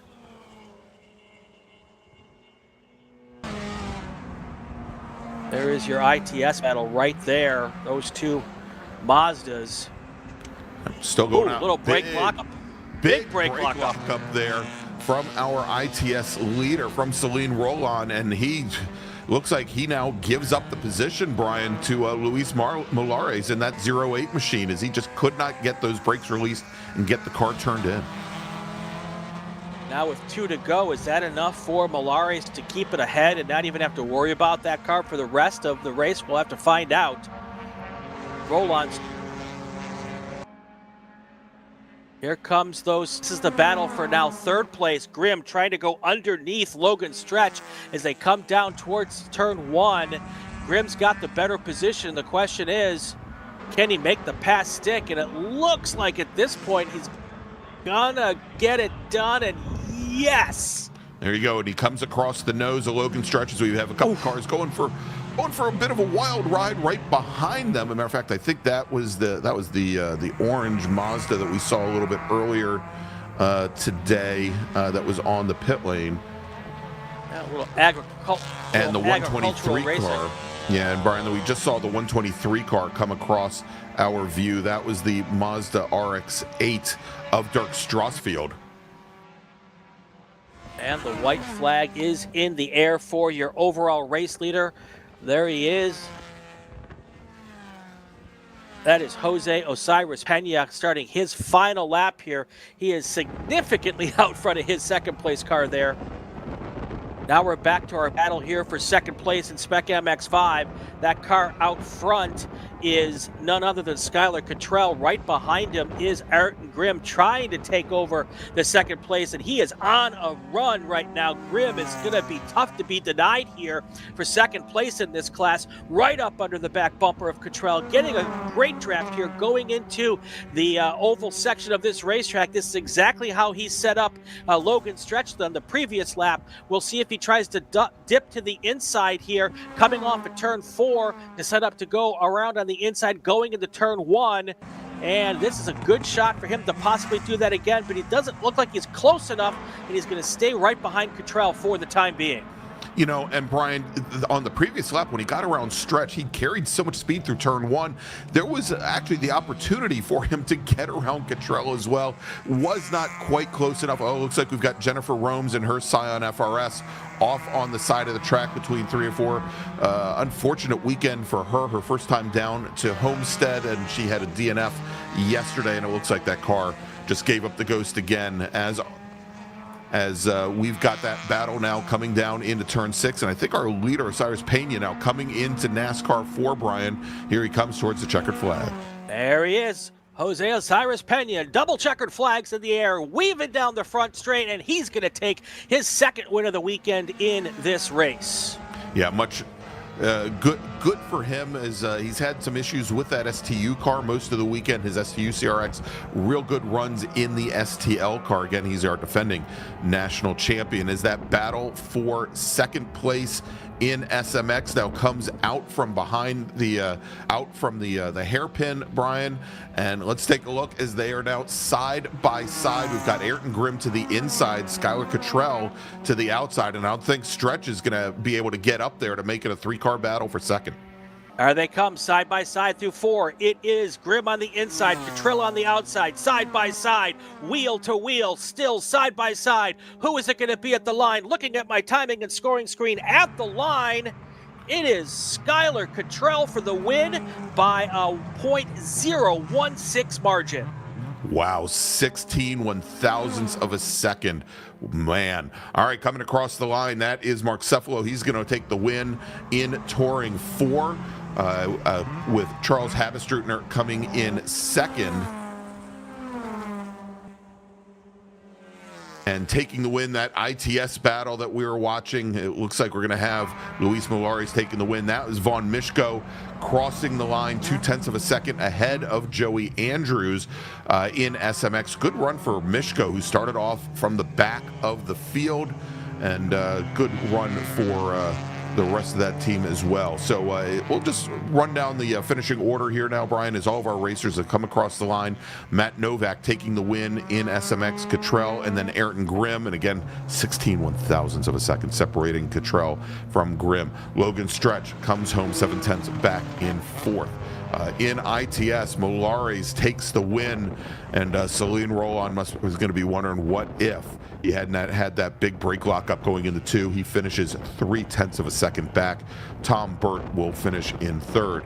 In STL, our overall winner, Jose Osiris Pena, with a 35-second advantage over Gonzalo Aponte in his Honda S2000. Mark Kiefer will finish in 3rd, a lap down. Mike Ryan off the podium in 4th.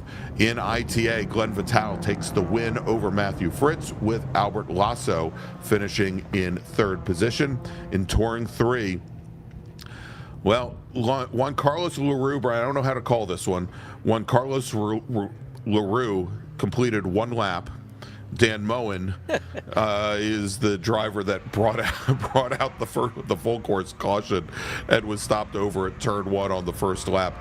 So, well, neither of them technically get a finish. Nope, neither of them from get SCCA. a finish. All right, in ITR, Rodin Unesi, after bringing his car down the pit lane, returns to the action to take the win over Devendra Bigwandine for the ITR win. Greg Ellie takes the win in B-Spec. And in IT7, our sole racer, John Morrison. And then finally in Touring 4, Mark Cephalo with the win. Charles Habestrutner will finish 2nd. Connor Thomas will finish 3rd. And Dick Strassfield It was difficult, Brian, as both our fourth and fifth place racers retired with a lap to go out on course, and then Sergio Slobin, of course, although finishing in sixth, had to bring his car down the pit lane with some mechanical issues. So that wraps up race group number 6. One more to go. That's right. Stay with us. Spec Racer 4-3 is next. Always a fan favorite. We'll do that when we come back. You are watching the Florida region, SCCA Palm Tree, Winter Majors, and Double SARRC. Stay with us, everybody.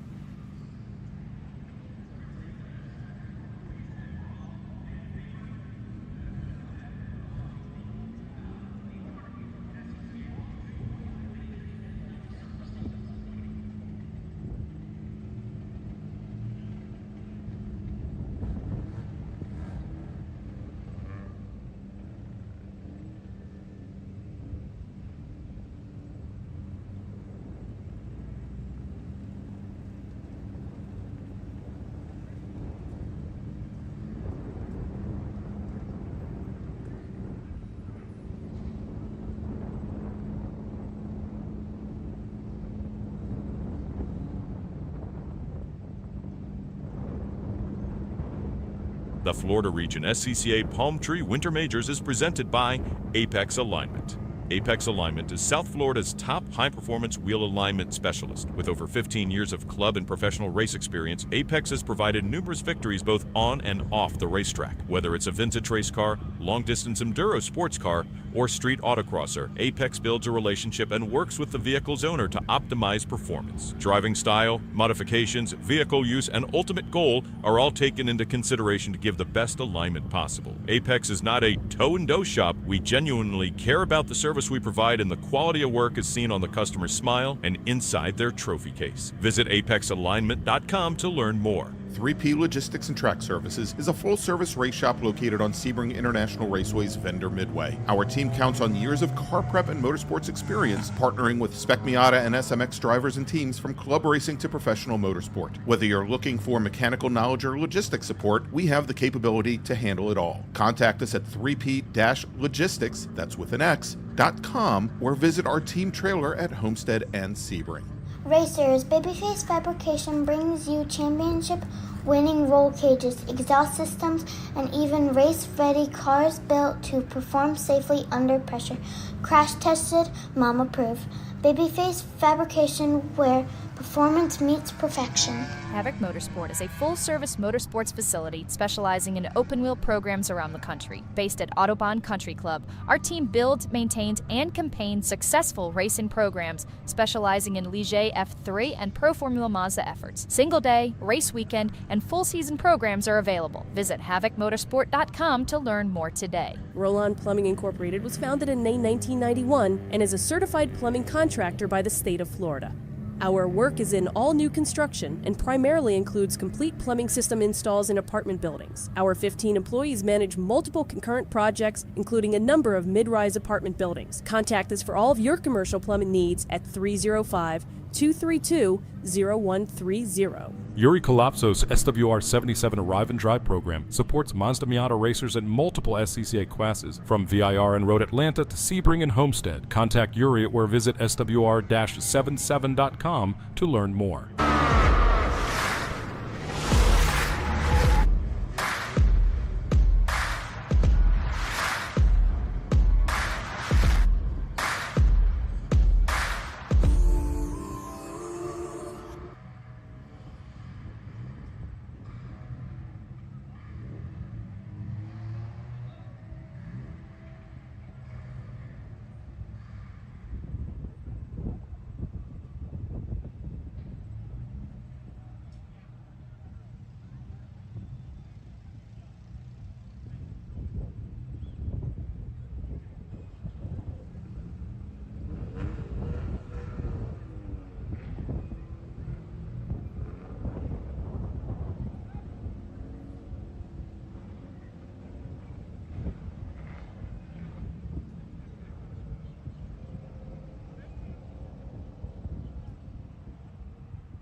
We're back here for race group number 7 of the Palm Tree Winter Majors in Double SARRC. This group is sponsored by Anzi and Regard. Anzi Suspension and Regard Auto Repair. Anzi Engineering or Anzi Suspension has been devoted to making race cars faster ever since 1998. It was founded by Angela Zara, who brings to the table over 20 years of motorsports experience with new state-of-the-art headquarters in Jupiter, Florida. Anzi is able to produce world-class engineering support and damper products for all types of racing using the best components in the business. Visit AnziSuspension.com to learn more. Regard Auto Repair has been operating in the Kissimmee area since 2005, specializing in quality automotive repair on and off-road parts and accessories. Visit our Facebook page by searching Regard Auto Repair or contact us at 407-460-2169. All right, Brian, and we are on the final pace lap here of the Palm Tree Winter Majors. Let's run down the starting order here for Spec Racer 4 Gen 3, of which we had 32 drivers put in qualifying times. Here's the top 20. Starting in 20th position, driving the number 64 Ryan Company's machine, it's Matt Gray. Jim Ricketts is in the 191 car. He's in the Barrel Monkeys Adventure Company car. I want to go wherever he's going. Tim Preble is starting 18th in the number 20 machine. He's in the PM Racing machine, with Ethan Bentrick Smith starting 17th in the 34 car. Starting 16th today. Maybe I have this wrong. I'm going to go by what we have on the screen. We're going to say Ethan is starting 16th, with Zach Della starting in 15th position. Oh, that's right, because we've got two of the same person again. Starting 14th today is Mike Bakanowski. He's driving the number 39 machine, with Joseph Wolf starting on the inside of row number 7 in 13th. He drives the 82 car. Starting 12th today is Steve Spano. He's in the number 147 Spec Racer 4 Gen 3, with David Dickerson, good friend of mine. He is starting 11th today. He's in the number 30 car. Then we've got Gianclaudio Angelini. He starts 10th. He's driving the number 6 machine, with Sam Schechter driving the number 55 machine, another DC region guy. He starts 9th. Starting 8th today is Arvid Albanese. He's in the number 177 machine, and he starts 8th, with Von Mishko starting 7th. He's in the 00. Just ahead of Arvid Albanese, we've got his teammate Trey Ayers, another former national champion. Trey driving the number 07 car. He starts 6th. James Goffrey will start on the inside of row number 3 in 5th position. He drives that silver number 68 car. Starting 4th today, Todd Vanacore. He drives the 119 machine, starting 4th, with Racer X Denny Stripling starting 4th. He's in starting 3rd. He's in the number 4 car. And your front row today, starting on the outside of the front row, Russ Turner driving the number 23 machine, with Brian Schofield, your pole sitter, starting in 1st. And Brian, big change, because I think I just saw Denny Stripling head down the pit lanes. That's going to move everybody from 3rd back up a position as we take a look, and green flag is in the air.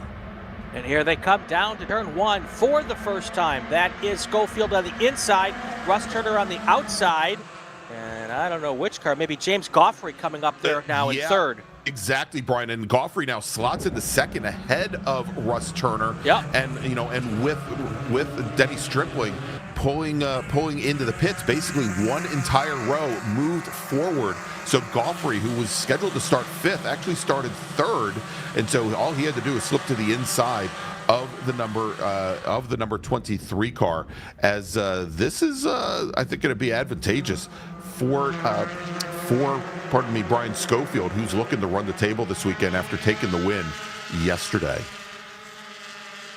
Everybody seeming to make it through the first part of this lap. Okay, still side-by-side action on the back of the pack here. Front 5 or 6 rows have already sorted themselves out in a single file order. There you go with Schofield, Goffrey, and right underneath Goffrey's tailpipe there is Russ Turner, and then a little gap back to 3rd place. As the rest of the field filters through and gets through that very difficult hairpin, still trying to get some heat in the Spec Hoosier tires. Now, as they make their way down the back straight and onto NASCAR 3 and 4, and Brian, it took a little while yesterday before we had the breakout of Schofield, Turner, and Stripling, and then we had a second pack. It was Todd Vanacore, James Goffrey, and Arvid Albanese and Trey Ayers, but already the top 3 now led by James Goffrey, who gets around Schofield, go down into turn one, and they've got about 10 car lengths on that second pack, led by Todd Vanacore and Von Mishko. Yeah, Schofield, hope for the four-peat, won both of the races last year and won yesterday's race as well. So we'll see if he can make it 4 in a row here at Homestead. But there's a couple of drivers who do not want to let that happen. No, certainly not. And, not to say that he's a Homestead ringer, Brian, but it has been many years that Schofield has taken double wins here at Homestead and brought them into Sebring International Raceway, where he is also always very strong. Many race wins on that opening round of the Super Tour at Sebring, which is where Brian and I will be starting next Thursday with more coverage here. We're going to bring you all 10 race weekends on the Super Tour, and action can be found right here on the SCCA YouTube channel. And look at that gap already between second and third and fourth place. Last time at the line, the gap was 1.8 seconds. I'm going to say that that's probably gotten to be a little bit larger. It's Goffrey, Schofield, and Turner, 1, 2, and 3 right now, with Vanacore, Mischke, and Ayers in third, fourth, fifth, and sixth. Schofield looks to go underneath now, and it's going to sort Goffrey back to third place, it looks like, going into turn one. Turner might try to make a move as well, but he's going to slot into second place. And the rest of the field slides through turn one, I should say slides, makes it through turn one without any issues, at least the first few rows here as we continue moving on. 21 to go here in our final race of the weekend. All right, as we watch now, Brian Schofield, he was a two-time national champion in SRF. We don't call it Gen 2, but it was I guess Gen 2 for the spec racers. Took the win in 2010 as well as 2013. And, of course, Russ Turner coming off, I believe, a win this year in Spec Racer Ford Gen 3. He is your 2024 Spec Racer Ford Gen 3 national champion, and back in 2023 at VIR, took the win in FE2. I'm going to take a second here, Greg. A big thank you to the Florida Region SCCA for bringing us in to do the races this weekend. It is a rather significant financial commitment to ask us to come down and do these races, and we love doing them and we love being able to do it, but Florida Region really had to take the lead to make it happen, and it is a great group of folks down here. And we get to see a lot of them up at Sebring as well, but this is a big weekend for them, and we really, really appreciate that. There's a lot of competition here in South Florida for racing, and we'd love to see people come out here and race with the SCCA. And also the simulcast on the Spanish side, that's another invention of Florida Region SCCA, innovating as we speak. Acelerando RD is where you can find that Spanish-speaking feed from us. So a great job by everybody in Florida Region. A big thank you, our second year in a row. We hope to come back and do it again next year. Yeah, absolutely indeed, Brian. And so here with that lead pack, we talked about these championship wins that both Schofield as well as Russ Turner have.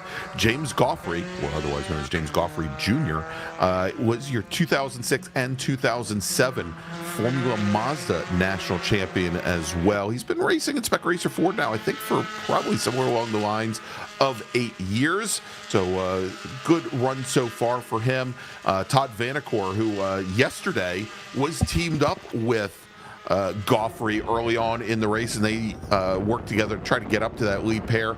Vanacore, who's in that red black number 119 machine, you can see there, he's not able to keep up with Goffrey's pace. He's got Von Mishko and also the two teammates of Arvin Albanese and Trey Ayers along with him. We'll see if they can work together and maybe push up to the 68 car.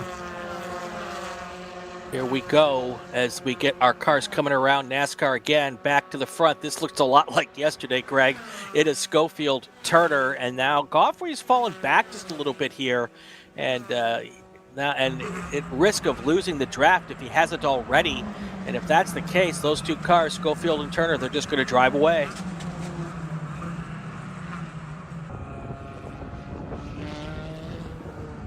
And we see here just a little bit further back, going side by side into turn number 3.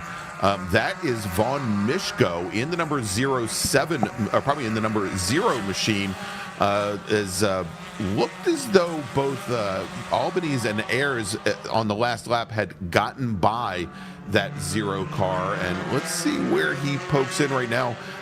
Mishko now slotted right between the two teammates, the blue with the yellow striped machines there. So move Mishko now into 6th position, move Trey Ayers back in the 7th.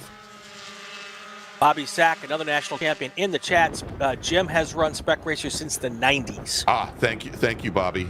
Thank you. I appreciate that. And by the way, thank you for helping to get that Trailblazer off of the Hoosier folks' wires earlier today. We appreciate that. 18 laps to go in our final race of the weekend. Other than getting a little chilly in the mornings, this has been absolute Chamber of Commerce weather. You see another car here being challenging Jim Goffrey here. I believe that is Todd Vanacore. No, it's not Vanacore. That would be... No, I think it is Vanacore.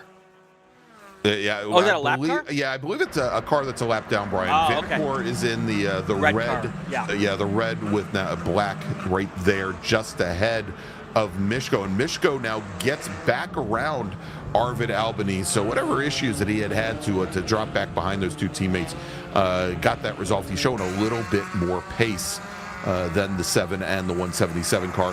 Gianclaudio Angelini in the number 6 machine, who I believe, Brian, comes from, doesn't he come from out your way, out west? Maybe. Let me look. Hold on. Yeah, I thought he was one of our West Coast drivers, but he is slotted right in behind him. And great move by Mishko. Again, that is a lapped car that he just got around, but made his intentions known early. Got the braking done, and actually left both Ayers and Albany's to pick up the remnants there coming through turn 6. They've lost a lot of ground to Mishko now.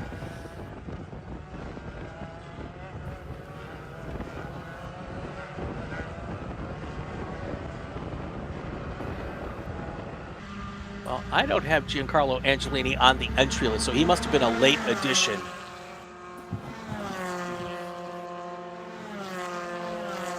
Yeah, quite possibly. Well, yeah. I'm sure I'll have that information by Sebring.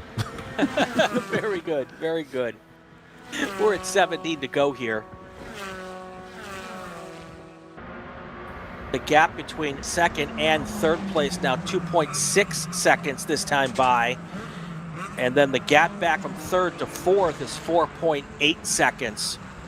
And we've got some side-by-side. Ooh, that looked really, really close between. That looks like that's Mishko and Albany's. They look like if they didn't touch, they got very, very intimate.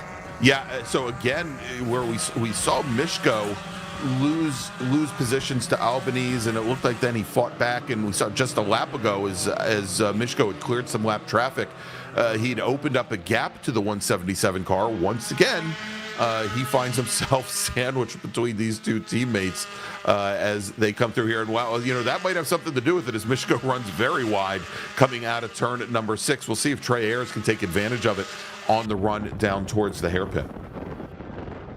There's your two leaders right there. Schofield, Turner, third car through is Goffrey, followed by Vanacore. Then we've got, I think, Albany's and then Mishko, followed by Ayers and Angelini, and then Schechter is in 9th. David Dickerson is in 10th.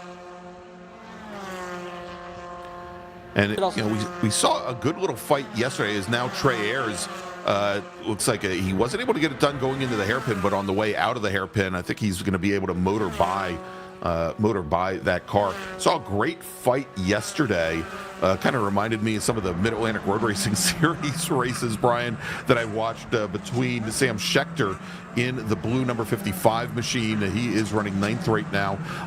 And then David Dickerson in the gray number 30 car. Oh, as we've got a car, it might have been some contact on the braking, Brian, going into turn number 1 as we have a driver that has gone off around to the outside there. And we saw a lot of the bodywork just peel off the right front of his car. We'll try and get the number on it. Obviously, I couldn't see it on the nose of the car because, well, it was 30 feet in the air. But we'll try and get that number. Yeah, you could see it going really slowly on the turn 1-2 banking behind that camera that we were just on. So, yeah. All right. Well, luckily, it's not the light blue 55 that I was talking about. Sam Schechter, because we just saw him come through turn 6. I was afraid I really broke out the announcer's curse there for a moment. I also want to take a second here to thank all of the SCCA volunteer workers out here this weekend on the corners, in pit, in grid, tech workers, registration. I always forget somebody here when I go through the list. Sound control, our stewards. It takes a whole village of people to put these races on, and they're all behind the scenes typically, and they do a great job, and they were out here with us this weekend. So a big thank you to all those folks as well. Yeah, absolutely. Let me hand out my thanks and admiration as well that they've given us so much support. And obviously, Brian, we mentioned it yesterday. Nor you nor I are on site here this weekend, but the fact that we can make this broadcast work so smoothly says a lot about how much support we get from all the volunteers that are on site, and of course, the amount of support that we get from Jordan Worth and and Brendan Kaczmarek as well from DriversEye Live. So I want to thank the whole team, because it does take a village. Yes, it does. Yes, it does. Getting to the halfway point here at this race. We should also thank the presenting sponsor here for this race. It would be Apex Alignment. Apex Alignment is South Florida's top high-performance wheel alignment specialist with over 15 years of club and professional race experience. Apex has provided numerous victories both on and off the racetrack. Whether it's a vintage race car, long-distance enduro sports car, or street autocrosser, Apex builds a relationship and works with the car's owner to optimize performance. Driving style, modifications, vehicle use, and ultimate goal are all taken into consideration to give the best alignment possible. Apex, not a tow-and-go shop. They genuinely care about the service they provide, and the quality of work is seen on the customer smile and inside their trophy case. Visit apexalignment.com to learn more. Yeah, they might generally care too, Brian. I think they generally care as well, but they genuinely care. That is the biggest ringing endorsement that you will get from us all. Yeah, there. Tiffany Bingheim in the chat says, "Don't forget to thank the race chairs." I wonder if Tiffany's a race chair. No, definitely want to thank the race chairs. They're the glue that holds it all together throughout the race weekend. That's what Tiffany says. Yes, and of course, and timing. Yes. Yes, Anna. Timing. I knew I'd forget a couple. Yeah. I always do. Betcha Anna Chrisman, who from the North Carolina region, she was down in South Florida for a trip over New Year's, and on her way back, stopped in and was working the desk and working in timing yesterday at Homestead. I know she's on her drive back home now. So even SCCA volunteers, they find a race near them, they're just somehow drawn to it, and want to thank her and everybody else. Oh, Tiffany says she's not a race chair, but she's married to one. Very nice. That's right. She works in race control, however. That's close enough. It's guilt by association. Thanks, Tiffany. Hope it's nice and snowy up there, up in Wisconsin way or wherever you may be. Then thanks for joining us here down in Florida, or where everybody thinks we are. Up north, dare A. Yes. Anyway, grew up in Wisconsin, looking forward to going back twice this year for the sprints and the runoffs. So looking forward to see all my family and friends in Wisconsin later this year. Here comes, that was Todd Vanacore that just went through our screen. So it was Vanacore, Albany's, Ayers, and Mishko. Those were those 4 cars. That is James Goffrey now heading into turn 1. Yeah, and so it is still Schofield. The 2 cars that are not in those shots, Brian, Schofield and Russ Turner. Out. They are now 4 seconds up on Jim Goffrey. There they are going through turn 4, and the advantage that they have is, well, they've got each other. They've got the draft. James Goffrey has been driving all alone now for the last 8 laps or so. And it shows as he has been putting in a pace. It's about a half second off of what Schofield and Turner have been able to run side nose to tail. And then in that next group, it is Todd Vanacore with Arvin Albanese, Trey Ayers, Vaughn Mishko, Gianclaudio Angelini. Angelini just ran his fastest lap of the race, but as he's right at the tail end of that group there of 4 or 5 cars, that was simply because the draft pulled him right up to the back of that group. He's fallen back once again there as he is that trailing car through the hairpin, currently running in 8th position. David Dickerson and Sam Schechter now running 9th and 10th, and we see them just now coming out from behind the wall. Let me see if I can do my best effort here to build 12 laps of intrigue. That should be a novel about the SCCA, 12 laps of intrigue. So yesterday's race, Russ Turner went into the final lap in first place with Brian Schofield behind him.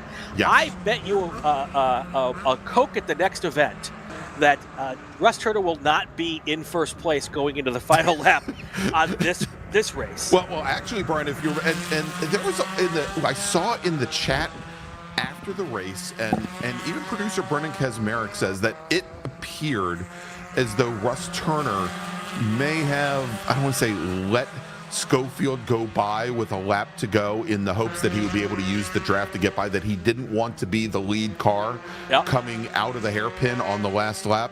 And if that is the case, that obviously is a strategy that does not work. Yes. because Schofield, very, very skilled and was able to hold off Russ Turner, and Turner wasn't able to get back around. You know, that's something that we always say and we always see at a track like VIR when you come out of Oak Tree for the last time. Maybe you don't want to be the lead car on the last lap because you've got that ultra long back straightaway. You could use the draft and outbrake somebody into turn 14 up at the top of the roller coaster. The downside is you've got to rely on the draft to be able to slingshot by, but you don't have like a hard braking zone to try and outbrake somebody at the end. And we kind of saw that at the end of the the SMX race just a couple minutes ago, where we had Skylar Cottrell and we had Ayrton Grimm side by side there, and they came out of the hairpin side by side, Brian, and they finished the race side by side. I mean, they just could not, neither one could use the draft to work their way by. And we've even seen this, I think, through a good portion of this race. Now, one place where the draft did work, although it took, from what I'm looking at, about 7 laps to do it, is Trey Ayers and Arvid Albanese have now both been able to draft by Todd Vanacore. So everything I just said, forget about it. Vanacore now drops back. He was running in 4th position. He was leading this pack. He now finds himself behind Albanese and Ayers, just ahead of Von Mishko in 7th position. All right, so we got 10 laps to talk about what might happen. And Russ Turner, I think, could have gone around him right there. But he said, nope, I'm happy right where I am. Let's stay right behind him. We'll see what happens as we keep building our way to the finish here. Of course, we're going to do all this again next weekend at Sebring. Same YouTube channel. And we get our action underway Friday afternoon with qualifying coverage. Qualifying 2 starts at some time on Friday. I don't have the time in front of me. It's right on the screen, Brian. Oh, it's 1:40 p.m. Eastern time. You can lead a dog to water, but you just can't make him drink. That is, as usual, Jordan Worth thinking faster than either you or I. Well, that's a very low bar, by the way, thinking faster than you and me. Anyway, our action gets underway Friday at 1:40 p.m. Eastern from Sebring. And then we've got our full race coverage on Saturday and Sunday. It'll be the same folks bringing you all the coverage, Greg and me, and then Greg and me, not Greg and me, Greg and me. Although Greg and me, I think, is going to be there. He'll be there. Yeah. And with Brendan helping us out there in Sebring and Jordan in the booth, pressing all the buttons, tickling the ivories so that we can get all the coverage to you folks at home. We're looking forward to it again.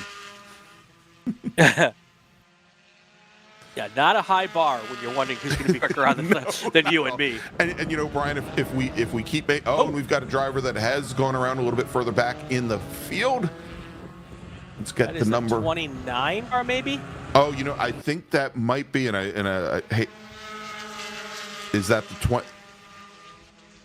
Yeah, that is actually the 2-0 car, and Tim Preble in the PM Racing Precision Aluminum machine that went around. There you go. Also interested to find out what work on this throughout the week, so we know we can talk about it next week, is what happened to Denny Stripling at the start of this race. Yes. He is one of our best drivers in this class, and usually a car that's very, very well and reliable. So we'll get some answers from Denny. Yeah, I was going to say, talk about reliable. Is Dave Ogburn in the chat here? Maybe he can tell us before the race is over. Yeah, I haven't seen him today. He was with us yesterday. Yeah. Yeah, I don't know what the situation was there. All right, Brian, we've got something on the front straight. Let's take a look because we've got a couple of cars going around. We've been. All right, we've got the 39 car. We've got the 50. It looks like the 50. Yeah. Oh wow. So Sam Schechter. Yeah. Maybe I should have. And Mike Bakanowski. Yeah. So maybe I don't want to think that was the announcer's curse, since I was talking about Schechter and Dickerson a little bit earlier. But yeah, there is and there you go, and and David Dickerson involved as well. I'll tell you that Schechter, as I have called so many Mid-Atlantic Road Racing Series races and majors at some point in New Jersey, Dickerson and Schechter are always within a couple car lengths of one another and always battling, but always very respectful racing. We didn't see the incident happen, but again, Bakanowski involved as well, as we are going to a full course caution, Brian, now with just a touch over 12 minutes remaining. Somebody on our team said that if worse comes to worse and we don't work out at this announcing thing, we can always moonlight on the Spanish language stream as well. And what it sounds like, Brian, is as we're getting some reports from the field, it may have been just a case of some bump drafting gone wrong there on the front straight, and maybe a couple cars came together just as they were coming off of the banking and straightening up. But you can see there the number 30 car, and of course Dickerson's going to stay in that car until we get some emergency services teams out there, and Schechter is their driver's left, and it looks like the Bakanowski car was able to the Bakanowski car went around the oval, and the Schechter car doesn't look like there's that much damage just from the angle we have. The bodywork seems to be on the car. The little issue at the front, the little opening there, those little ripples there, pretty much every sports race report has those. Yeah, if you touch the cage around the differential on the car in front of you, that's going to happen. Exactly. So looked like they were. That car's not too terribly damaged. But we got to get that one off the front straight wall before we can get going again for sure. All right, Bobby Sack. He's got the answer for Denny Stripling, and it sounds like he's been having Stripling's been having coolant issues most of the weekend. That typically you don't want to run those cars over about 220 that's degrees 240 Fahrenheit. Bad. Very bad. And that they've been having radiator issues. I'm sure they probably tried bleeding that system, but not enough. So good. Better for him to bring the car in and save the motor there. Yeah. I am unfortunately concerned that with 10 minutes left in this race that we might not get this cleaned up in time to go back to green here. But we'll see what happens. Pace car's going nice and slow. You don't want to go too slow, though, because you need to get some air into these radiators as well. Speaking about cooling issues, exactly. Absolutely. So, for the time being, and you're starting to see here where the drivers are starting to, at least they're giving themselves a little bit of a gap so that they can get a little more air into those mail slot air intakes at the front of the car here. And again, it is Brian Schofield, your leader, Russ Turner second at the moment, Jim Goffrey running in third, Arvin Albanese and Trey Ayers fourth and fifth, Todd Vanacore sixth, Vaughn Mishko seventh, Gianclaudio Angelini now in eighth position, and Ethan Bentnick-Smith running in ninth. And now we've got Zach Della, Matt Gray, Joe Wolf moving up with a couple of the cars ahead of them in that incident. So Della 10th, Gray 11th, Wolf 12th, Jim Daly 13th, Mike Bakanowski. He rejoined, Brian, and he rejoined in 14th position, and Gary Visioli running in 15th position. Yeah, my guess is they might take him down pit lane here. Yeah. Nope. All right, my guess was wrong. Yeah, there you go. So Zach Della, who moved up to 10th position in that number 95 car, he is out of the Milwaukee region. He lives in Heartland, Wisconsin. Isn't anything in Wisconsin the Heartland? That's true. Very true. And so he's only been racing, he's 23 years old. He's only been racing sports cars now for 3 years, but he's got 15 years of karting experience. He says his father started him out in karts at 5 years old. Ooh. So, he's racing for Elite Autosport here this weekend. Yeah. And so good to see him now in a spot to get a top 10. And we've got, we've mentioned Ethan Bentnick-Smith running in 9th position right now. And Ethan was the New England region, as well as the Northeast Division 2024 champion in Spec Racer Ford Gen 3. He comes to us from Duxbury, Massachusetts. So good starts for them inside the top 10 here at Homestead-Miami Speedway. All right, so again, we are under full course caution and about 8 minutes remaining on the clock, or 6 laps. And at this point, Brian, don't think you're going to do get 6 laps complete. So this is going to be ending under time. Director Zach, can we get a shot over at turn 1 again and just see what...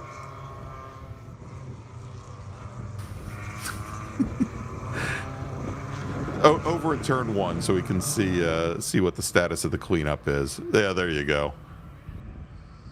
Yeah.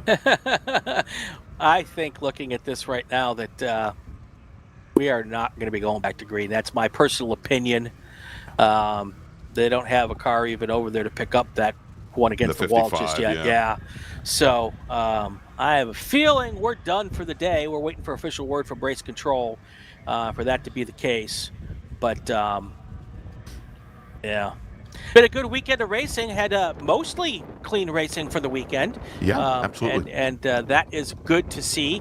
And a lot of green flag racing, a couple of yellow flags throughout the weekend. But generally speaking, part of that, I think, is that a lot of these cars are trying to make sure they get to Sebring next weekend. Yes. So yes, when we say that this is the tune-up for Sebring, Brian, that it means having a car ready to go at Sebring, and absolutely. And I think it encourages respectful racing here, without a doubt.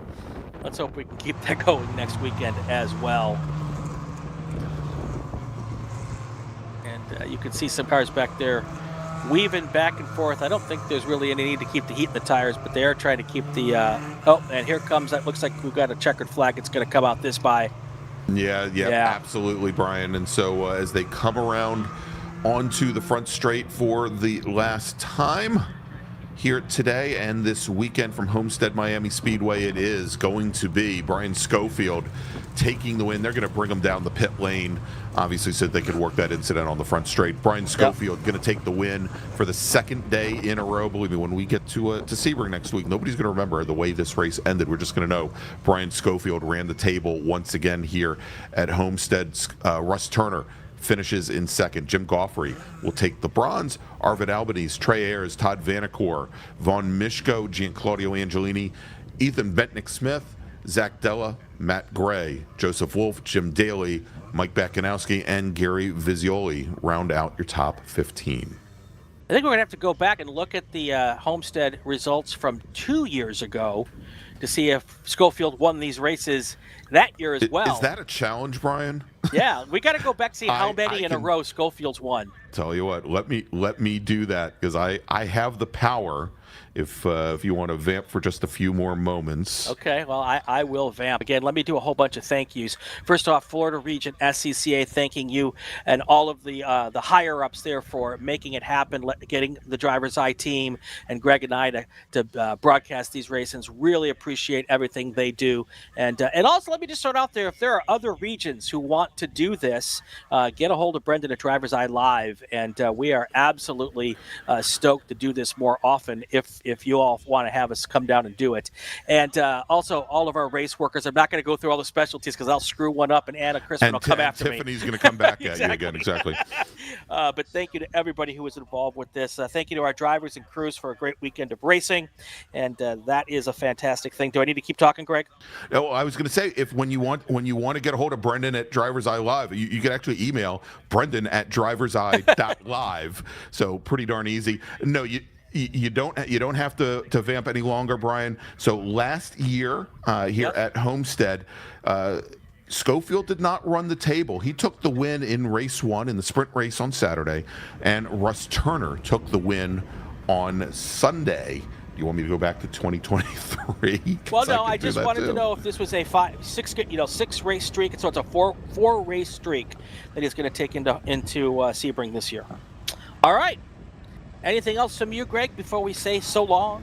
Arrivederci? And I was going to say, I am going to go back one more year, and Schofield Brian did take the win on both days. So there you go. So Schofield has won, hold on a second, that's 4, 6, 7 of the last 8 races here and believe at me, Homestead.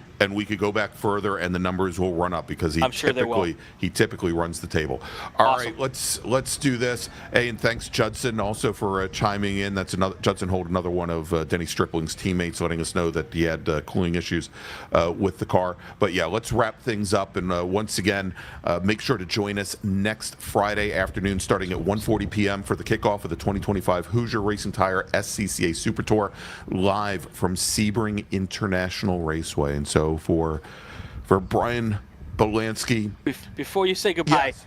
Producer Brendan has renamed this Homestead-Miami Speedway. That's perfect.